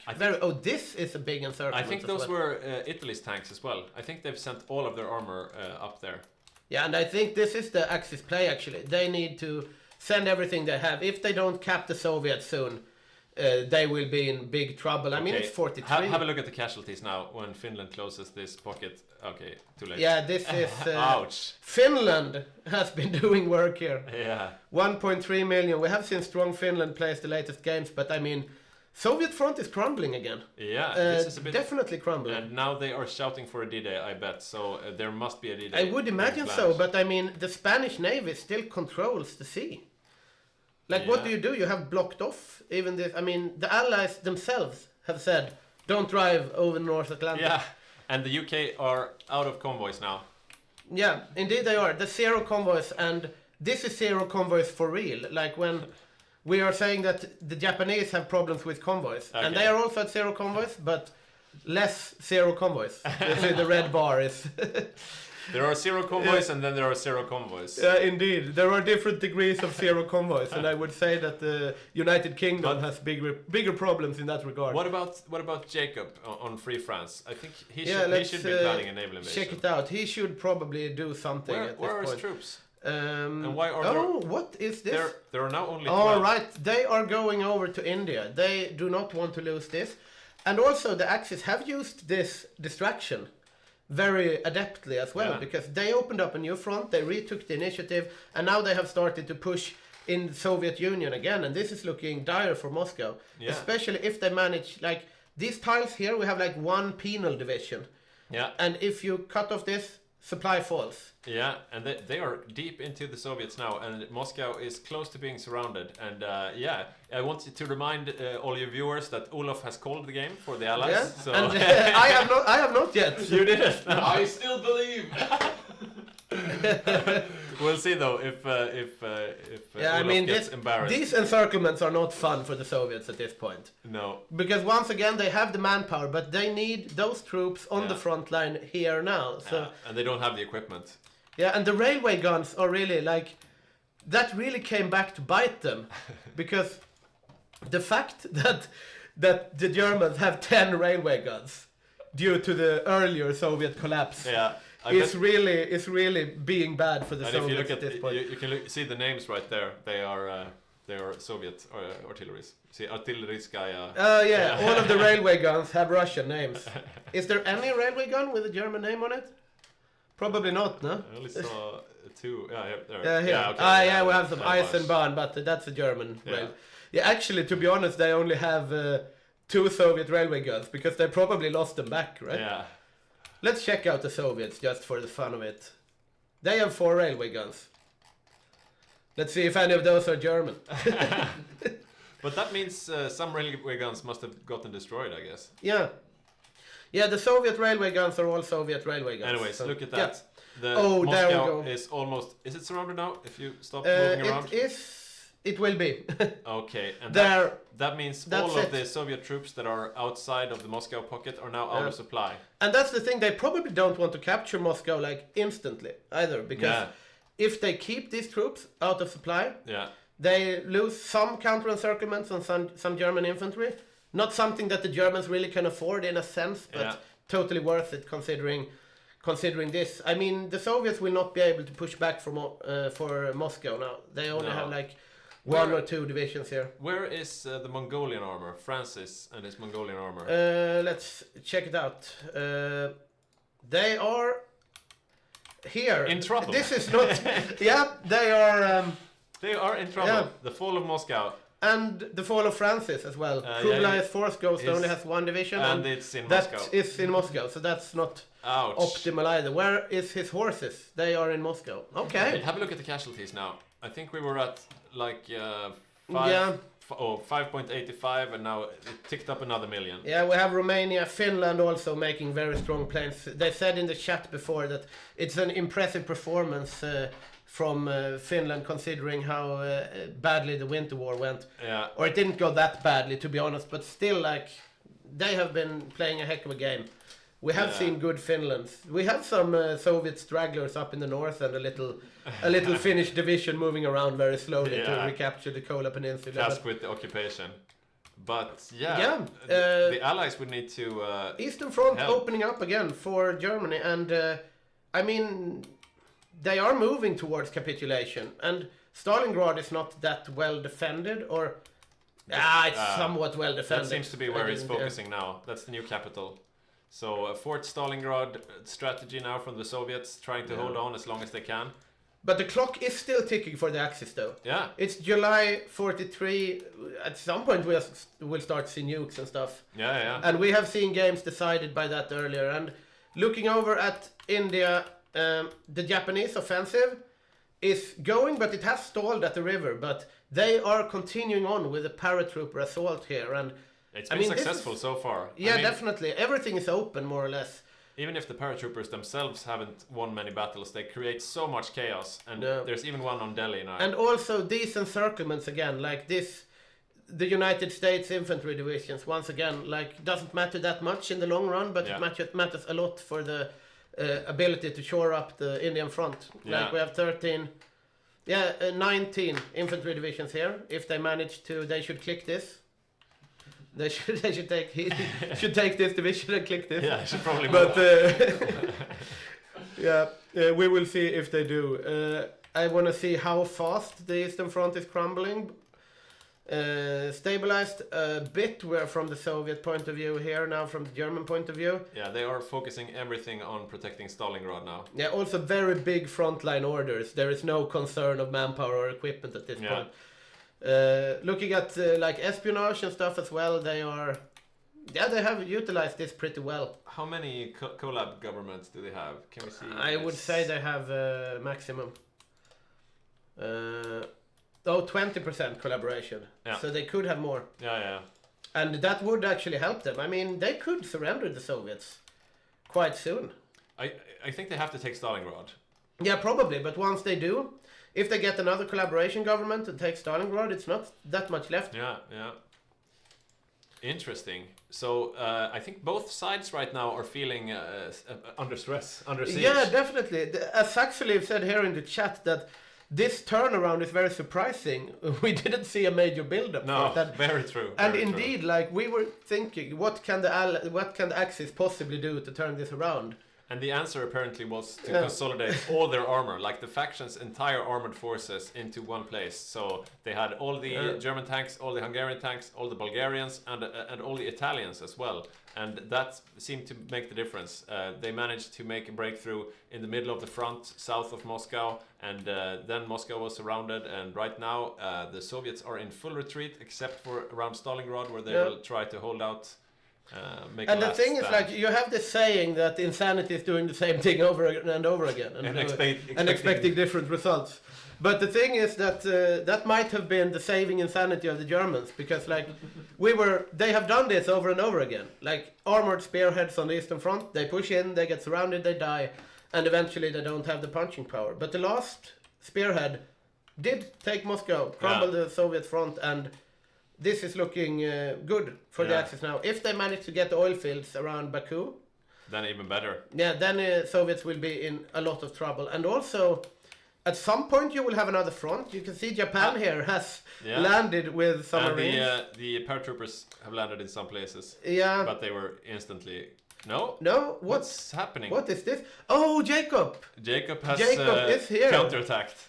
Okay, so the Japanese push into India has completely crumbled, and they don't have too many troops left. We are back in Burma. They can't really counter this, and okay, so I'm really curious what the American Amtraks are doing now, because they could basically go and kill Japan. Let's I think see. it's that 8th group. Yeah, where are they? Okay. They are on Saipan, so they are probably still thinking a little about going to kill Japan. There we go. We do have a naval invasion planned for Okinawa, and that will probably succeed as well. Yeah, that's a good stepping stone if you want to invade the home islands. And this is very good. Wow. For Jacob has really done work here. Yeah, Jacob basically beat the Asia Axis single-handedly. Yeah, looking here at the casualties for... you have to go to the different war, I think. Oh, yeah. No, it was. I looked at the wrong side of it.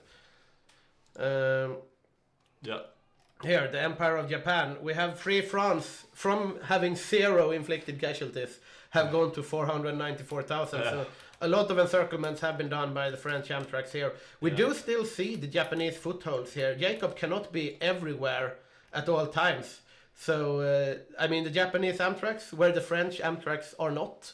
The Brazilians and the Canadians are tasked with attacking here in the south, and it's going pretty well here. Yeah, they're taking the port. They are taking the port as well. Indeed, they are going to try to reinforce here, but I would get out.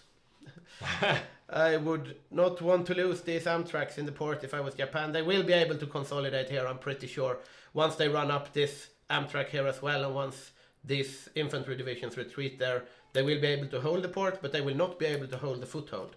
And that is what they need. And they also have the Amtraks over here in Bangalore that are still a bit out. They could probably go across, try to get the harbor, but the closest harbor on the eastern side of India is Goa. The west, yeah. They could snake there perhaps, but the United States have successfully conducted a paradrop at Iwo Jima as well.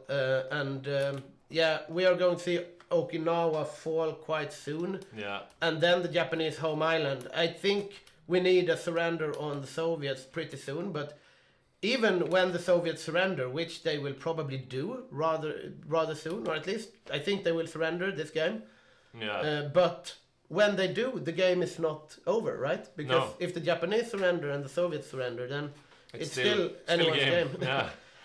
Yeah. I guess by points, the Axis would be ahead.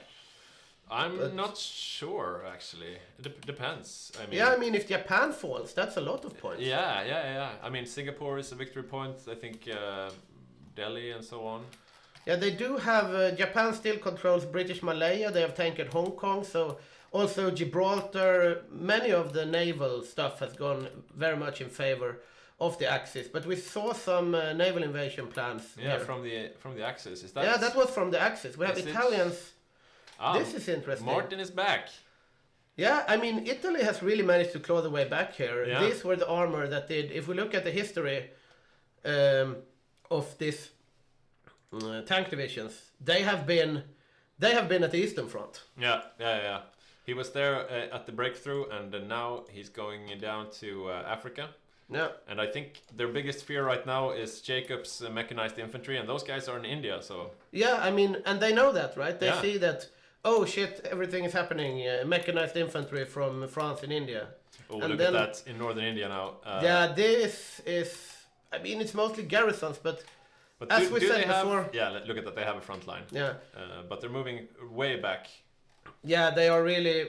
And also, I mean, this front line will not be able to hold. If you get like 3 of these very strong mechanized infantry running up on a like plains province towards one garrison division, it's just going to flee. So. Yeah. But they are defending in the mountain range, so they should be able to hold against Jacob. Yeah, I think so. And this foothold is not that easy to drive out. I mean, then again, they might get encircled here if they don't play their cards right, but... They are wreaking some havoc. This is cleaned up though, and Asia Axis not doing too hot, but the Euro Axis doing well again. Yeah, and who would have thought that an hour ago? Yeah, I would definitely have said that invasion of India might be a little consolation prize for the Axis, but if they don't turn this around, they're gonna lose. But this is looking good for the Germans, and as we said before, no D-Day in sight because the Spanish Navy is just doing work. Look at this naval battles. We have 2 convoys here, some Irish. Here we have 1 destroyer, some tactical bombers, convoys. Yeah, look at the British number of convoys. Are they still at 0? Let's see. Pretty much. Yeah, 0. And I mean this now, logistics fulfillment 18%. Ooh. They can't do anything. No, but someone that bad. can do something is the United States, and this they are doing. Yeah. They're at 0. Now they are planning... Okinawa is under the control of the United States, and I mean, they can just press this whenever they want, and Japan will fall. Yeah, and that could really change the game up. Yeah, I mean, Japan is entirely at the mercy of the United States now. How many troops do they even have left? Do they have some. Oh, this is the US. Yeah, that's the US, of course. I was thinking, like, what the hell. Let's check it out. Yeah, they have some manner of troops, but these are garrison divisions. Yeah. They will just fall to the Amtracs. Yeah, they will be eaten up. Looking at this is some mix and match army. Yeah. I mean, they have some mountaineers. They are coming back with the Amtracs here. This is sad for them though to lose these 2. Yeah. But they are. This is bad. These two divisions they don't want to lose.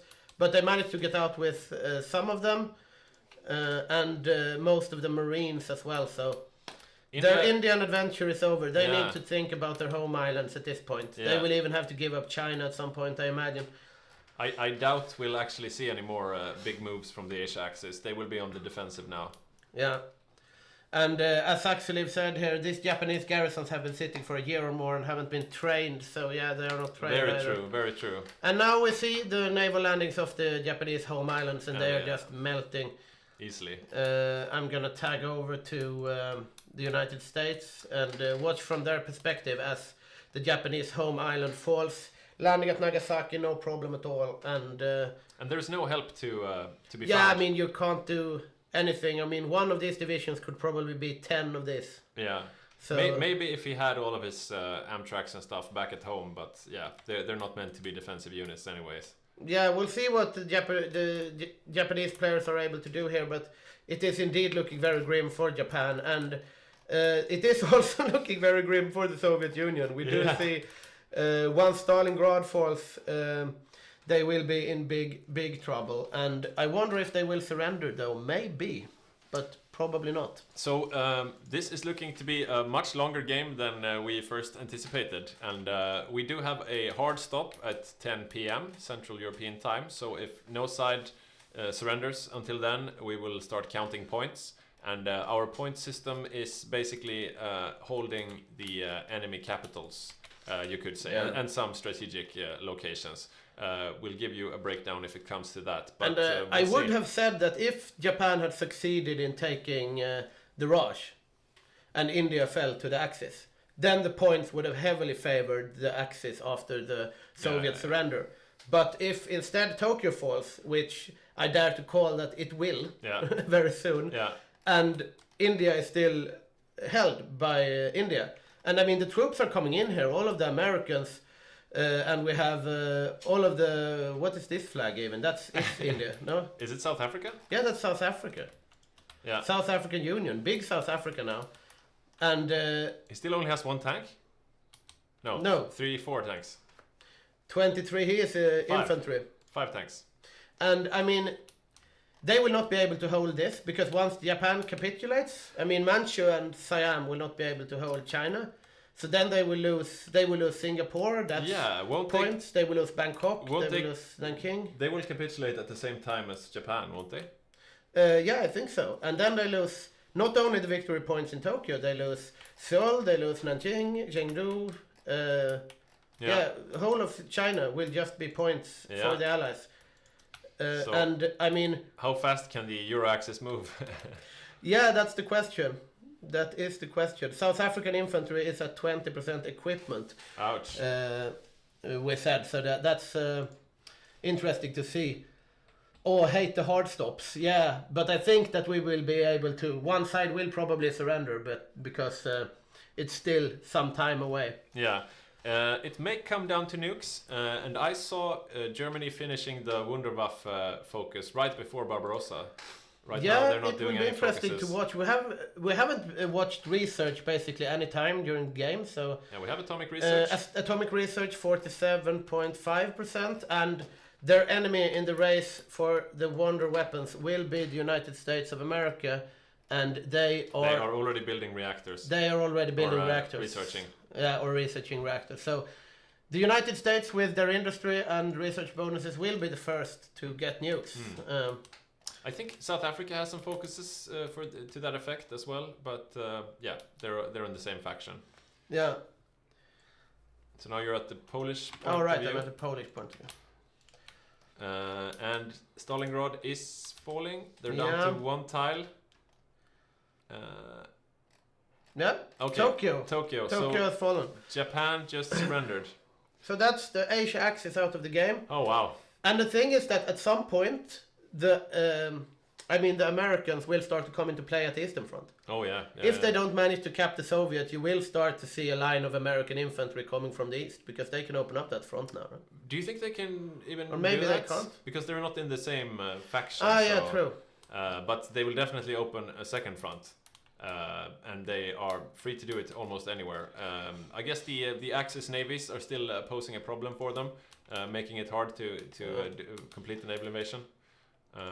You see here the demands that are being made. India will take all of this land, so the Raj will grow significantly, and it looks like India has demanded everything.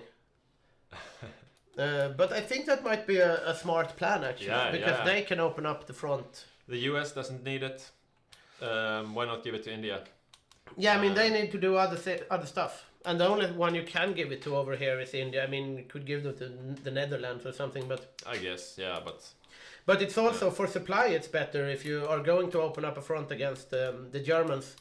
It's good to have a capital that's land-based. Yeah, and India also has a big supply of manpower, so if they get a few extra factories and resources, they can start chugging out troops real quick. Yeah, and as was said in the chat here, India also has the manpower to garrison this, which is also a big boon, of course. Exactly, very true. Very true. So yeah, this is an interesting development, to say the least. We see now... Oh, look at that. No, we got... US. Yeah, we have the US. The Let's Brits. see there. I just watched the Indian demands. We have the US, they want to take 57 Japanese states. And they will trade a bit with India here, so India will get Thailand. British will get Malaya back. And now the rubber problems are solved, the fuel problems are solved. Oh yeah, yeah. This opens up a lot of avenues of attack for the allies, indeed. Yeah, and a good way to make enemies is to take a long time doing the peace settlements. So right now the Asia Axis are probably grinding their teeth. Come on, guys, just finish it up. We'll see if they stay in the game and move to co-op the Euro Axis. Yeah, I mean that could be very good for them. Yeah, sometimes we see that happening. If you move over all of these players, so you can win the micro game in Europe, that could be a big boom for you. Can you click up the chat there so we see it? Did we do the second raffle yet? No, we'll do that at the end of the game. But if you're not already a Patreon, you can become a free Patreon at patreon.com/Hygge Gaming. And if you do that, you will be in the draw for a raffle later on, where you can win a free DLC of your choice or a content pack with guides.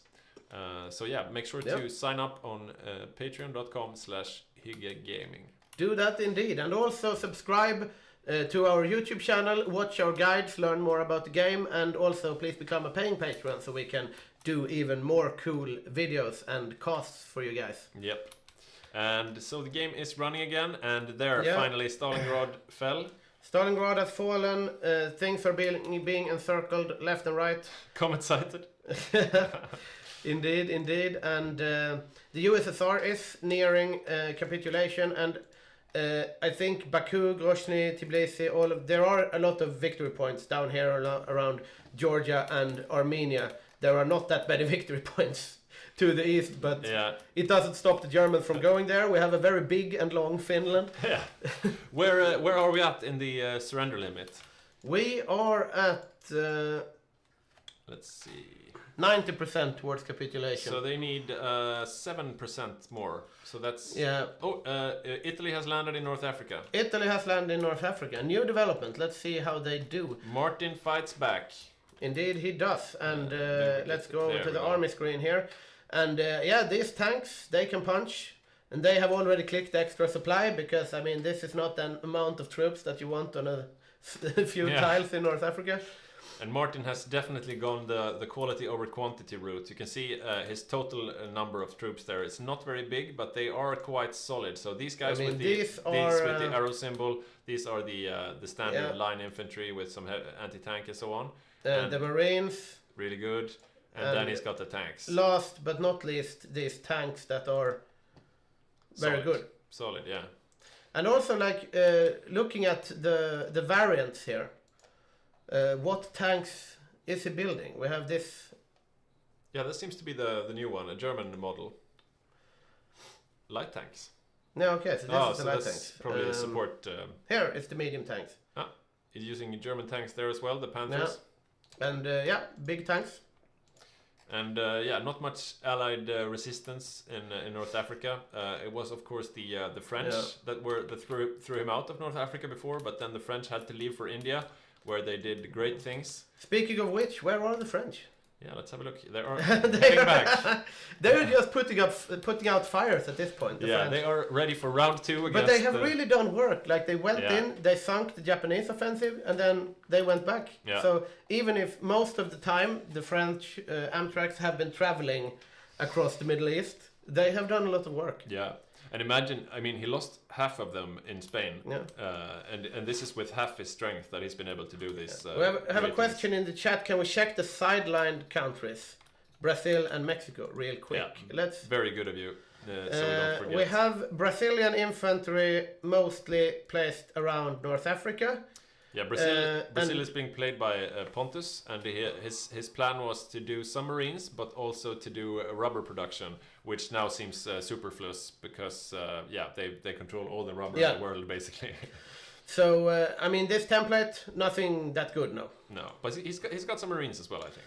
Yeah, he does 20 of those, and he has 9 of these, and 3 of those are marine divisions that are good. And I think those semi-motorized divisions that you see below the Marines, they are just to fill out the ranks, yeah. Yeah, indeed. And this one Amtrak division, but it's a beefy Amtrak division. Yeah. So we got some hot joining players, I think, it's the capitulated Japanese players coming back. Yeah, let's see if they get to co-op on some Euro access. Let's see where they end up. And let's see if all of them choose to join again. Japanese exile, very angry, has joined the game. Let's see what they play. Let's see what they pick. Thomas is going for the Observer. I'm not sure he's allowed. Yeah, I don't think he can play Observer. But we'll see. Very little convoys here too, only 92 for Brazil, but at least they're not at 0, as some other countries are. Yeah, Brazil is one of those countries that will have trouble if you have like this underwater wall of submarines, because I mean the work that they are going to do is in sending troops to North Africa for a D-Day or something. I mean they could go through the Panama Canal, but... Yeah, but it seems like... some overcommitment on airplanes and navy, perhaps. Yeah, it has been a very, very navy-focused game, and also not a very tank-focused game. No, and you see the tanks really make the difference when they are in sufficient numbers. And here again we see Jacob's internet showing its worth. Yeah, very slow upload time. Perhaps I can go and get a cat. Yeah, go get a cat. I'm going to get a cat. Go get a cat for the stream.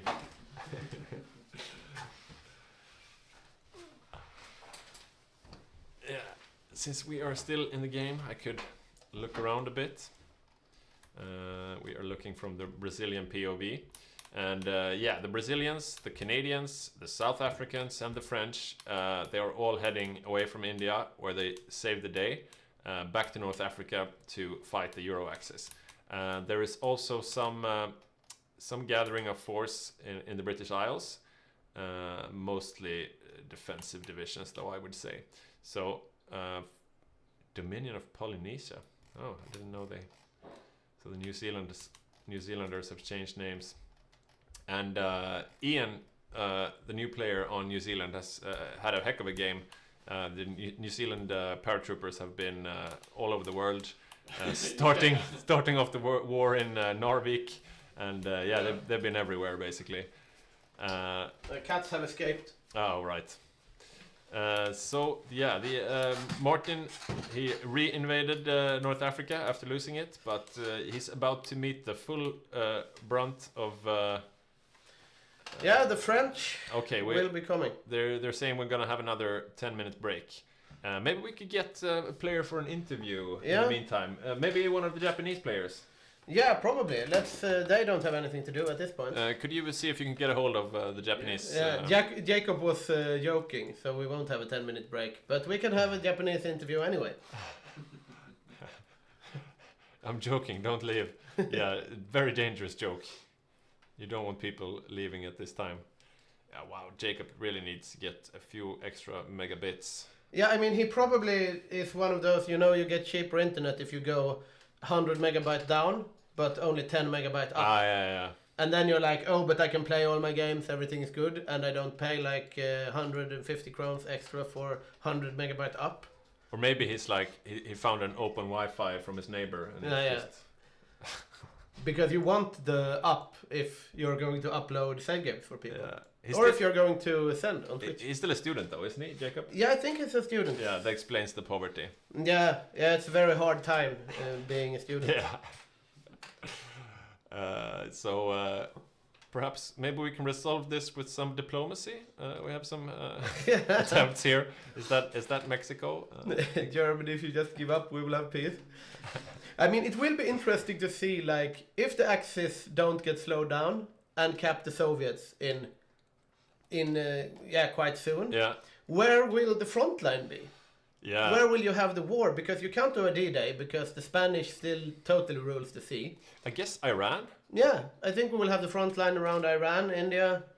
Yeah, I mean, there should be American troops coming in from the Far East eventually. And I wonder also if you had big naval battles on the Atlantic. I mean, the United States has the biggest navy, but will it be able to stand up to both the Spanish and the German? Yeah, that's an open question. Because if they sink the American navy, then even if they will be able to build it up, it is 1943. Yeah. So the one who wins the big naval battles will be controlling the seas. They probably did take the Japanese navy in the peace deal. So they have that going for them. That's true. But I mean, the Japanese navy was nothing too impressive at the end. No, and the UK navy, as we saw earlier, they've been completely decimated. So. Yeah. I mean, they basically don't exist. Yeah. They have been at zero convoys and also logistics fulfillment at like 20% and below for. So it seems like Falk is joining in the peace negotiations. He's saying, "I want Alexandria back. It's historical Italian clay." We'll see how that goes. Right. That's Sarge, I think. Yeah. Let's get Sarge for an interview. Could I get the... Oh, right, here. Let's see. Han är inte i Discorden. He's not in the Discord yet. We'll have to wait a bit. We will see once he pops up. See what we can see while we look around. Yeah, now we can't see any units. Which is a shame. But yeah. There we heard something in Discord. Hello. Hello? Hello. Hey! Hi, and... Is it Sarge? Yes. Yes, so you were second seat Japan. That is correct. And you were just capitulated. How do you feel? I think we put up a quite good fight. It was a real fun game, so there's no real complaints from my side. But it did end very quickly all of the sudden after the entire European allies came to India. Yeah. And America started island hopping quite quickly. Yeah. It seems like you ran into a wall quite early on in the island war, and then you just shifted your focus.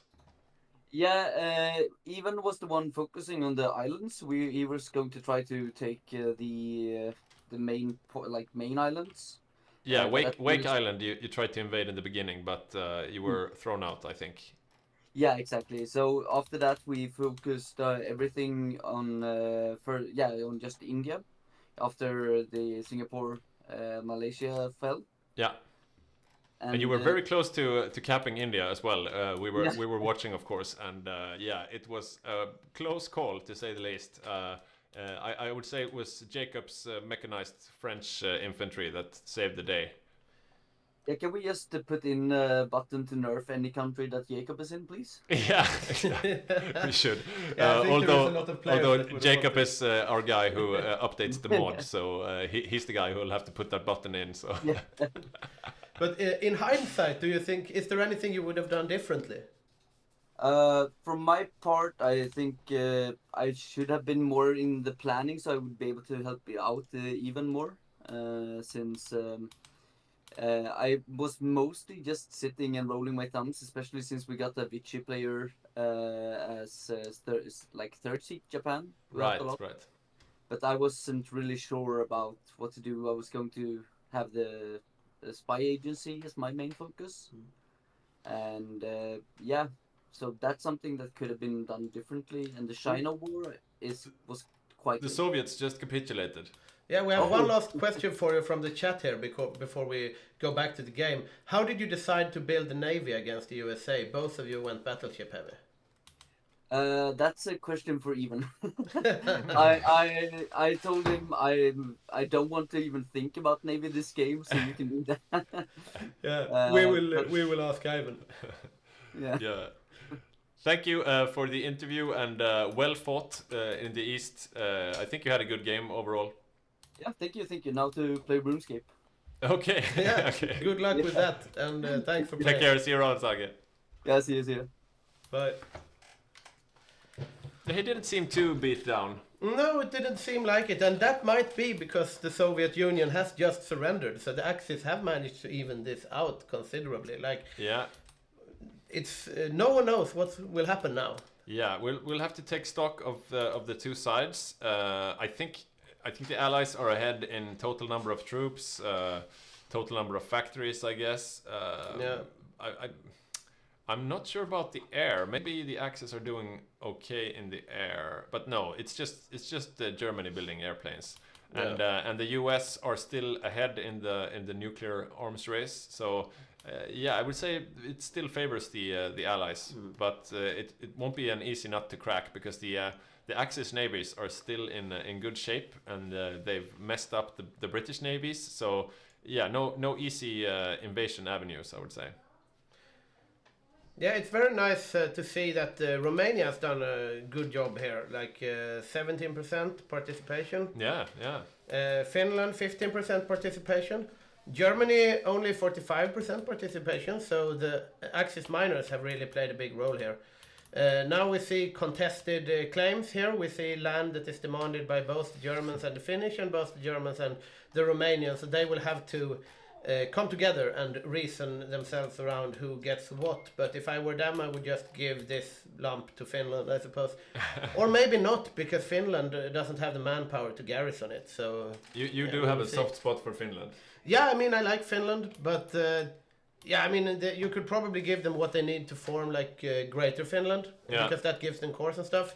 He didn't do that now, which is probably stupid, but not much more than that, because Finland is not really a go-wide country. Yeah, they'll probably give Finland those states afterwards, I think. It would be silly. That's probably true, because it gives you bonuses if you form Greater Finland. Yeah, Seva says, I like Finland too. I think it's because Seva is Finnish. We have a bunch of Finns in the chat. Yeah, a lot of Finns in the chat. And we love Finland, of course. Yeah, I like Finland. Nice country. Brother country. Yeah, indeed. So anyways, now that the Axis have taken the Soviet Union, they really need to get on the offensive and quickly, because time is not on their side. So they really need to find some way to strike a blow against the Allies, or the Allies will just run away with it in time, I think. Yeah, indeed, that's probably what's going to happen, and yeah, we will see how it pans out. Now we have a peace conference that is waiting to be done once Germany and Romania mostly resolves their different overlapping claims of USSR territory. We're getting some love for Sweden from the Finns in the chat. It feels quite unusual. You usually don't hear too much gushing from Finnish people about Sweden. Yeah, mostly they are angry when it comes to hockey, I know, and we have Sweden and Finland in hockey. Yeah. There are some things we agree on, though. Like, true. Like Russia. Yeah. Well, and speaking of Russia, I wonder how they are going to divvy this up. Yeah, Germans took Crimea and all of Ukraine, pretty much. Yeah, I think they just concluded that, okay, Germany takes all states, and then you can request control of states afterwards when the game is running. Yeah, that's probably the smart thing to do in order to handle this somewhat well. Lapland wouldn't have held without Swedes. No, that's true. We sent probably, I don't know, there half was our military material or something. Yeah, a lot of volunteers. Yeah. Finland sak är vår. Yeah. I think I have some t-shirt with that. That's cool. Yeah. Can I have a snus? Yes, you can. Thank you. Yeah, Finns are a bit bad on the snus though. I think it's not completely legal. It's mostly... Yeah, I think they don't have the European Union exemption that we do. Right. For the snus. Right.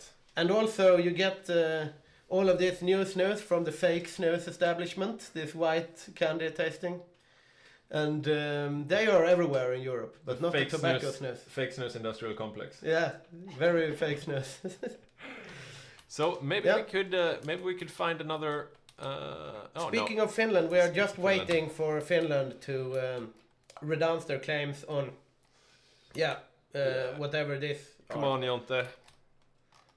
Oh, yeah. Now we have contested demands for everything here. Siva says that many Finns get their snus from Haparanda. Yeah, of course. Yeah. And if you are not from Finland or Sweden, Haparanda is here. Yeah, and so right on the other side is Tornio, right? Yeah. Yeah. So you can go between here, so they can go here and get snus, and we can go there and get... You can even see the bridge there on the map. Nice place. Yeah, indeed. I've been there once, I think, Haparanda. Maybe twice, I think. We can go over there and get like the Karelian pierogi. You know? Right, but that's not Karelia. No, that's over here. But I guess they eat it here too. I guess. I tried that once when we had like cultural evening at some event I went to. And the Finns, they did this, some cornmeal filled pastry that didn't taste that much, but it was quite alright. Saxeliv is saying, my brother gave Siberian to some hobo in street a few years ago and he just fell down, didn't wake up and went away via ambulance. So that's what happens when you give snus to people, they OD. Oh, poor guy.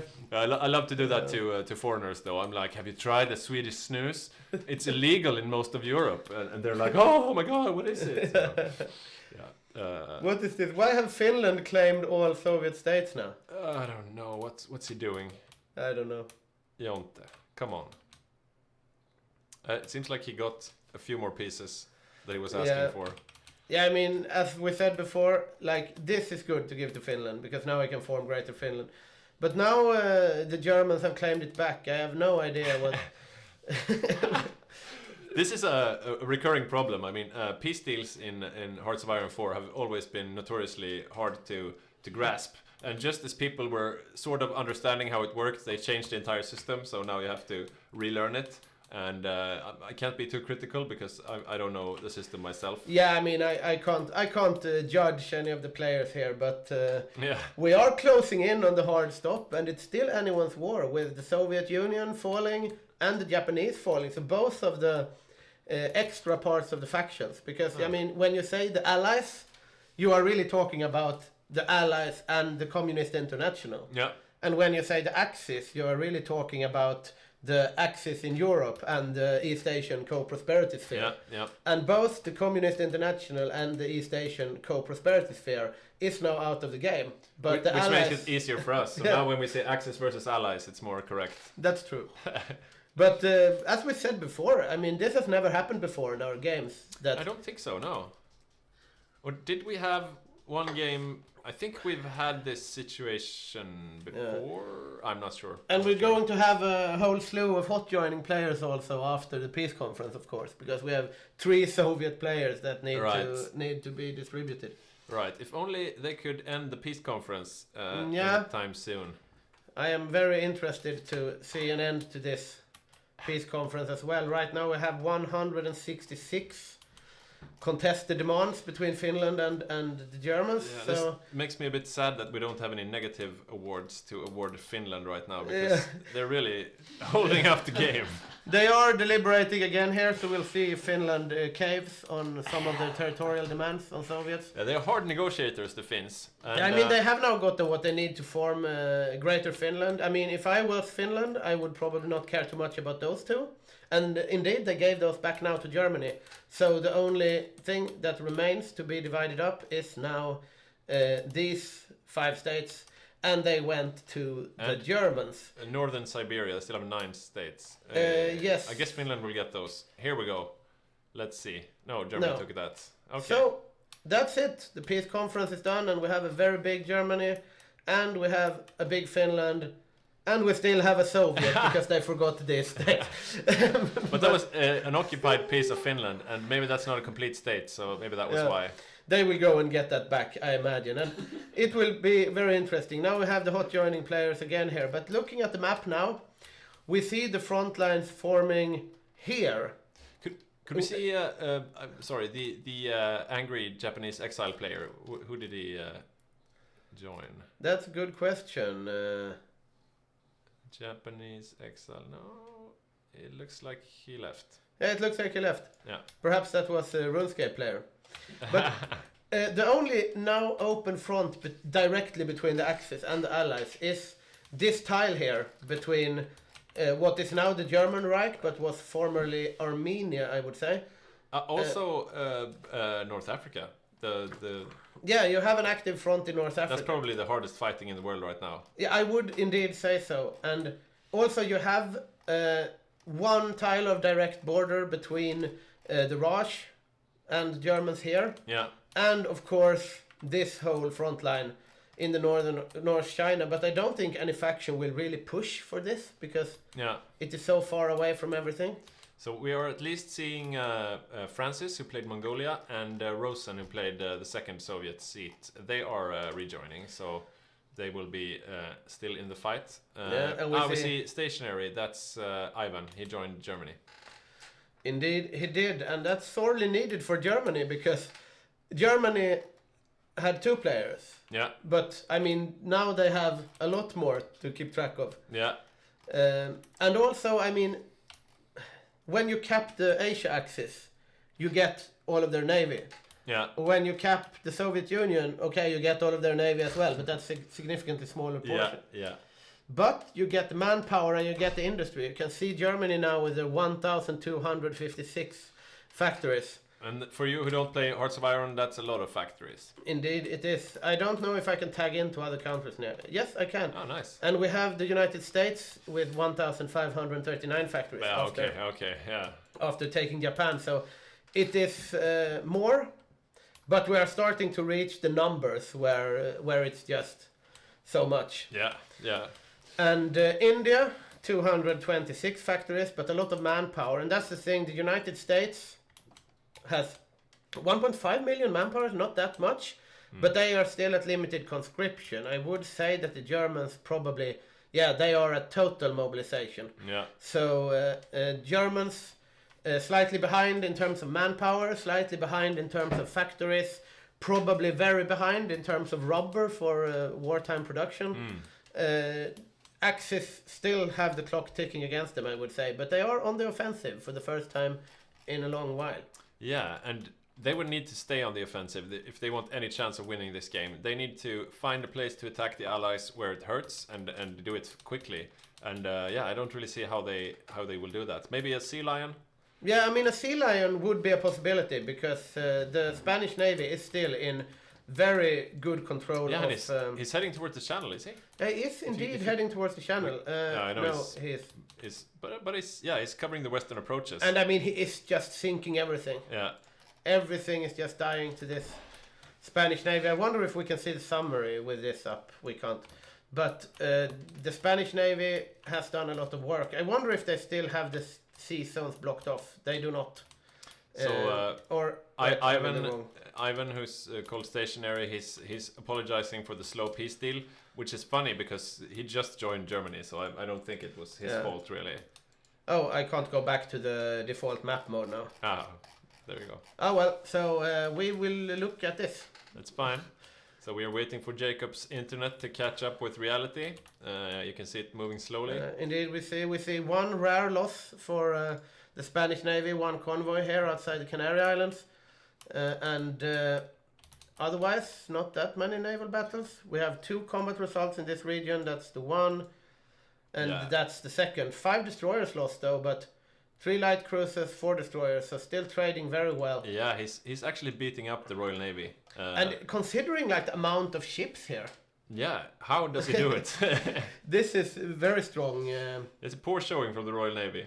Yeah, it definitely is. But these are good generals, I would imagine. I mean, look at this guy, for example.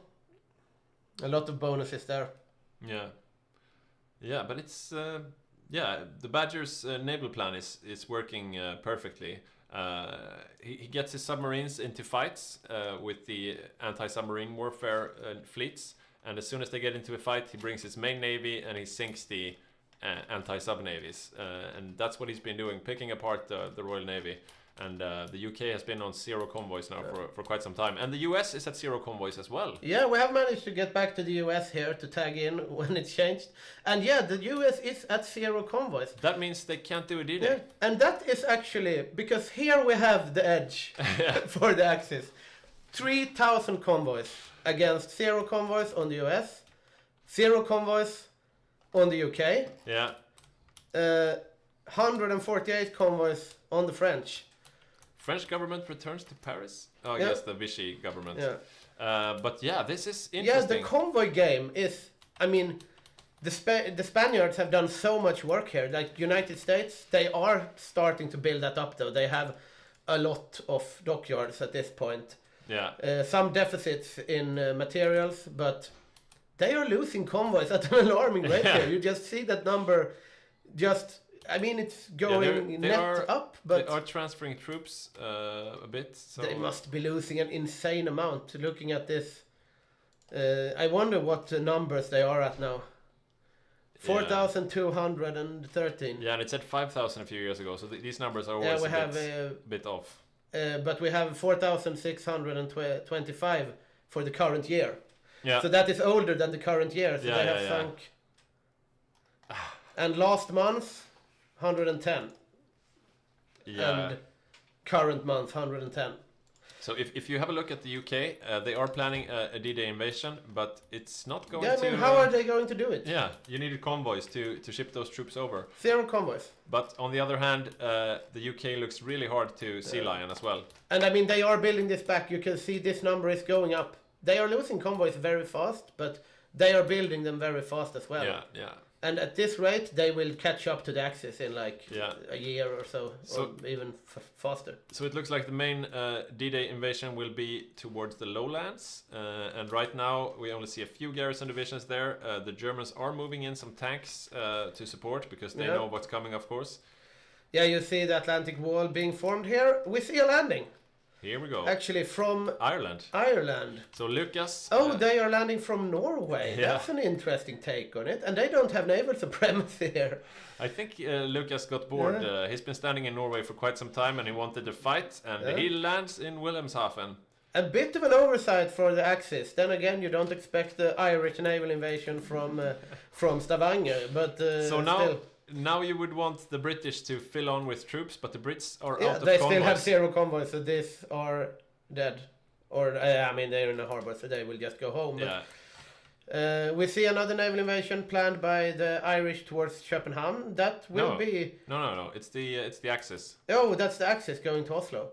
That will be successful in the other way around.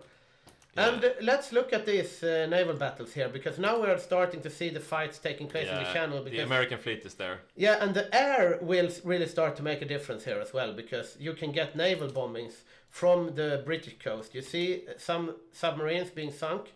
We see a D-Day coming in here from the Brits. Americans. Yeah, the Americans. And their navy has actually been able to get the naval supremacy needed to land a D-Day here. And this will be very decisive. If they had done this D-Day when the Soviets were still alive, I would say that the Axis are done for. Now it's still anyone's game. Yeah, let's see how many tanks they can bring up to answer. 3 tanks are there right now, and they are not able to fight back the Americans. So 3 tanks is not enough. Yeah, I mean, this is a lot. I'm going... look at all the Axis piling in here. Yeah, they are piling in a lot, and they have better supply. They have the raiding from the Spanish fleet. I mean... it's hard to do a D-Day at this point, but the Americans are just so powerful. Are the German troops still in transfer? Yes, they are, but that's mostly the German, like the infantry. That they're not using the railways. They are not using the railways. Or, I mean, the railway guns are using the railways, but... Yeah, but they're not strategically redeploying. I mean, what... These 4 railway guns outside Stalingrad and Rostov, they need to be here. But all of those troops who are just marching, they take attrition when they march. They really need to strategically redeploy and get on the railway network. They really need to. But I mean, this is hard-fought landing. I mean, the Atlantic Wall is really big at this. Yeah, they will throw this out for sure. This is not enough from the Allies. We have Night Round here saying, enjoying a scenic tour of Russia. Is the input working? Or, yeah. Yeah, I'm going to say in the chat if something cocks up. But right now we are watching the D-Day landings of the Americans. And we are seeing they are getting pushed out. Yeah, I wonder if they will manage to evacuate though. Yeah, if they don't manage to evacuate, this can be the saving grace for the Axis here. Because if they surround all of this, because it takes a while to produce. So we got 15 American Amtraks and amphibious tanks here right now. They still have control over at least one harbor there in the north. But the Germans are very close to taking it. Oh yeah, this is bad. And when they will just go out with them, I suppose. I don't think they will die here. But they might have to be quick about it. No, I think they evacuate. Yeah, they evacuate, but they will get raided on the way back. But if you go to the American point of view, we can have a look. Yeah, let's check the American point of view here. And see if we how many they lost. They have lost. No, these are not the right. Quite. I think it's that 13 one. Where? The yellow, maybe that one. Oh, there. Oh, yeah. Right. They have different theaters. And there seems to be 17 of them. 17. Still a lot, but look at that strength. Yeah. Look at that strength. They are getting hammered. Raided. They are getting hammered. I'm gonna go Spanish point of view here. I mean, they are losing to the naval bombers, but the Spanish are probably doing a lot of work in regards to the naval raiding here. If we look at the last month here, we have not that much, mostly light cruisers. So Lucas just invaded Denmark again? He did. Yeah, Irland to the west there. We see there, and they are just going to be pushed out again. Yeah. But he will get some traits for his generals, maybe. Who knows? We see a little sea level being planned, at least. Yeah, I wonder who that belongs to. It's just 4 divisions, though, and the American Navy is in the channel, so I don't think they'll get a sea line off. Yeah. And Martin has been thrown out of North Africa. North Africa is once again in the control of the Axis. We see Finland. In Iran. Yeah, okay. The Finnish troops have opened up a new front in Iran. That is very interesting because this is one of those things that you don't immediately think about. But the Finns are the best in the game with attacking in cold mountains. That's really their bread and butter. That's all they do up here. And ironically, like the 7th of February in the north of Iran is also cold mountains. Yeah. So the Finnish troops work incredibly well in the mountainous regions of the Middle East during winter because it is, well, significantly warmer. We have -3 degrees here compared to like -16 degrees in the Kola Peninsula. But I mean, it's still cold, it's still mountains. And Iran is falling to the Finns. The Finns are doing work in Iran. Mortal Vision is saying that Finnish honey is being served in Iraq, and yeah, definitely. Finnish troops are occupying Tehran. Yeah, indeed they are, and Iran will fall to Finland, and we'll see how the Iraqi front holds up here, because it's quite a few tiles here that you need to guard. Baghdad is quite close to the front line as well. Still, the Axis are not threatening anything vital. The Allies can lose Iran, and they won't care much about that. They are still in a very defensive posture. But I mean, the trades here on the channel, that's what will be interesting, because both are losing a lot of stuff here. Could we have a look at the air war? Let's. It's yellow. It's contested. Everything is here. Like. Oh wow! Look! If you push the zone. It's a carnage above the channel. We do have. I wonder why it's only yellow though, because they have a significant higher amount of fighters here. But I mean, they are just going to trade here, and even if the Axis trade better than the Allies will claw their way back. If we look at the United States convoys now, hundreds. They lost a lot of convoys, but they are just building them back. Once they are done with their things, they get 1,000 convoys in a couple of months, and they can just go again. If we look from the Allied point of view for a bit, let's see if you check down in the med. Are there any? Yeah, We have some naval invasions here. Some stuff going on. So Greece is already liberated from paratroopers. Yeah, they have landed in Greece. Yeah, it's Ian and it's New Zealand paratroopers again. Yeah, definitely, and no resistance in Greece either. I think the closest Italian troops are in Italy proper, and you don't want to move those away, considering the situation in North Africa. So yeah, the Balkan bros need to get home and defend their own territory. Yeah, I think the Bulgarian infantry and stuff, they are starting to blink a bit around Athens, and it is just paratroopers so far. But one Hungarian tank from Kalle moving down south in the Balkans. Indeed, we still have frontline troops here. Yeah, that need to not be here. They should not be there. But yeah, we will see. We have high resistance to occupation probably as well. Let's see. Where do I check that resistance map mode? I think there's a fire thingy. Their resistance. And yeah, I mean, the Soviets are not too happy about their new German overlords, but they are keeping the resistance in check, though. They have a lot of spies now, and they have the manpower to garrison it now after. Naval invasion going on in the UK. It seems. Yeah, they are failing, fails. and they are failing on manpower as well. I mean, they are at limited conscription though, they do have a possibility there. But once again, the clock ticks for the Axis. They need to take initiative, but they are sinking a lot of submarines. They are trading very well in the channel, and I mean, at some point. This is not good though. 21 German submarines sunk in this battle, and let's have a look at the navy actually. Yeah, the German navy is not too impressive anymore. No. And I mean, the UK navy is non-existent. Yeah, it's definitely not impressive. And we have the Spain navy. No, not too good anymore. They've lost all their submarines now. They've lost pretty much all the submarines, and that's the thing in the channel. What's that we see moving out on the oceans? Is that ships or? Yeah, I'm wondering. Yeah, it was a few battleships and stuff. And I mean, the United States Navy is the one that's doing the work here now. Yeah, it's really cleaning up. And I mean, at some point, even if Badger plays his heart out, it's not possible to really beat the American Navy.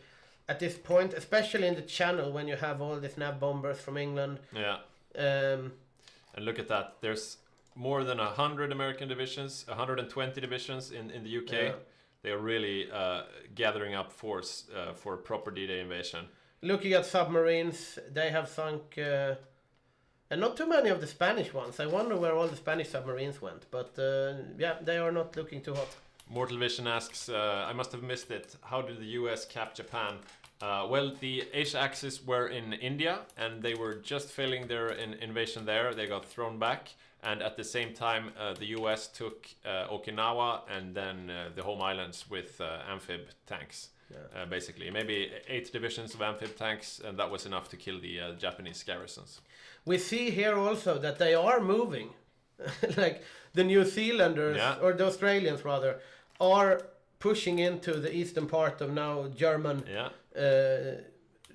Mongolia. And I mean, have a look in Iran. That seems to be the most active front at the moment. Indeed. Let's go. The Axis have green bubbles. The French Amtraks are here, so this is where a lot of fighting will take place, because as I said before, clock is ticking for the Axis, because this front eventually they will reach they will reach Europe. It will take a long time, but once the nukes are done, and at some point the Americans will reach like Turkey and stuff. I think it's quite beautiful though. We have a real love story here between Yugoslavia and Finland, because Einar, who plays Yugoslavia, he was tasked with defending Finland in the beginning, and he did so successfly. They managed to beat back the Soviets, and then they attacked the Soviets together. They were pushed back a bit, and then they went on defensive again. And now it looks like they like hanging out with each other. So now they've attacked Iran together too. It's a real they are pushing somewhat also. I mean, especially the Italian armor is doing some work at the front. And how did he get around there? Through the Soviets, I guess, but yeah, I mean, he must have been driving for some time. And also, like, that's one of the few divisions that can stand up to Jacob's Amtraks. Oh yeah. But it does seem that Jacob has problems breaking through the Finnish and Yugoslavian lines there. Yeah, I mean, it is mountains, it is cold. Like, I'm even surprised he gets a green bubble on them. Yeah. Yeah, I mean, they will defend this, but I mean, the Amtraks are not attacking into a cold mountain. Is not the really the place for amphibious tanks. No. And yeah, looking over in Europe, we have a question to check where the supply is coming from to the Iranian front. So if yeah, we look, indeed. Let's supply see. map mode. Tehran, mostly. This is completely overloaded. Oh yeah. For the Axis. On the Allied side, however, we do have Baghdad quite close to the front. So the Allied supply situation is better, but not by that much. Yeah. So that's basically the supply situation in Iran, and the fronts have stalled. No one is doing any big attacks at the moment. Was that another naval invasion in Denmark by Ireland? Yes. Yes, indeed. They are proving to be a bit of a headache. Lucas is back. Yeah, he's just doing naval invasions. At some point, they will tire of him and invade Oslo, but that means another front to think about. So a naval invasion plan for Ireland? Yeah, seems like it. That might be the opening that the Axis need. Is it serious? It's the Romanians. Yeah, we'll see. I mean, they need to do something unserious to do something serious because they can't do a big, serious naval invasion of Portsmouth and Dover and Cornwall and those places because there's too much stuff there now. Yeah, you can't. You've lost your navy at this point. The Allied naval supremacy is pretty much back. We have the Germans still because they are the country with some production, so they can churn out some destroyers and submarines. But I mean, the Spanish Badger has played a hell of a game for the Axis. He's even like contender for most important player on the Axis, I would say. But at some point, you reach a point where you can't do a lot anymore because you are just too small. Let's have a look at the Greek front. Let's have a look at the Greek front, indeed. Nothing too much is happening. Let's go... the Allies have a foothold. It's mostly the Brazilians. Yeah. We are looking at the Axis. Looking at the Axis point of view. Right. But, let's go Allied point of view. Oh, right. I need to tag into this. There we go. Yeah, okay, they have orders planned, and they could probably push through here at some point. But New Zealand is ready. They're poised to strike again. They're in southern Greece. Yeah, we have some island hopping going out here, and some naval invasions planned on themselves. Yeah, I don't know. Probably a thing that was there before. We see the small islands outside of Turkey, formerly Greek islands, falling. There's some pinging going down in Iran. Indeed, there is, and let's see what is happening. We do see that the Allies have pushed out quite a bit. Jacob's Amtraks again, but he should be careful not to overextend this, because, I mean, he could drive to Tehran with his 4 Amtraks, but does he want to?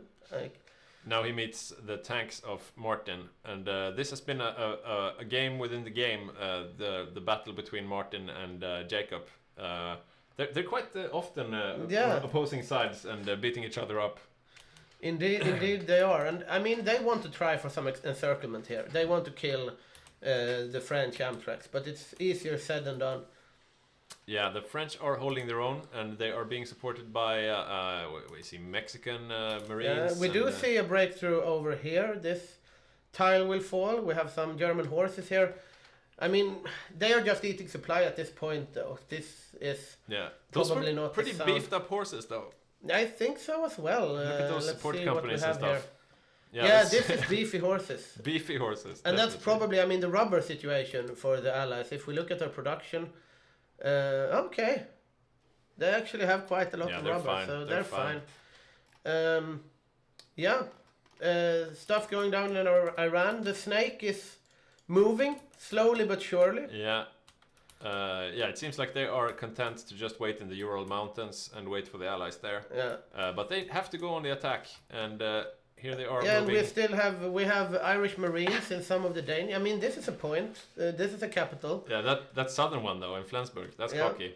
That's cocky indeed. Yeah, I mean German also the manpower. Yeah. I mean, this is going to be a problem at some point. Well, he can still change his laws. Yeah, he does have some left, but the thing is, at some point, the Americans are just going to win the game. They are The Axis are on the defensive in Iran. They're trying to consolidate the new line, but they're not on the offensive, and that's the big problem, because the time is on the side of the Allies. Indeed, it is. We're going to see nukes soon, I think, as well. What are they building here? We are going to see some reactors coming out pretty soon, I would say. I'm surprised they're not building.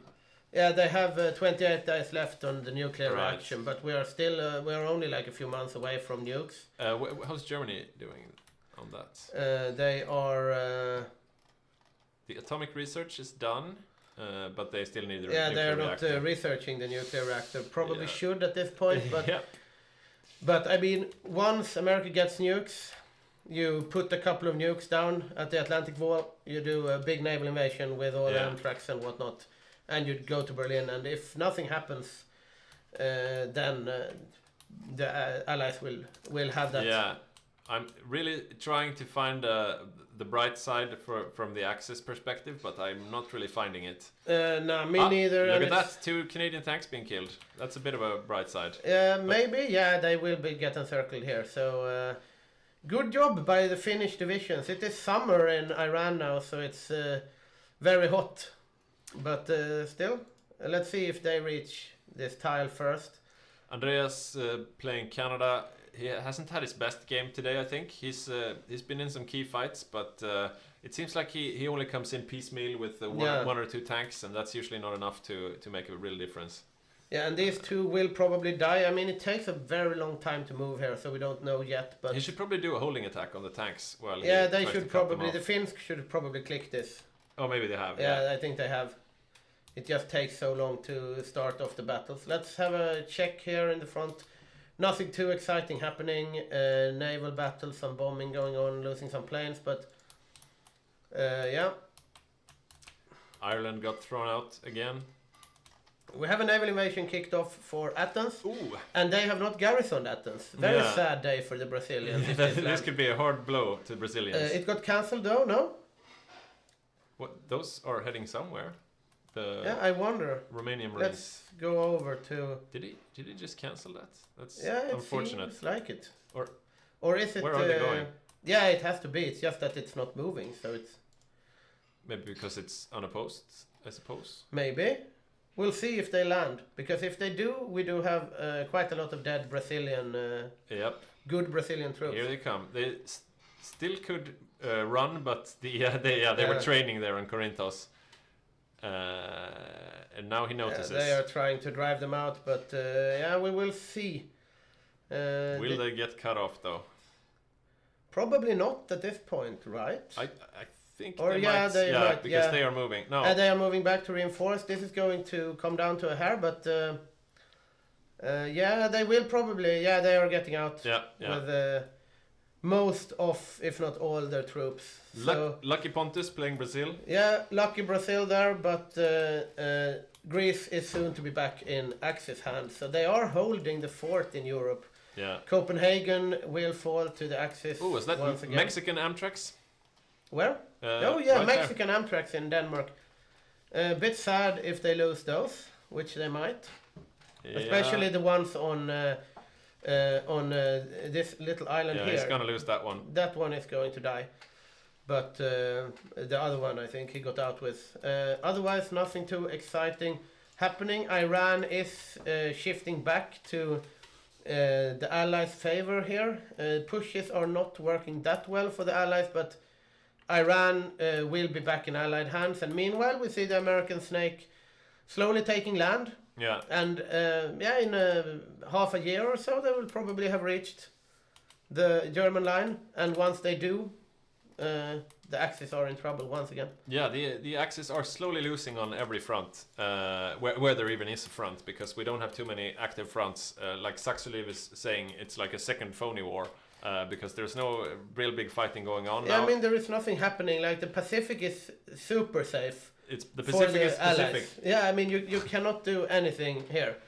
So if the Axis win in Iran, but I mean, this snake will reach the German line way before an Axis victory in Iran could be capitalized on. Over in the Pacific, and even then they have already lost the naval battles. So yeah, still Olaf may have called it correctly, because have a very hard time seeing how this is Axis favored in the long run. Maybe when we tally up the points, if we go that long. I doubt we'll. But I don't think we will go that long because it is 1944. Nukes are in the game pretty soon. The Allies are starting to win a lot in the channel. If we look here though, they have blocked off the channel even for their shipping, the Germans. Looking at the air, still contested though, so the air game is still anyone's game. Convoy-wise, still heavily favors the Axis. Yeah. And that is... Oh, look at Gibraltar. Yeah, Gibraltar is looking to fall to the Allies once again, and that is going to suck for the Axis, because when you get the American fleet into the Mediterranean, then you are going to have troubles. Yeah. They probably identified that the northern Atlantic is very well defended, but if you manage to get into the Med, then you have a real nice soft underbelly there. Yeah, and they probably should have placed more troops in Gibraltar here. They are cycling in, but yeah, here they land. Yeah, this is easy pickings for the American Anthrax, and that means American Navy in the Mediterranean, and that probably means that Rome is not going to hold up for too long. So yeah, Martin has most of his tanks in Iran. Other than that, he seems to be content defending Rome. Yeah, and I mean they will have to give up Iran at some point. The Finns can try to hold it as long as they can, I guess. Yeah, but then again, the Allies also need to do that, because they cannot have all this in Iran if they're going to Europe. I mean, they could, because they are in the lead material and manpower wise. So if they bind up Axis troops somewhere else, that's good enough. And we're starting to see serious manpower issues. Yeah, they really need to change those laws. And also looking at this, I mean the Allies still have more casualties, but the Germans are starting to lose a lot. The United States are up to 1 million, but they have more people. Yeah, they have more to take from. Yeah, so if you switch to the Allied perspective... I'm just going to look at some of these naval battles. We do see the convoy game still favors the Axis here, but... if you check from the Allied perspective, we'll see if and when there are any naval invasions planned. They are going... For the Azores? Yeah, for the Azores, and they will be successful. Was that Lucas on Ireland doing the attacking? If you click the battle? No, it's Britain. Yeah, it is Britain. But, I mean, this European island hopping will make a difference at some point. Yeah. Crete has fallen to Romania again, so the Axis have managed to get back into the Mediterranean here. We see some small encirclements in Iran. Paradrops being planned, but Iran will be back in Allied hands. The American snake is slowly but steadily moving. Not even a snake anymore. Yeah, it's more of a wave. Yeah, and it will reach Europe. It will take a while. But yeah. Now the German player is pop-capped because bad conscription law. Yeah, very true. Yeah, that is actually very true. Has he even changed the law yet? Yeah, I think he has changed the law to service by requirement now, but just as Saxeliv said, that by the time the D-Day comes, the mobilization speed won't be enough, so it will take... And he has recognized that and gone to mobilization on continuous focus, and he is really trying to make up for this shortness of manpower, but it will be very hard for him, and that will have effects on pretty much all parts of the front. Yeah. We see lots of back and forth with the naval invasions. There are a lot of miners and other countries who are doing naval invations in both directions. The Azores are falling. We have landings over here on Madeira. And I guess they will just jump on. I mean, they will probably take the Balears and then Malta. And at some point... If you check the Axis perspective again, let's see. How is the defenses in southern Italy? Looks quite undefended. Yeah. Oh no, they do have some defenses there. They managed to retake Greece, so that's in the... And they have some Axis naval invasions going out there, trying to take Cyprus. They are trying to take back Samos and all of these islands. We have Sevi in the chat saying, wait, German, let his manpower go to zero, not like this. And that's kind of a mistake, to be honest. We have landings in the Netherlands and north of Germany are liberated here. It's Lucas going at it alone again. Yeah, it is. But they are a little bit of a thorn in the side. He's very brave. He lands with his 3 Marines and then he starts running inland. But at this point, they could send something over. I mean, this 7 Amtrak, some of this. I mean, it's not the end of the world if they send them over and they get encircled. Yeah, they're not communicating. If they get through, they have 2 ports there. They should probably just move. At this point, looking at the German defenses here, there is absolutely nothing. If they just take the Navy, take the American Navy, say, fuck this, go up here and just ship over everything from Great Britain to here, and go for Berlin, and you win. Lucas must be sitting there saying, come on, guys. And now, let's go Allied point of view. I think they are... Now the Axis have noticed, and they're starting to push out the Irish. Yeah, but they are planning more naval invasions here, and I mean, the D-Day... It will stick soon. I give it maximum 2 D-days more before they actually reach success. Like at some point you have banged your head against the wall long enough for the wall to break, because you have 1 million manpower on the United Kingdom and you still... I mean, the Germans are clawing the way back, but letting the manpower hit 0 will come back to bite them. Let's see here. The Irish are fighting alone still. They are. I'm just going to go over to the United States and look at the nukes, because they will start to come in quite soon. If we look at the construction, we see nukes. Everywhere nukes. That's a lot of nukes. So how long will they take to construct? They will take 8th of April 45, so a year, or a half a year. But, I mean, there is really no, unless you do some sort of very Hail Mary move that somehow works out. We saw it before on the Eastern Front, that they managed to do something that worked. But I mean, at this point, when all of these nukes are built, when the United States has like 5 nukes and you have a landing in The Hague, I mean, then you're done. It's going to be a hard time. Look at the Germans again. Are they moving any closer on the nukes? They probably are, but 94 days until the first nuclear reactor. They might be able to send like a token nuke to London or something right before they capitulate, but otherwise nothing else. Lucky. The Axis are not really moving anywhere else. All the fronts are stabilized. No naval invasions planned. They did manage to get Cyprus, but... It looks like Iran is in the hands of the Allies now. Yeah, they are trying for Gibraltar again, it seems like, but I mean, this is not going to get punched through by some... paratroopers. Yeah, I mean... Are they actually doing a naval invasion with paratroopers? Seems like it. That's a transport, No, the paratroopers are moving away. That was someone else. They are going to do a regular naval invasion, but it won't work out. And if you have a look at Iran again, it should be in the Allies' hands now. Yeah, it's firmly in the Allied hands again, Iran. How much did the Finns lose? I can't see any Finnish troops there now. Yeah, let's check out the Finnish. They have managed to get them out, I think. Yeah, they've retreated up to the line. Yeah. And I mean, this will hold for some time. I mean, maybe not up here, but I mean, it's a whole first. Europe to get there. But I mean, this... Yeah, I think the nukes will be flying before they come in from the east. Yeah. So, I mean, but the Eastern Snake is... I mean, they are moving. Yeah. It might look like they're standing still, but they're not, we promise. Things are ticking on, but we are crippled though by... I mean, the United States still 0 convoys. The United Kingdom still 0 convoys. And I wonder if it's Spain that's still sinking them, if they have managed to claw their way back here. No, they have not. No submarines sinking stuff anyways. Maybe it is the Germans that have started to play the naval game. They do still have 49 submarines. Yeah. Yeah, but I mean, the convoys are falling. How does the Italian Navy look?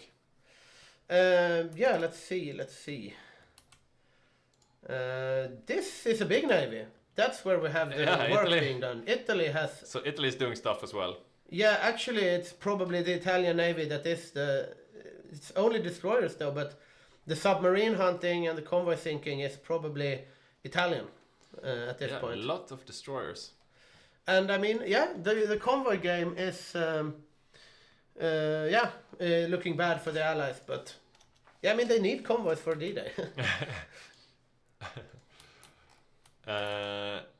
If you look from the Allied point of view, let's see.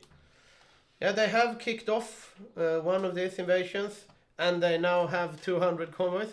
That's the thing. They get they send out the convoys, or they build up the convoys. They do a naval invasion. They go to 0 convoys, and then. But this is not landing. They got kicked off incredibly quickly. Yeah. Iran still ticking on.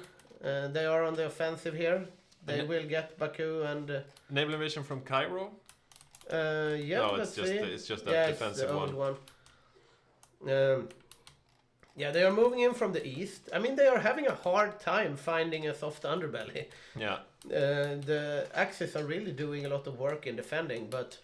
Yeah, they're going into full defense mode right now, but it won't save them. Yeah, I mean, at some points the nukes are there. Yeah. And it's not that far off. Yeah, closer and closer each day. Still a fierce naval battle going on in the Atlantic. And still 0 convoys. Spain is still doing fine on convoys. Spain has a lot of army at this point as well. Mostly garrisons, but it's only garrisons. And some tanks, though. Are they less ghetto now? No, still quite ghetto. Yeah, I mean, this is not optimal tank builds, but they can do something. Yeah. Vichy has started to get some things, but... Yeah, Germany, I mean, still a bit of a manpower issue. They are at certain requirements. Are they building any new troops? Let's see. Yeah, tanks. Yeah, they are. Panzers are coming out, and that's probably what they're going to need. Yeah. I still think that I have called things early before, but yeah, I think the Allies will probably win this. But if the Axis will win this somehow, it will be through new tanks. Yeah. I wonder how, though. I mean, if they manage to cut off a very big D-Day, but that's only defensive anyway. Yeah, they need to take something. Yeah, we're not seeing the solution. Yeah, we also are seeing Norwegian troops snaking into Finland. It's Danish. The AI here is doing work. Yeah, the Danish AI is moving into Finland. Has South Africa finally managed to get a second tank division out? I have a question. Let's see. I think they have 3. Yes, they have 3. 30 with heavy tank. Where are they? They are in Iran. Not the best place for them, but now when they're getting up here, it's quite nice. So they are moving north, and 20 Canadian divisions there as well. Indeed. We see a slight gathering of force in North Africa as well, Americans and Brazilians. We have a D-Day attempt. Yeah, we have a D-Day attempt. Okay. I'm gonna tag over to Allied point of view. So it looks I am Allied point of view. It looks like South Africa is also at 0 convoys. Yeah, I mean, this is a problem because they have exactly the amount of convoys they need to get the D-Day off. They land the D-Day, and then they have no convoys to supply them. Yeah, or to ship in more troops. Yeah. So now the Amtraks have landed, and they're doing great, but they can't do it by themselves. But, I mean, they have some convoys now. They could probably ship something over. Okay, and so we here see come they Canadians. are 2 theoretical tank. It's Andreas with 2 tanks. And they are making inroads here. If they take Arnhem, I mean, if they get a foothold on the other side of the Rhine, I think it will be pretty much over because the nukes will come in. It's not too far off, and they really need to get more men and material into this invasion, though, because that's not enough. Just a few Amtraks and now the 2 Canadian tanks are there, but they need more. Yeah, they are blinking, defend the harbor, and it's too little, too late. They're losing the northern harbor. They still have 1 harbor left, at least. But will it hold? We'll see if anything gets encircled here. This D-Day has failed, but I wonder how many troops the Americans will lose. The Italian tanks are there, or is it the Hungarian tanks? Spanish tanks as well coming in. It's the Italian tanks are back from Iran. Yeah. And that D-Day is not succeeding. It is not. Let's stay a while here and see if they lose anything, the Allies. They are losing quite a lot. They have 14 Amtraks and 2... right, the port is in Rotterdam. The Canadians got out, the Americans got out. Yeah, it's not too easy to see the tile, but the port is on the Rotterdam tile, so... Yeah, so inconclusive, again. Yeah, another inconclusive D-Day indeed, and one more. One more. Yeah, yeah. I did say that the 2 D-Days and then they will win, but they should have D-Dayed Spain or Italy. Probably a correct analysis. Yeah, like we were saying before, oh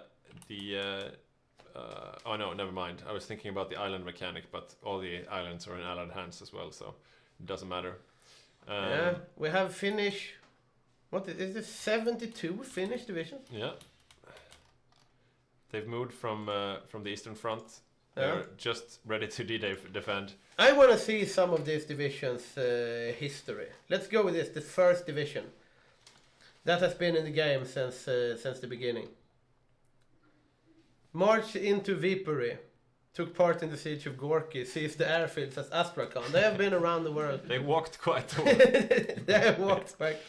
I'd like to see the New Zealand. Yeah, where is Gorky even? That's like where is it? Gorky. Yeah. Okay. So they marched from here. Then they marched here. And then all the way south. Then they marched here. And then they marched back here. So they have been around, the first division of the Finnish army. They deserve the medal they got. They've taken... Italy has a great fleet. They've taken more casualties than they have manpower. Yeah, very true. Yeah, I mean, the convoys...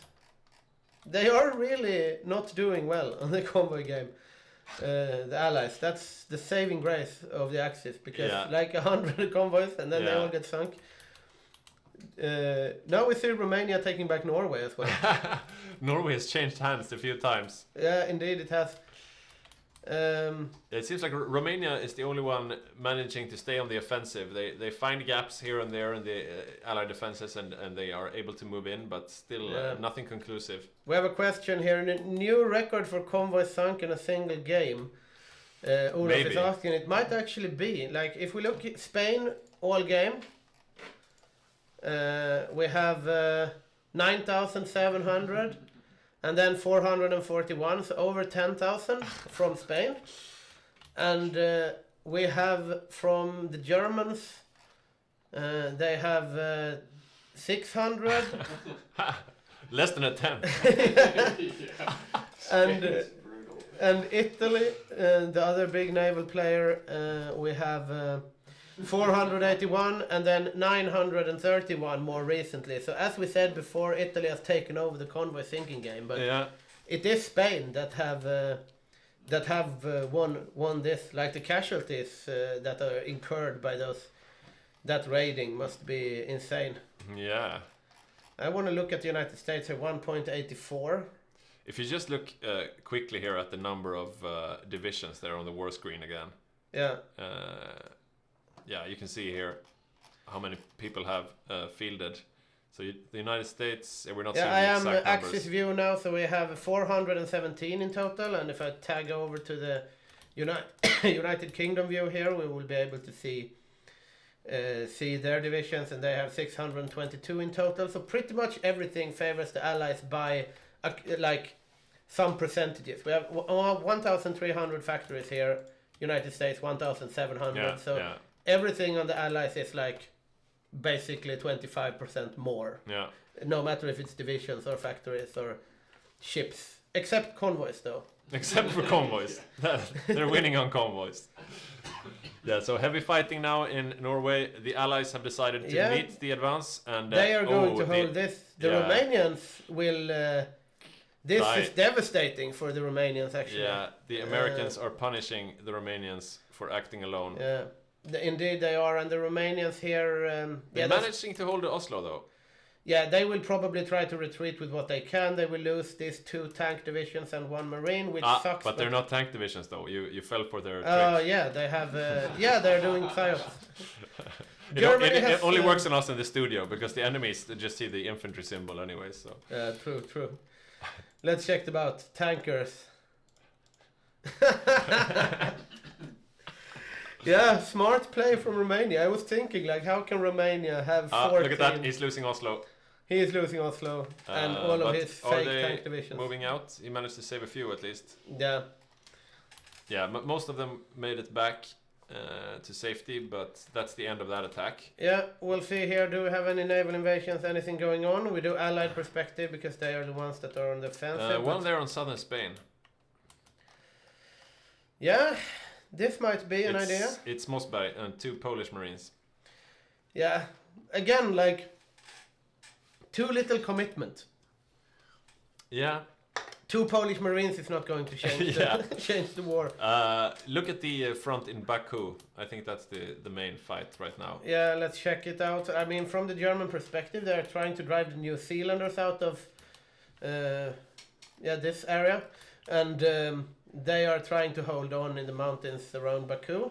And I mean, this will be hard to push through. Yeah, the Allies have no supplies there. And this will also be hard to push through with all the Finns. So this will stall. The American movement is moving very, very slowly still. Yeah, the big wave coming from the east, slowly but surely.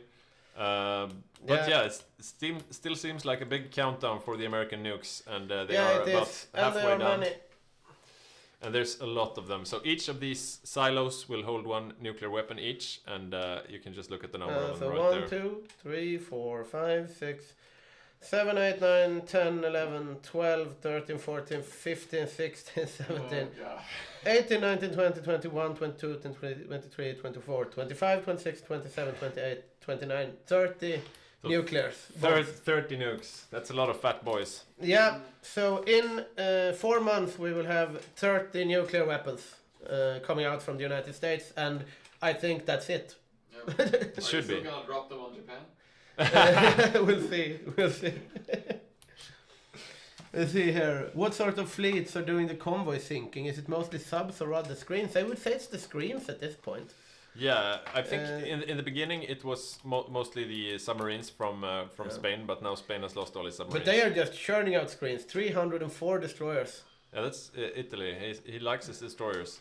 Yeah, and they have worked out well. They have really taken up the mantle of sinking convoys here.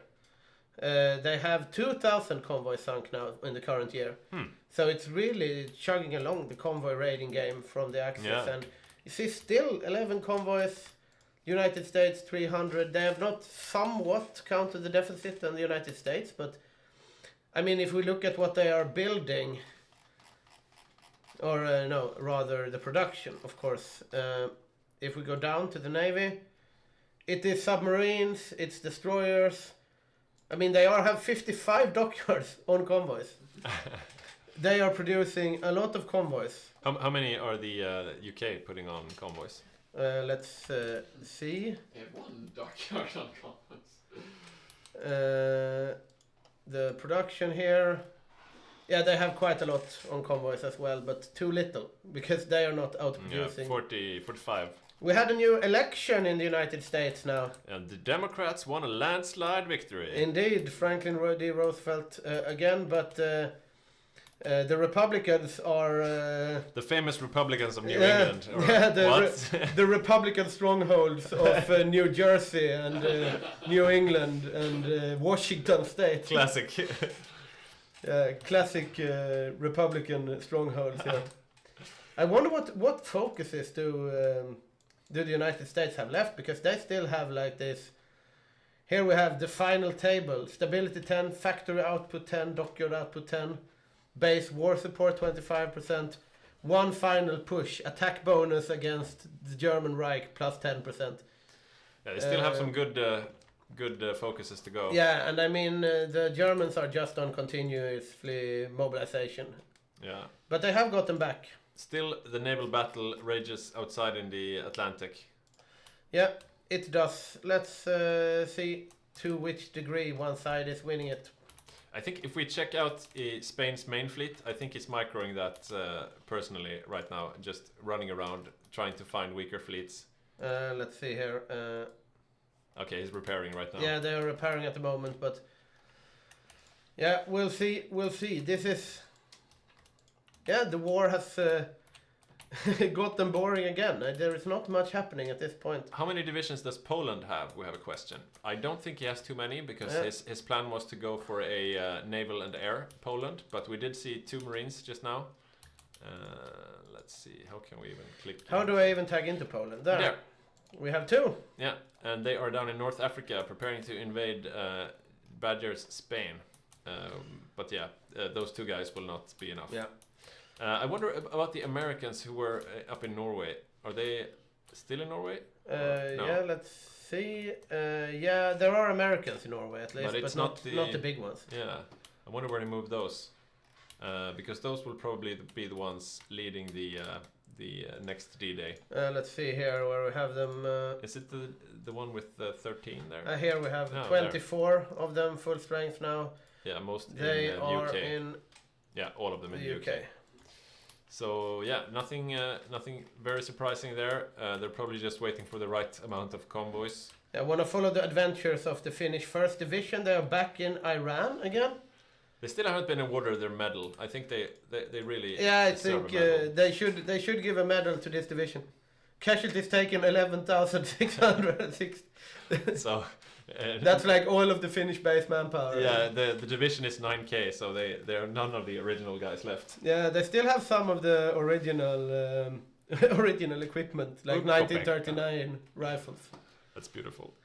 Yeah, and yeah, he is very experienced at this point. 9 attack skill. Wow.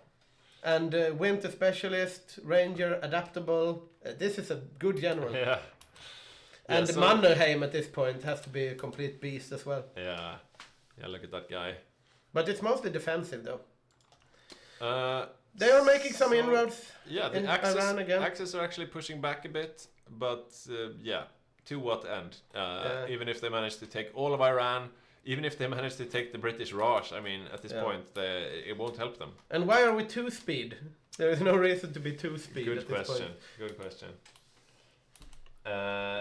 14 Space Cadet 14 says, I guess soon the US will drop some nukes now. Yes. Yes. They have 30 nuclear silos in production, and they will be ready in April, was it? Yeah. So just a few months left, and then we will see the nukes. And the Germans flying. are also producing, and that will be next year in...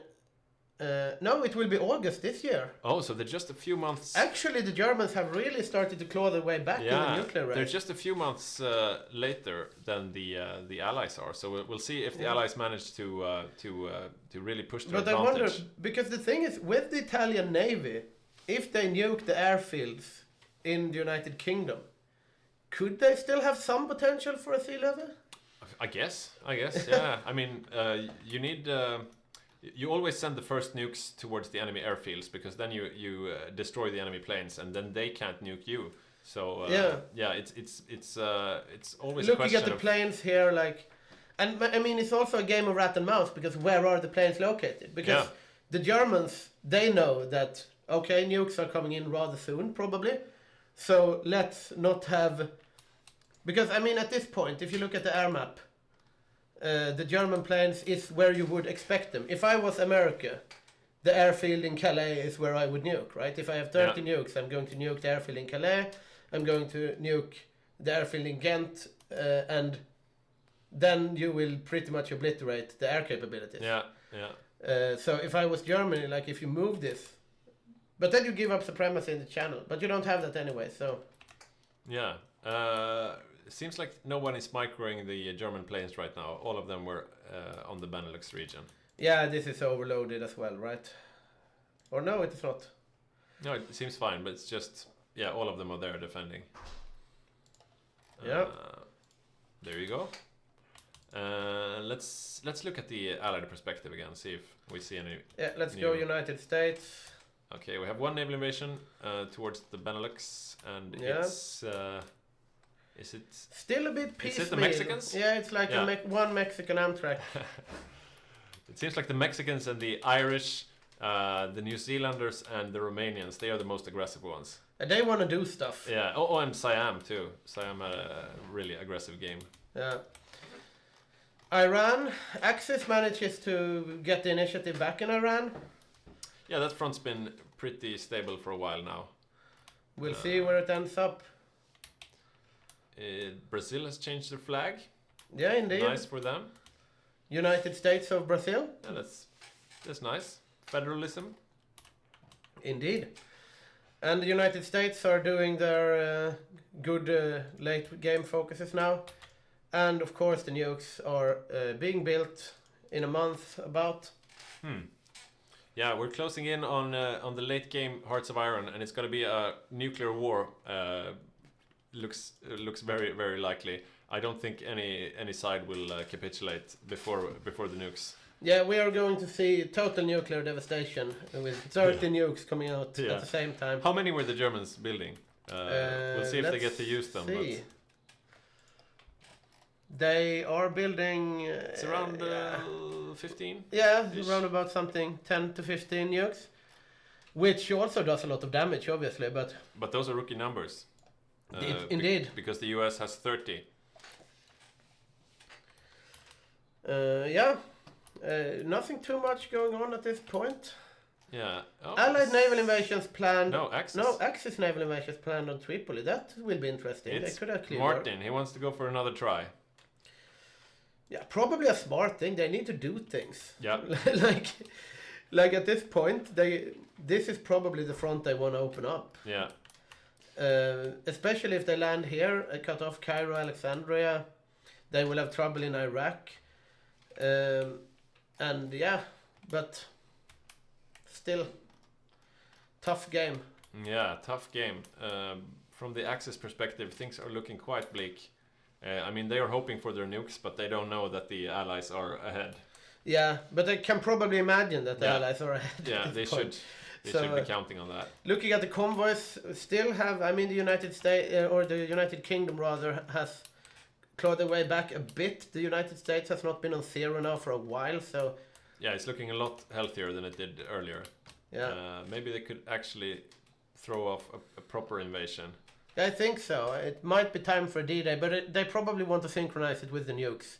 Because if they get 30 nukes in a month, then they do a broad D-Day invasion, and they just nuke airfields and all the troops with big, all the tiles with big troop concentrations. Yeah, seems like Mako and Irwin are waiting for the nukes. They don't want to risk another invasion. Yeah. Have a naval combat going on here between the British fleet and the Spaniards. They've sunk one destroyer. The Spanish sub, so he's building new subs. Because he was all out. And we have a naval combat here as well. It's said, but... Somewhere. We will see. Let's check out small victory. Yeah, they are planning some naval invasions. Going back to the Axis perspective, I wonder if they're going to fire this off. Had another one heading towards Cairo, but yeah, that won't be. Nothing much happening. The front have stabilized in Iran as well, around the mountains. What about the Allied wave from the east? Is it getting closer? Slowly but surely. Very slowly. They just moved a tile. Oh, they moved a tile. Yeah, they will definitely not get there before the nukes do. Yeah, Finnish infantry divisions running out of supply. Yeah. Are they we got a question earlier if that eastern wave, are they building railroads behind it? Could you, if you look at the railroads behind the American advance there to the east? Here? Yeah, the eastern wave, you know. Oh yeah. Yeah. I have to go Allied perspective, I guess. Yeah. I mean, it is the supply. It's a long way for the supply. Yeah. I mean, these are moving incredibly slow. There are some railroads there, but I guess it's the railroads that were there earlier. I mean, look at the speed of this division. We're at 3 speed. It's not. Yeah, it's out of supply as well. Yeah, and it's moving to this tile as well, and not this. So he will end up further from the European line. Yeah, this will not reach. I mean, the war will be over before they reach the Urals. Yeah, looking over here, we see some pinging going on. Pinging on the Portuguese coast. Let's go over to the Allied perspective again. There we are on the Allied perspective. Okay. But yeah, they did some pinging. Somebody should attack here. Yeah, some naval combats. What do we have here? Irish convoys sunk by Spanish submarines. I wonder where those were going. Here we have convoys. Yeah, that was a slightly bigger combat here. Oh wow. I mean, the Spanish Navy is still super scary. Like, He went out and killed the Brazilian Navy. Yeah, this is... And the convoys. Even if he loses this war, I think the Badger will be super pleased with this game. I mean, he's been doing exactly what he said he would be doing, just chasing down convoys and smaller navies, and he's still doing it. Even though the Americans have like the Atlantic on lockdown, he still manages to sneak out and kill the Brazilian Navy. This is good play. Indeed, it is. But where is France fighting right now? They are fighting in the Middle East, I would imagine. No. Let's see where they are. Jacob, where are you? This is Vichy. No, this is France. This is France, and okay, they were here. I didn't see them. I mean, these Amtraks, it's fun to have them here, but I mean, the mountains of Baku. It's not the best place. Yeah, it's not the best place, definitely. That front is not moving in either direction. Yeah, this is not going to be moving for the rest of the game. It definitely is not going to. Yeah, very little of note going on right now. Yeah, we see American troops moving. They are preparing. They know the nukes are coming next month. Yeah. We're less than 30 days away from nukes, and we see Americans moving in great numbers here. Yeah, that must put the total amount of American troops in the UK to, they're at least over 100 divisions now. This is going to really hurt for the Germans when Mako lands this. And we have the Amtraks. Oh, that's the airplanes, rather. 24, a full army of Amtraks here, and a full army copy of Stonks. So what are these like? Oh, just medium tanks. Yeah, so medium tanks, Amtraks. I mean, when this lands, it's over. Yeah, just that single army has 28 medium amphibious tank battalions. We have 17 medium tank divisions and 333 infantry. This is what you need. And the counter on the German side is 82 infantry, 82 garrisons, 17 medium tanks, 10 horses, 10 railway guns, you have to give them that still. Yeah. 5 paratroopers and 2 light infantry. So how many tanks is Italy up to now? Let's check it out. Italy 7. So I mean, tank-wise they can punch a bit, but 48 tank divisions against this, and also the infantry, 300 plus infantry divisions when you need to fill out the lines. And the nukes are on your side as well. We are perhaps about 3 or 4 in-game months away from a total Allied victory, I imagine. So March is about to end, and I think the first reactors in the US were set to finish in April. Indeed, we are going over to the American point of view. 8th of April, we are going to be watching in real time as 30 nukes are getting constructed. For some reason, they stopped producing the one in South Dakota, so that is going to take until next year. But otherwise, they had some complaints. I imagine. Perhaps it's the Republicans here. We'll see. But they have gotten a bit desynchronized, all of these reactors. We will have a lot of nukes. And once a reactor is built, it starts building a nuclear warhead, right? Yeah, it does. So you don't get it instantly, I think. But Yeah. And it just replenishes after you drop it. Still just the one naval invasion plan from Mexico. Yeah, let's see. Here. So this is the proper one. This is the plan of attack. So that's the Americans, I think. I mean, it's very cautious of them. Going for northern Spain, you think? Yeah. Very cautious, but it's safe though. They know that we have nukes, we have all this superiority.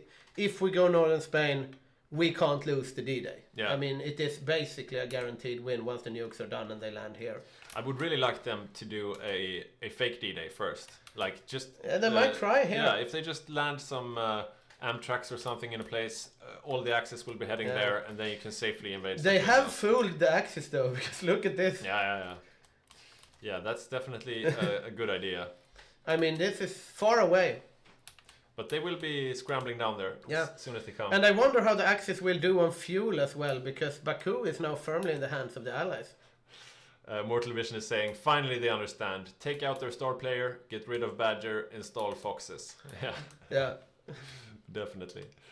Indeed. So the question is, will he attack before the nukes or after? So the first nuclear silos are done, and they will start producing nukes now. Still no invasion going off. It could be a good idea to set off the invasion and then wait for the Axis response and then nuke the response. Probably. That's how we saw nukes win a game in spring. One of the games there that came to nukes. Martin was playing Germany, I think, and he came with his very scary tanks, and they managed to nuke all of them in one go, and that was basically the game. Let's see. Yeah, we definitely don't want to miss the first nuke going off. It should be somewhere around here in Europe, but it could also be in the Caucasus, I guess. They can kick off this at their earliest convenience. They're just waiting. Douglas MacArthur is en route to the Amtrak divisions, so Douglas MacArthur needs to land in the United Kingdom. Yeah. And once he takes command of these Amtrak divisions, I imagine that they will go. Yeah. And now they are exercising, so they will not go.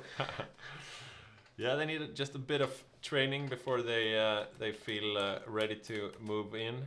I guess the fronts are still quite stable. Yeah. Yeah, definitely. We do see the Axis have pushed a bit. No, I think it's the other way around in that place. Maybe. But in the east, the Finns have pushed a bit. Yeah, the Finns have actually. We might see first contact. We have some first contact between Indian and Finnish troops. Yeah. Around whatever this is called. I think it's one of the stands. Yeah, this is like Afghanistan or Turkmenistan. Tajikistan? Tajikistan or Uzbekistan? Yeah, it's one of the stands. Definitely one of the stands. Funny, I'm gonna go over just because I like it. I'm going to go to Finland again and see the adventures of the Finnish 1st Division. Let's see. Nothing of note. Nothing of note yet. Let's see the 5th Division. That's also one that has been since the beginning. There. Same thing. Yeah, they have seized airfields. The 2nd Division, maybe. Yeah, it's Uzbekistan. Yeah.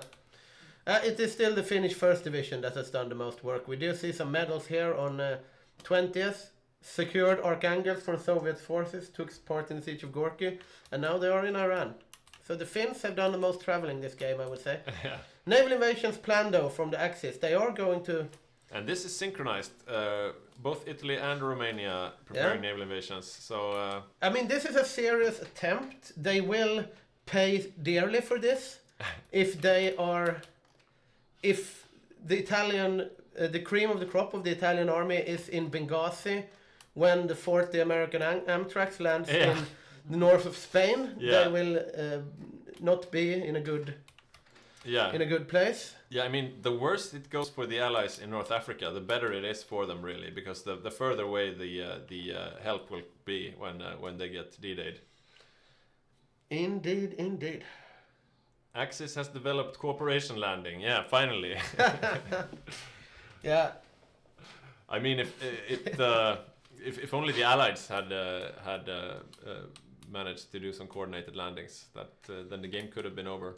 Yeah, we've had a very interesting game, a very long game, like a second phony war. We've had almost like 3 years with nothing happening. But I guess that's what happens when like Japan capitulates. They say game is over, but Soviet capitulates at pretty much the same time. Yeah. And then you get this where the fronts are so far from each other. Yeah.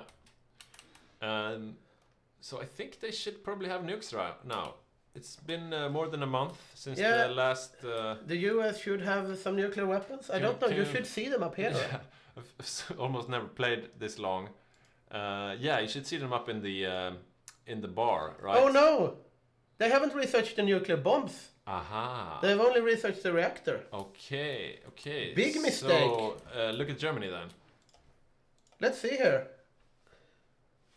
This is the US. Oh yeah, it's after the reactor, so you need the reactor before you can research the bomb. Right, so we have a year left at least, I think. Yeah, we definitely do. Let's check out the Germans. 395 days on the German nuclear bombs, and on the United States... Yeah, that was much less. Much less. 76, okay, so then the nuclear race is heavily in favor of the United States, and now the naval invasion is going. Yeah, nukes or not, here we come. So first, an entire army of Amtraks, 24 Amtraks, will be landing in northern Spain, and they should be able to create enough space for the 17 medium tanks coming in afterwards. So yeah, basically, if Mako and Erwin on the US, if they play this correctly, they could probably end the Axis themselves. Yeah, and they have not wised up to this yet at all. No response yet from the Axis. No response at all. All the troops still standing up here. Are the Italians still in Italy?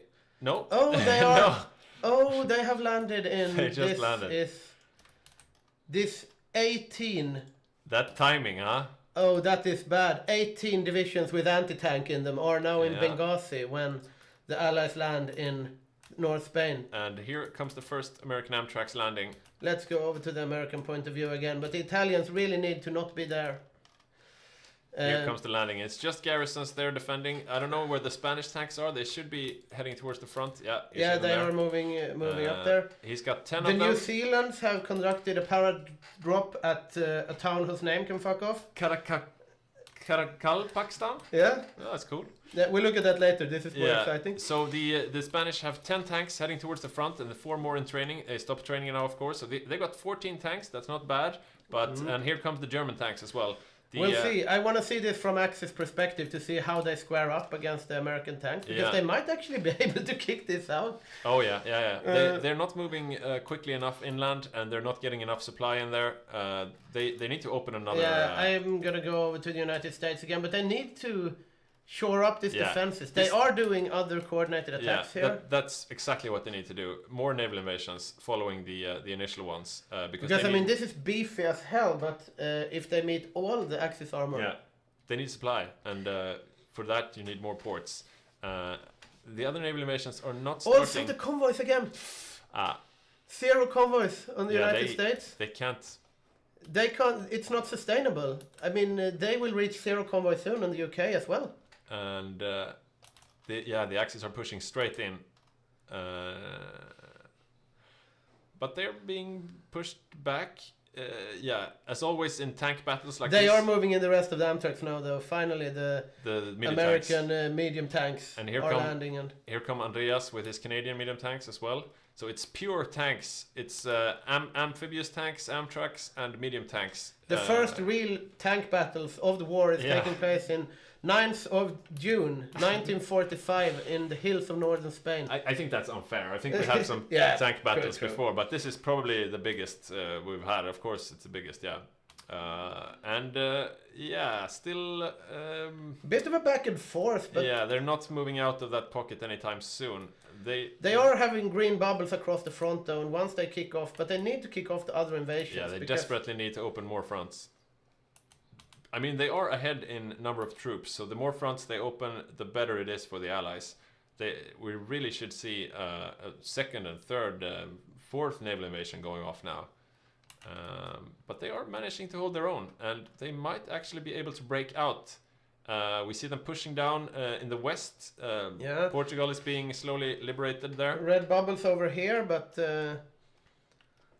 it's hard for the Axis to actually push back in this. Yeah, they are holding. They're not pushing out very strongly or quickly, but they are holding. So they do have a foothold in Spain.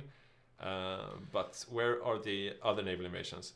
That single Mexican one up in Holland, has he? Yeah, they haven't fired it. But they have another one planned now for north They of have France. no divisions on this one now. They are 9 divisions here. Oh yeah, of course, because they drag away the defense, so it's much more lightly defended here in the northern France now. Yeah, still a bunch of troops up there though. They haven't. The Axis are wise to the schemes of the Allies, so they haven't sent everything down here. Yeah, we'll see some red bubbles coming out. Each reactor provides 1 bomb per year, we get the information here. So, I mean, we're still quite a ways away from the nukes. Yeah, we probably won't see any in 45. So, slower than history, I guess. See some pinging here. The Italians are not defending here. They are committed to the North African offensive. Yeah, so far the Axis seem to contain that American invasion. And they are actually gaining ground in North Africa. Oh, look at that. That's almost some tanks being cut off, but they are they very careful. Very beefy also, the American tanks. The supply is there now. Let's see if they are able to break out. They can break out here in the south. This is quite lightly defended, only garrison, so they can drive down to like Lisbon and Sevilla. It's in the north they have trouble. Yeah, it looks like they are able to break through. But where are the secondary landings? We really would like to see that. Yeah, we have Saxiliv. I have played 600 plus hours past 1950, so nukes are no forward objects. Yeah. I always quit the game long before that. Sounds like intense suffering. 600 hours past 1950. Yeah, Saxiliv going for those achievements, I guess. Portugal is being slowly liberated, and this gives more space to the D-Day invasion. Have a look up at the channel again, see if anything. Yeah, let's see. They haven't kicked off anything yet, no. No. But they probably will at some point. Yeah, I'm surprised that nothing going on up here either. I'm surprised they aren't getting more restless. The miners. Yeah. They've been so happy to do naval invasions, but now it's. Why is the capital of Finland in Kirkenes? Or whatever capital it is. That's the capital of Norway? Oh, capital of Norway. No, controller of the it's a Soviet capital. Oh, the Soviet capital in Kirkenes. Okay. There you go. So Lisbon has fallen or been liberated, depending on your perspective.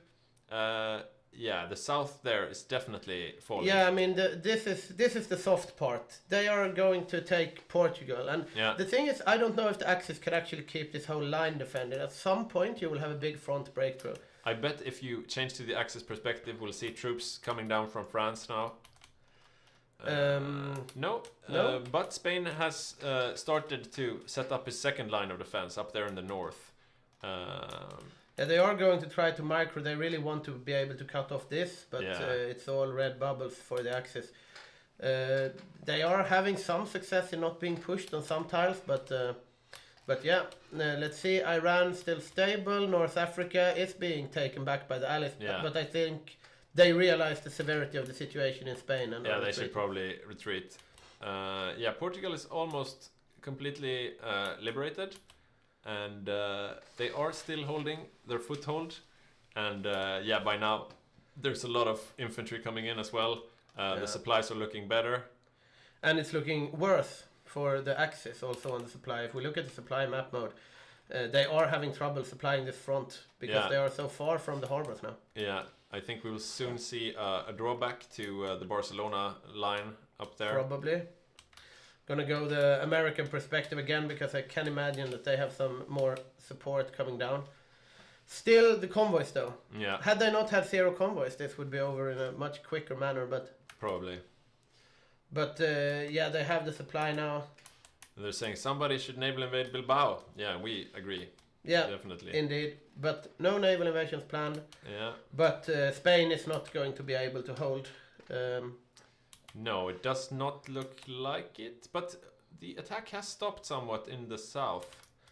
Yeah. Or has it? There we have research finished on nuclear bombs. So we have a nuclear bomb ready in roughly 20 days. All right. So then I would say we have an allied victory in roughly. It would probably land here in Spain somewhere.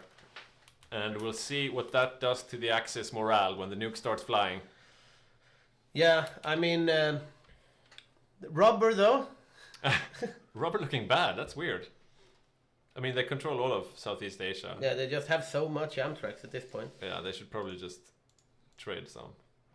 But they're good on strength. They are breaking through the lines slowly but surely. The Axis are being pushed back. The Axis are we have the first encirclement here. 1 Panzer division dying for the Germans. Not good for them. Might be able to get the poor tank division out and only lose the paratroopers. We'll see, but probably not, no. So that is 1 German tank division gone. Yeah. Not very nice for them. And also Sevilla falling. Do have the Axis might be able to get an encirclement here, and they were not.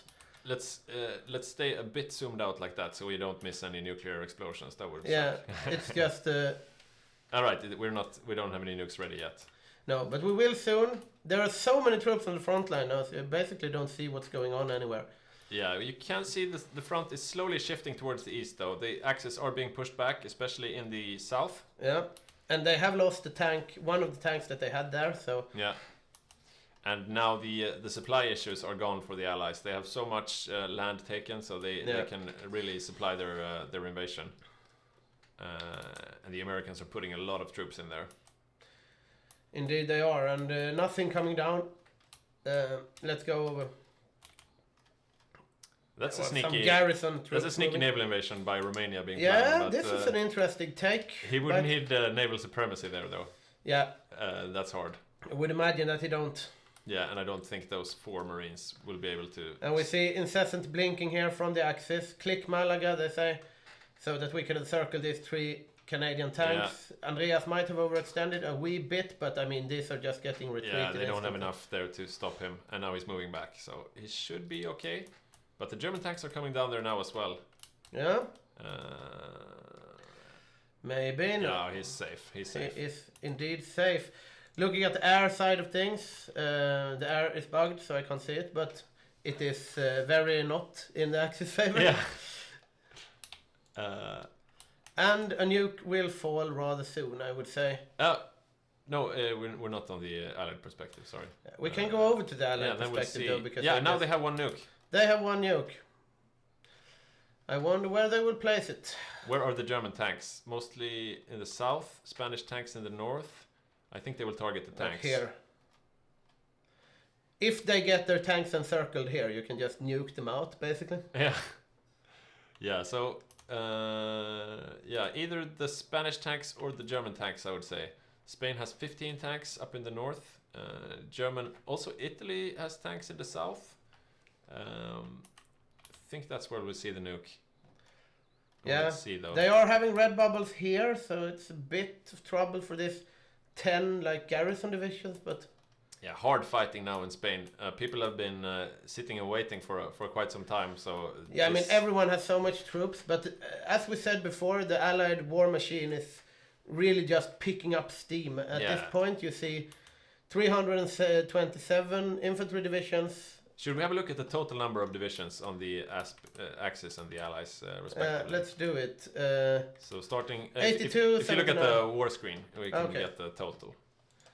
So we have 438.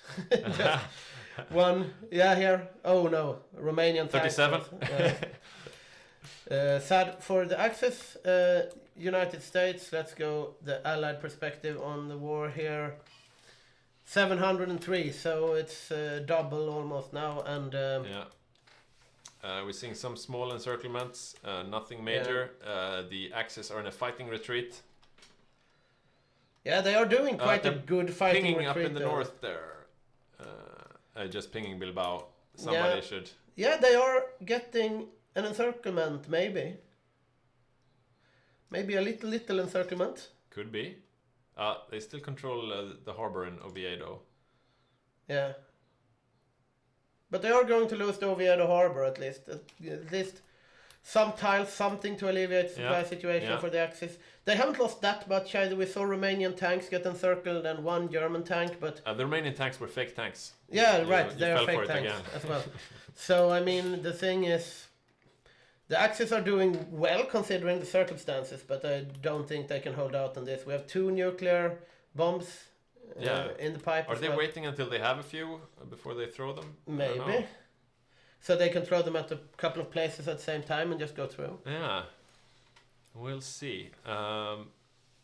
We zoom out a bit. Yeah, let's. The Allies are advancing now in the south. Almost all the south of Spain has been taken. Yeah.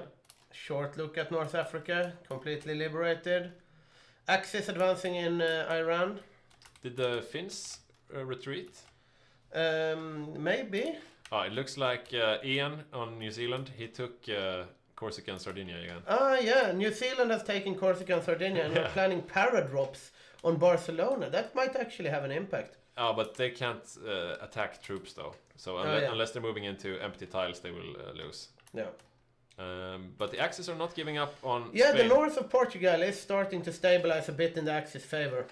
Yeah, the Axis are advancing in the north, the Allies in the south. But are they being cut off?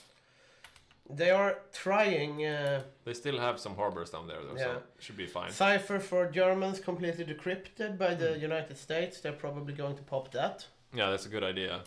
Probably the right moment right now. The US still has. Yeah, I nukes. wonder if the Germans are going to try to snake around the coast. Yeah, that's probably what they're trying. And those are Hungarians. Yeah. So Kalle is there with his Hungarian tanks. Almost all the Axis are focusing their efforts here right now.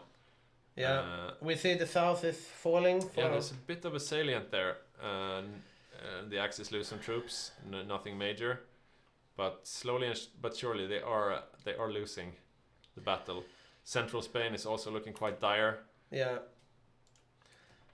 And the Germans have decrypted the American cipher as well, so they are going to pop that too. They spotted a little weakness in the line here, so they are starting to push out a bit from Madrid. The Americans probably reminded the Germans of the cipher when they popped the German ciphers. Yeah. The Germans were like, hey, we can do that too. Yeah, indeed, two can play at that game. We see the American convoy situation is now significantly improved. Yeah. Naval invasions planned here with mostly Brazilian Marines, and we see the Irish starting to make their way back as well. I wonder why they don't go for it. Yeah. He has been so hungry about it before. We see Canadian tanks. Yeah, he made a landing. And he's going to get kicked out. Yeah. But sneaky play. But there's so many troops here right now. It's a perfect place for nukes, which the US now has 3 of. And still we don't see any flying. I wonder what they are saving them for.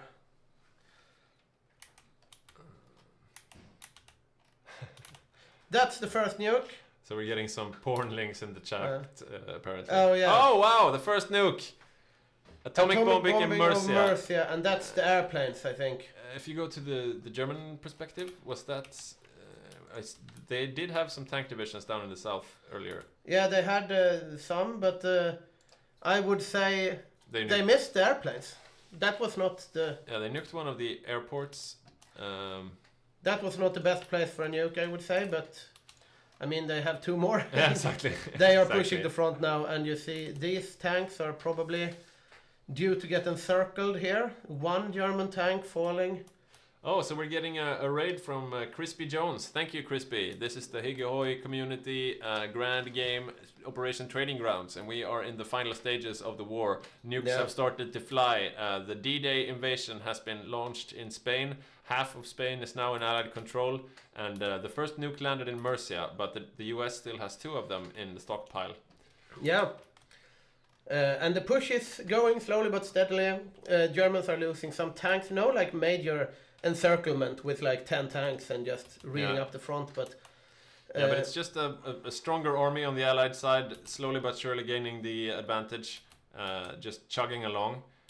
We can see the Axis are preparing their second line of defense up towards Barcelona and the Pyrenees. And there comes another nuke right outside of Barcelona on the airfield there. So that seems to be the strategy from Mako and Erwin to go for the airports. Yeah, I don't think they have... they lost like 400 planes or something. So that's kind of a big take, but... I mean, the more of their airports that get nuked in Spain, the harder it becomes to keep. But here you see that they have hidden, like they have put the 1,000 fighters in Torino. Yeah, but those are so far away, so you won't get the same efficiency and coverage and so on. Yeah, so that's true. They're using the nukes to win the air war, to win the land war. Which is probably the play. Looking at the American perspective, we can see here mostly green bubbles. Here is an encirclement that is... that's pretty juicy. Somewhat juicy. Still only 1 tank division though. So Germany is managing to do fighting retreats with the tanks. That's the important thing for them at this moment. They are losing. How many tanks do they have left now? Let's check it out. They have... that's the Americans. They have 15. Okay. And that means they haven't lost that many. The United States, on the other hand, have actually gone down a bit in tanks. Have they? They only have 17 medium tanks now. So at some point they lost some medium tanks. Oh, Rome has been nuked. But it was not Rome. That's Florence. Florence. they are looking for those airplanes. Yeah. They know that they have them somewhere around here. Yeah, they're going for the airports. Yeah, in this definitely. case, they missed them because they were indeed in Torino, and not in Florence. Yeah. But it's a bit of a 50-50 at this point. They're looking like, where do they have their 1,000 capacity airfields? Really tactical nukes, you could say. Yeah. They're really going for the Indeed, for the they Air are Force. minimizing civilian casualties. Very noble of the Americans. Oh, look at that. The New Zealanders have changed their plan of attack. So they're Yeah, now they have. going for France proper. They are also getting invaded by the Yeah, Romanians. they are. We see some red bubbles actually now. They are getting a harder time with the supply here in the middle, but if they take Madrid, that situation will be alleviated. Yeah. They're closing up this little pocket, trying to get encirclements here. But no additional invasions so far, it seems like. No, let's have a quick look around the world. We see a lot of D-Day being planned here. That will probably fire very soon. Jacob is there with France. They are firing and it. here they come. No. The Brits are leading the charge, but they will be about to land. I wonder how the wall is looking. Not at all. Everything is in Spain now. And now the Axis really have to choose if they do the big retreat, go back towards France with everything down in Spain, or do they risk their entire army? Because that naval invasion up in Normandy right now, that can be very dangerous. Indeed, and the Irish land in Denmark. Yeah, the Irish land in Denmark as well. Again. Do we have special mechanics for nukes in the Hygge HOI mod? No, we don't. No, I think it's nothing, just... nothing special. I think the Hygge mod is based on their Finest Bra mod, famous multiplayer mod. So it's similar, very similar. We see all of these orders here. Yeah, yeah, chaotic. But they might get cut off here by American tanks. If they reach Bilbao, then you actually have somewhat larger pockets, because in this you have 3 Panzer divisions, 4 Panzer divisions, 2 from Romania, 4 from Romania. So yeah, this is a dangerous moment for the Axis. So if the Axis don't keep these out, then I mean, I would say it's GG already, but then it's definitely GG. Yeah, and now they are landing in France. The Allies are, and I see no big retreat from Spain just yet. And I mean, if they don't get them out here, then they need to get them out from here, because I mean, at some point. Yeah, they really need to leave Spain right now, I think. Yeah, I think Spain is gone. New Zealand managed to win against the Romanians. Yeah. So New Zealand still controls Corsica and Sardinia. So if you were wondering who would win in a fight between a Romanian Marine and a New Zealand paratrooper, now you know. Yeah. We see that the snake is reaching the Urals. It's a snake! So we soon will have American troops in the Urals. They have been marching for a couple of years. I think we saw some Frenchmen being cut off there in France in that invasion. We see the New Zealand paratroopers are dying. It's mostly Vichy France fighting France on this front. Yeah, and it's not going too well for Vichy France, because you can't really defend, like, these are strong divisions. Those were not cut off French, they were New Zealand. New Zealand troops who just landed in the middle of France. I'm keeping my eye out for a potential encirclement here, but it doesn't look like it will be coming anytime soon. Here, though, we have Germans in trouble, but they can escape through the harbor. Yeah. Which they probably should at this point. Up in the north, though, I mean, escaping into the Atlantic might not be very safe. That's true. Small encirclement there, some infantry. The tanks have been moved back. The Germans can see the writing on the wall. They're trying to pin them. Yeah. Might get one tank encircled here again. But they have managed to do quite an admirable retreat. This is a big encirclement, though, of course, but they still control the harbors. And I would say that the naval situation for the Axis in the Mediterranean is good enough. At this point, we see the D-Day. Historical D-Day moving, but actually getting a bit pushed now. The German medium tanks it's Hungarians. Yeah, the Hungarian medium tanks are actually doing very well against the French. And here we have 4 French Amtraks. Does Kalle have... it seems like Kalle has almost 10 tanks. I see 8 at least. That's a lot of tanks for Hungary, especially considering he lost all of his troops earlier. The Axis are winning the D-Days in France. Yeah. They are killing... this is not that fun either, but they are getting out. Yeah, he got out. But he lost 4 Amtraks in an encirclement up here, and France doesn't have that much of an industrial capability until they have France back. Yeah, yeah. But Spain is falling though, and this southern pocket. Let's see how many they managed to evacuate through the harbor there. Yeah, let's see. They are moving out, and they seem to be uncontested so far.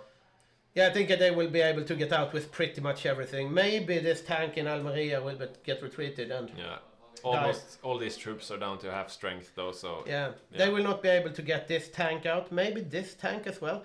I mean, slowly but surely we have a tricky situation because they have 14 tanks, so it's a considerable amount. So we have Olof has found a cat. Let's see, this encirclement though will die, and that's one more tank. So I mean, it adds up. It really does. Hello. Hey, okay.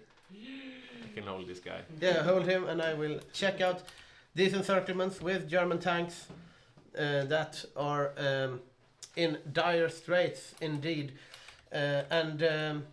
Looking at this, we now have 13 medium tank divisions. So not too bad for the Germans, but yeah, as we said before, slowly but steadily losing. Going back to the Allied perspective as well, we have nukes coming out. One new nuke will be produced quite soon, and at some point they will hit the correct airfield. And then the air war is over. Yeah.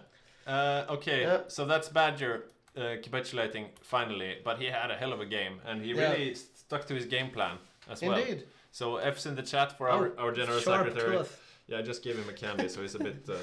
Here you go, buddy.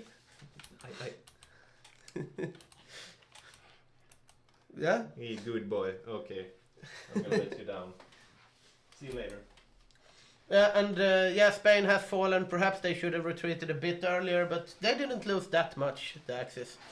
Or they lost... I mean, they still lost compared to the Allies. Yeah. And they lost the territory, of course, so it's not good for them, but...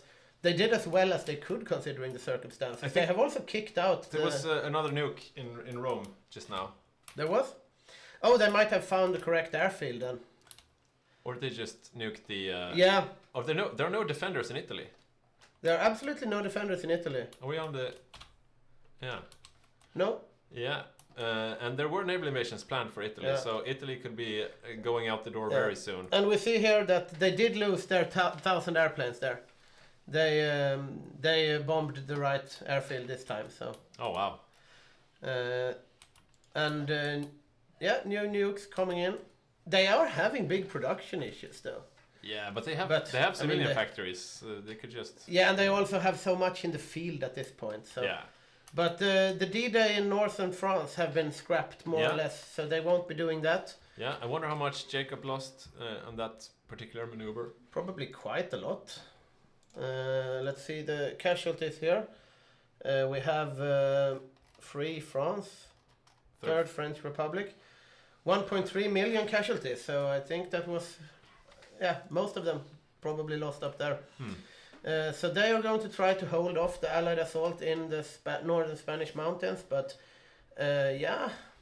maybe they will be able to hold for a while. Yeah, but all it takes is one nuke to open the door though. Yeah, that's the thing. Like now we have... In one day we will have another nuke, and then you nuke this tile, and you go in. Yeah. Yeah, let's see where he puts it. He will probably fire it off quite quickly, as he did with the earlier ones.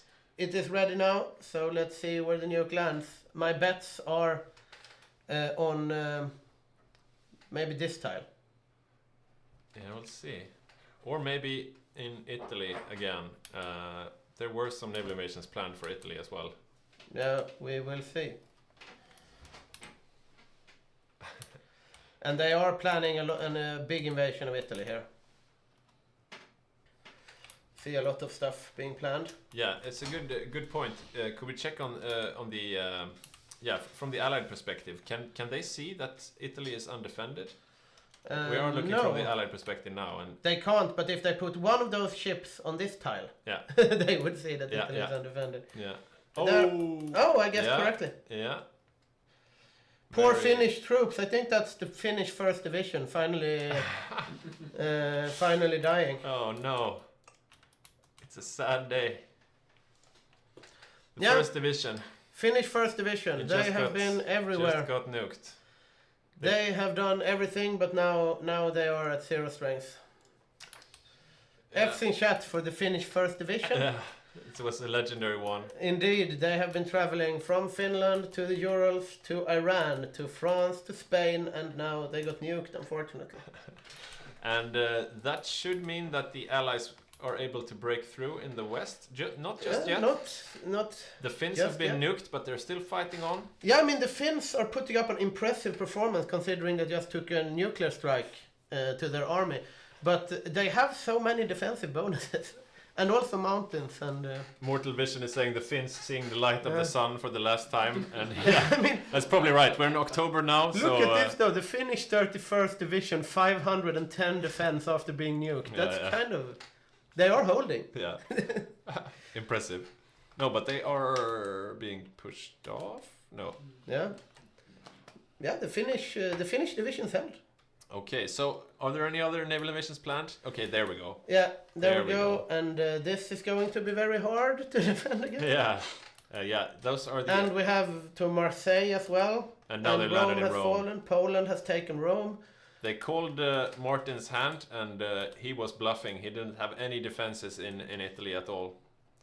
Yeah, this is looking dire. I think I'm ready to call it as well now. Yeah. We are going to see... 5 hours.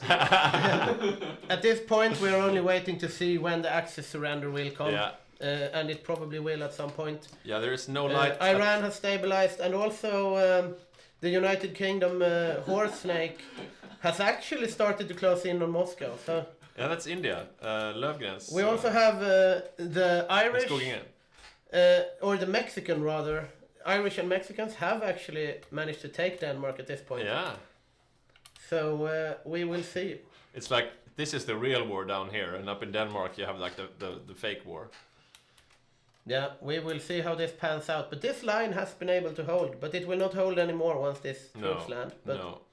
And in this stage of the game, the naval invasion planning is really quick as well. So you basically just put your troops there, and then they leave port almost immediately. It feels like. Yeah, they have a railway gun here, the Germans, that they probably want to move down.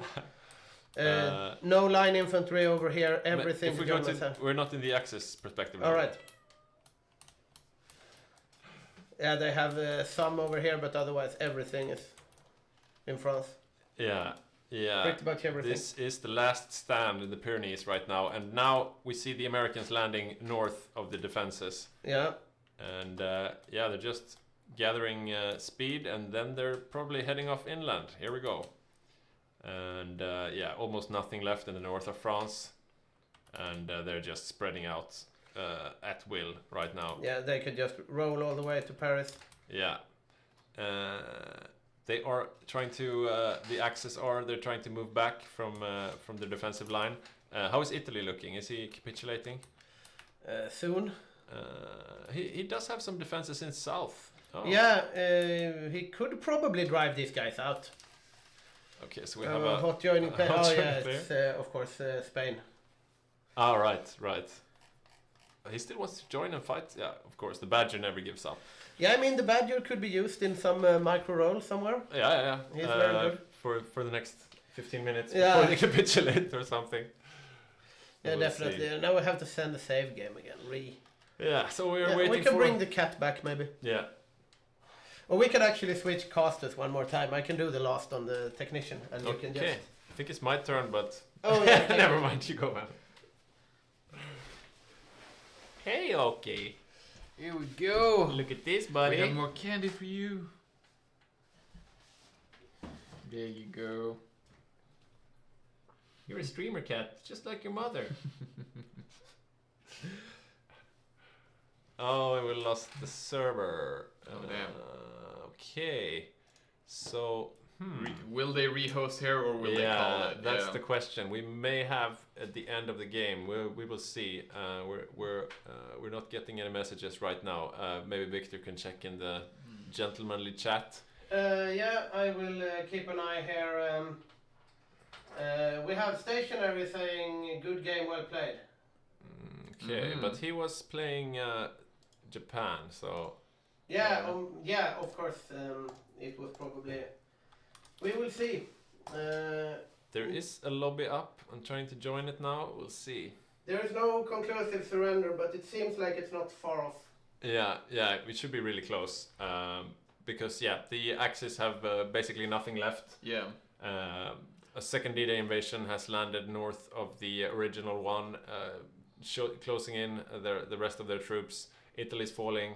There's nothing in the east, and the Allies are coming. It really was, in so many ways, Spain keeping the Axis alive for so long, just making sure that those invasions never really worked out. Yeah. If they even could get invasions off, because just such complete domination of convoys. Yeah, I mean that lack of convoys, maybe it prolonged the war with a year or so. I don't know. Yeah. So now that Spain has fallen, there's not a whole lot left. Yeah. So are we getting any word, Victor, from the chat? No. They must be saying something in the chat. You have the gentlemanly communication channel here. Now, it's over, says Jacob. Right, so it's over. Good game, and the Allies have won. I think. When did we last see an Allied win? Yeah, last game. Yeah, last game. Right. Very good. But before that, the Axis had been dominant for quite some time. Yeah. And we have had Axis wins. Yeah, they've had a higher win rate the past 2 years. I'm pretty sure. Yeah. So, but has anyone from Axis actually confirmed, or is it just Jacob telling everyone that it's over? We need to do the raffle. Yeah, we need to do the raffle. So let's do the raffle. Okay, can you pick one? Yeah. Let's see what he picks. He's more he thinks you have candy. Oh right. If I take a random stack. Yeah. Pick one. Pick one. Okay, that one. That one. Yeah, that one. All right. Okay. Ayan. Congratulations, Ayan. I think, haven't you already won once? Oh, anyways, you're a lucky boy. Congratulations, Ayan. You get a free DLC of your choice or a content guide pack. So this was Operation Trading Grounds, Hygge HOI multiplayer game. We will have another grand game in about a month. I think November 3rd or November. Yeah, I think November 3rd. So stay tuned. We're also going to participate in a Commanders in Conflict tournament. So it's a one-on-one tournament with it's Hearts of Iron still, but you play on a special mod where you play one-on-one. And our community will have part of the competition, and then the finalists from us will meet finalists from other communities as well. So, and that should be around 21st of October. But we'll keep you updated. If you become a free Patreon at patreon.com/Hygge Gaming, you will be informed of all our events and content and stuff. And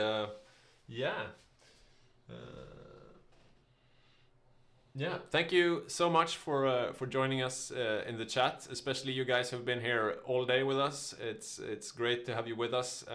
It really makes it a lot more fun casting when you guys are so active. And, pretty good game, I'd say. Maybe not the most exciting game we've had, but still... a couple of turns.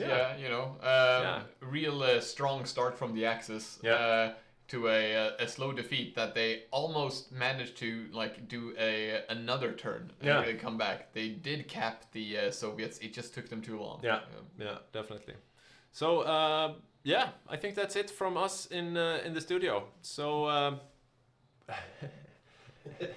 from us at Hygge Gaming, thank you so much. Have a continued nice evening, and we'll see you guys next time.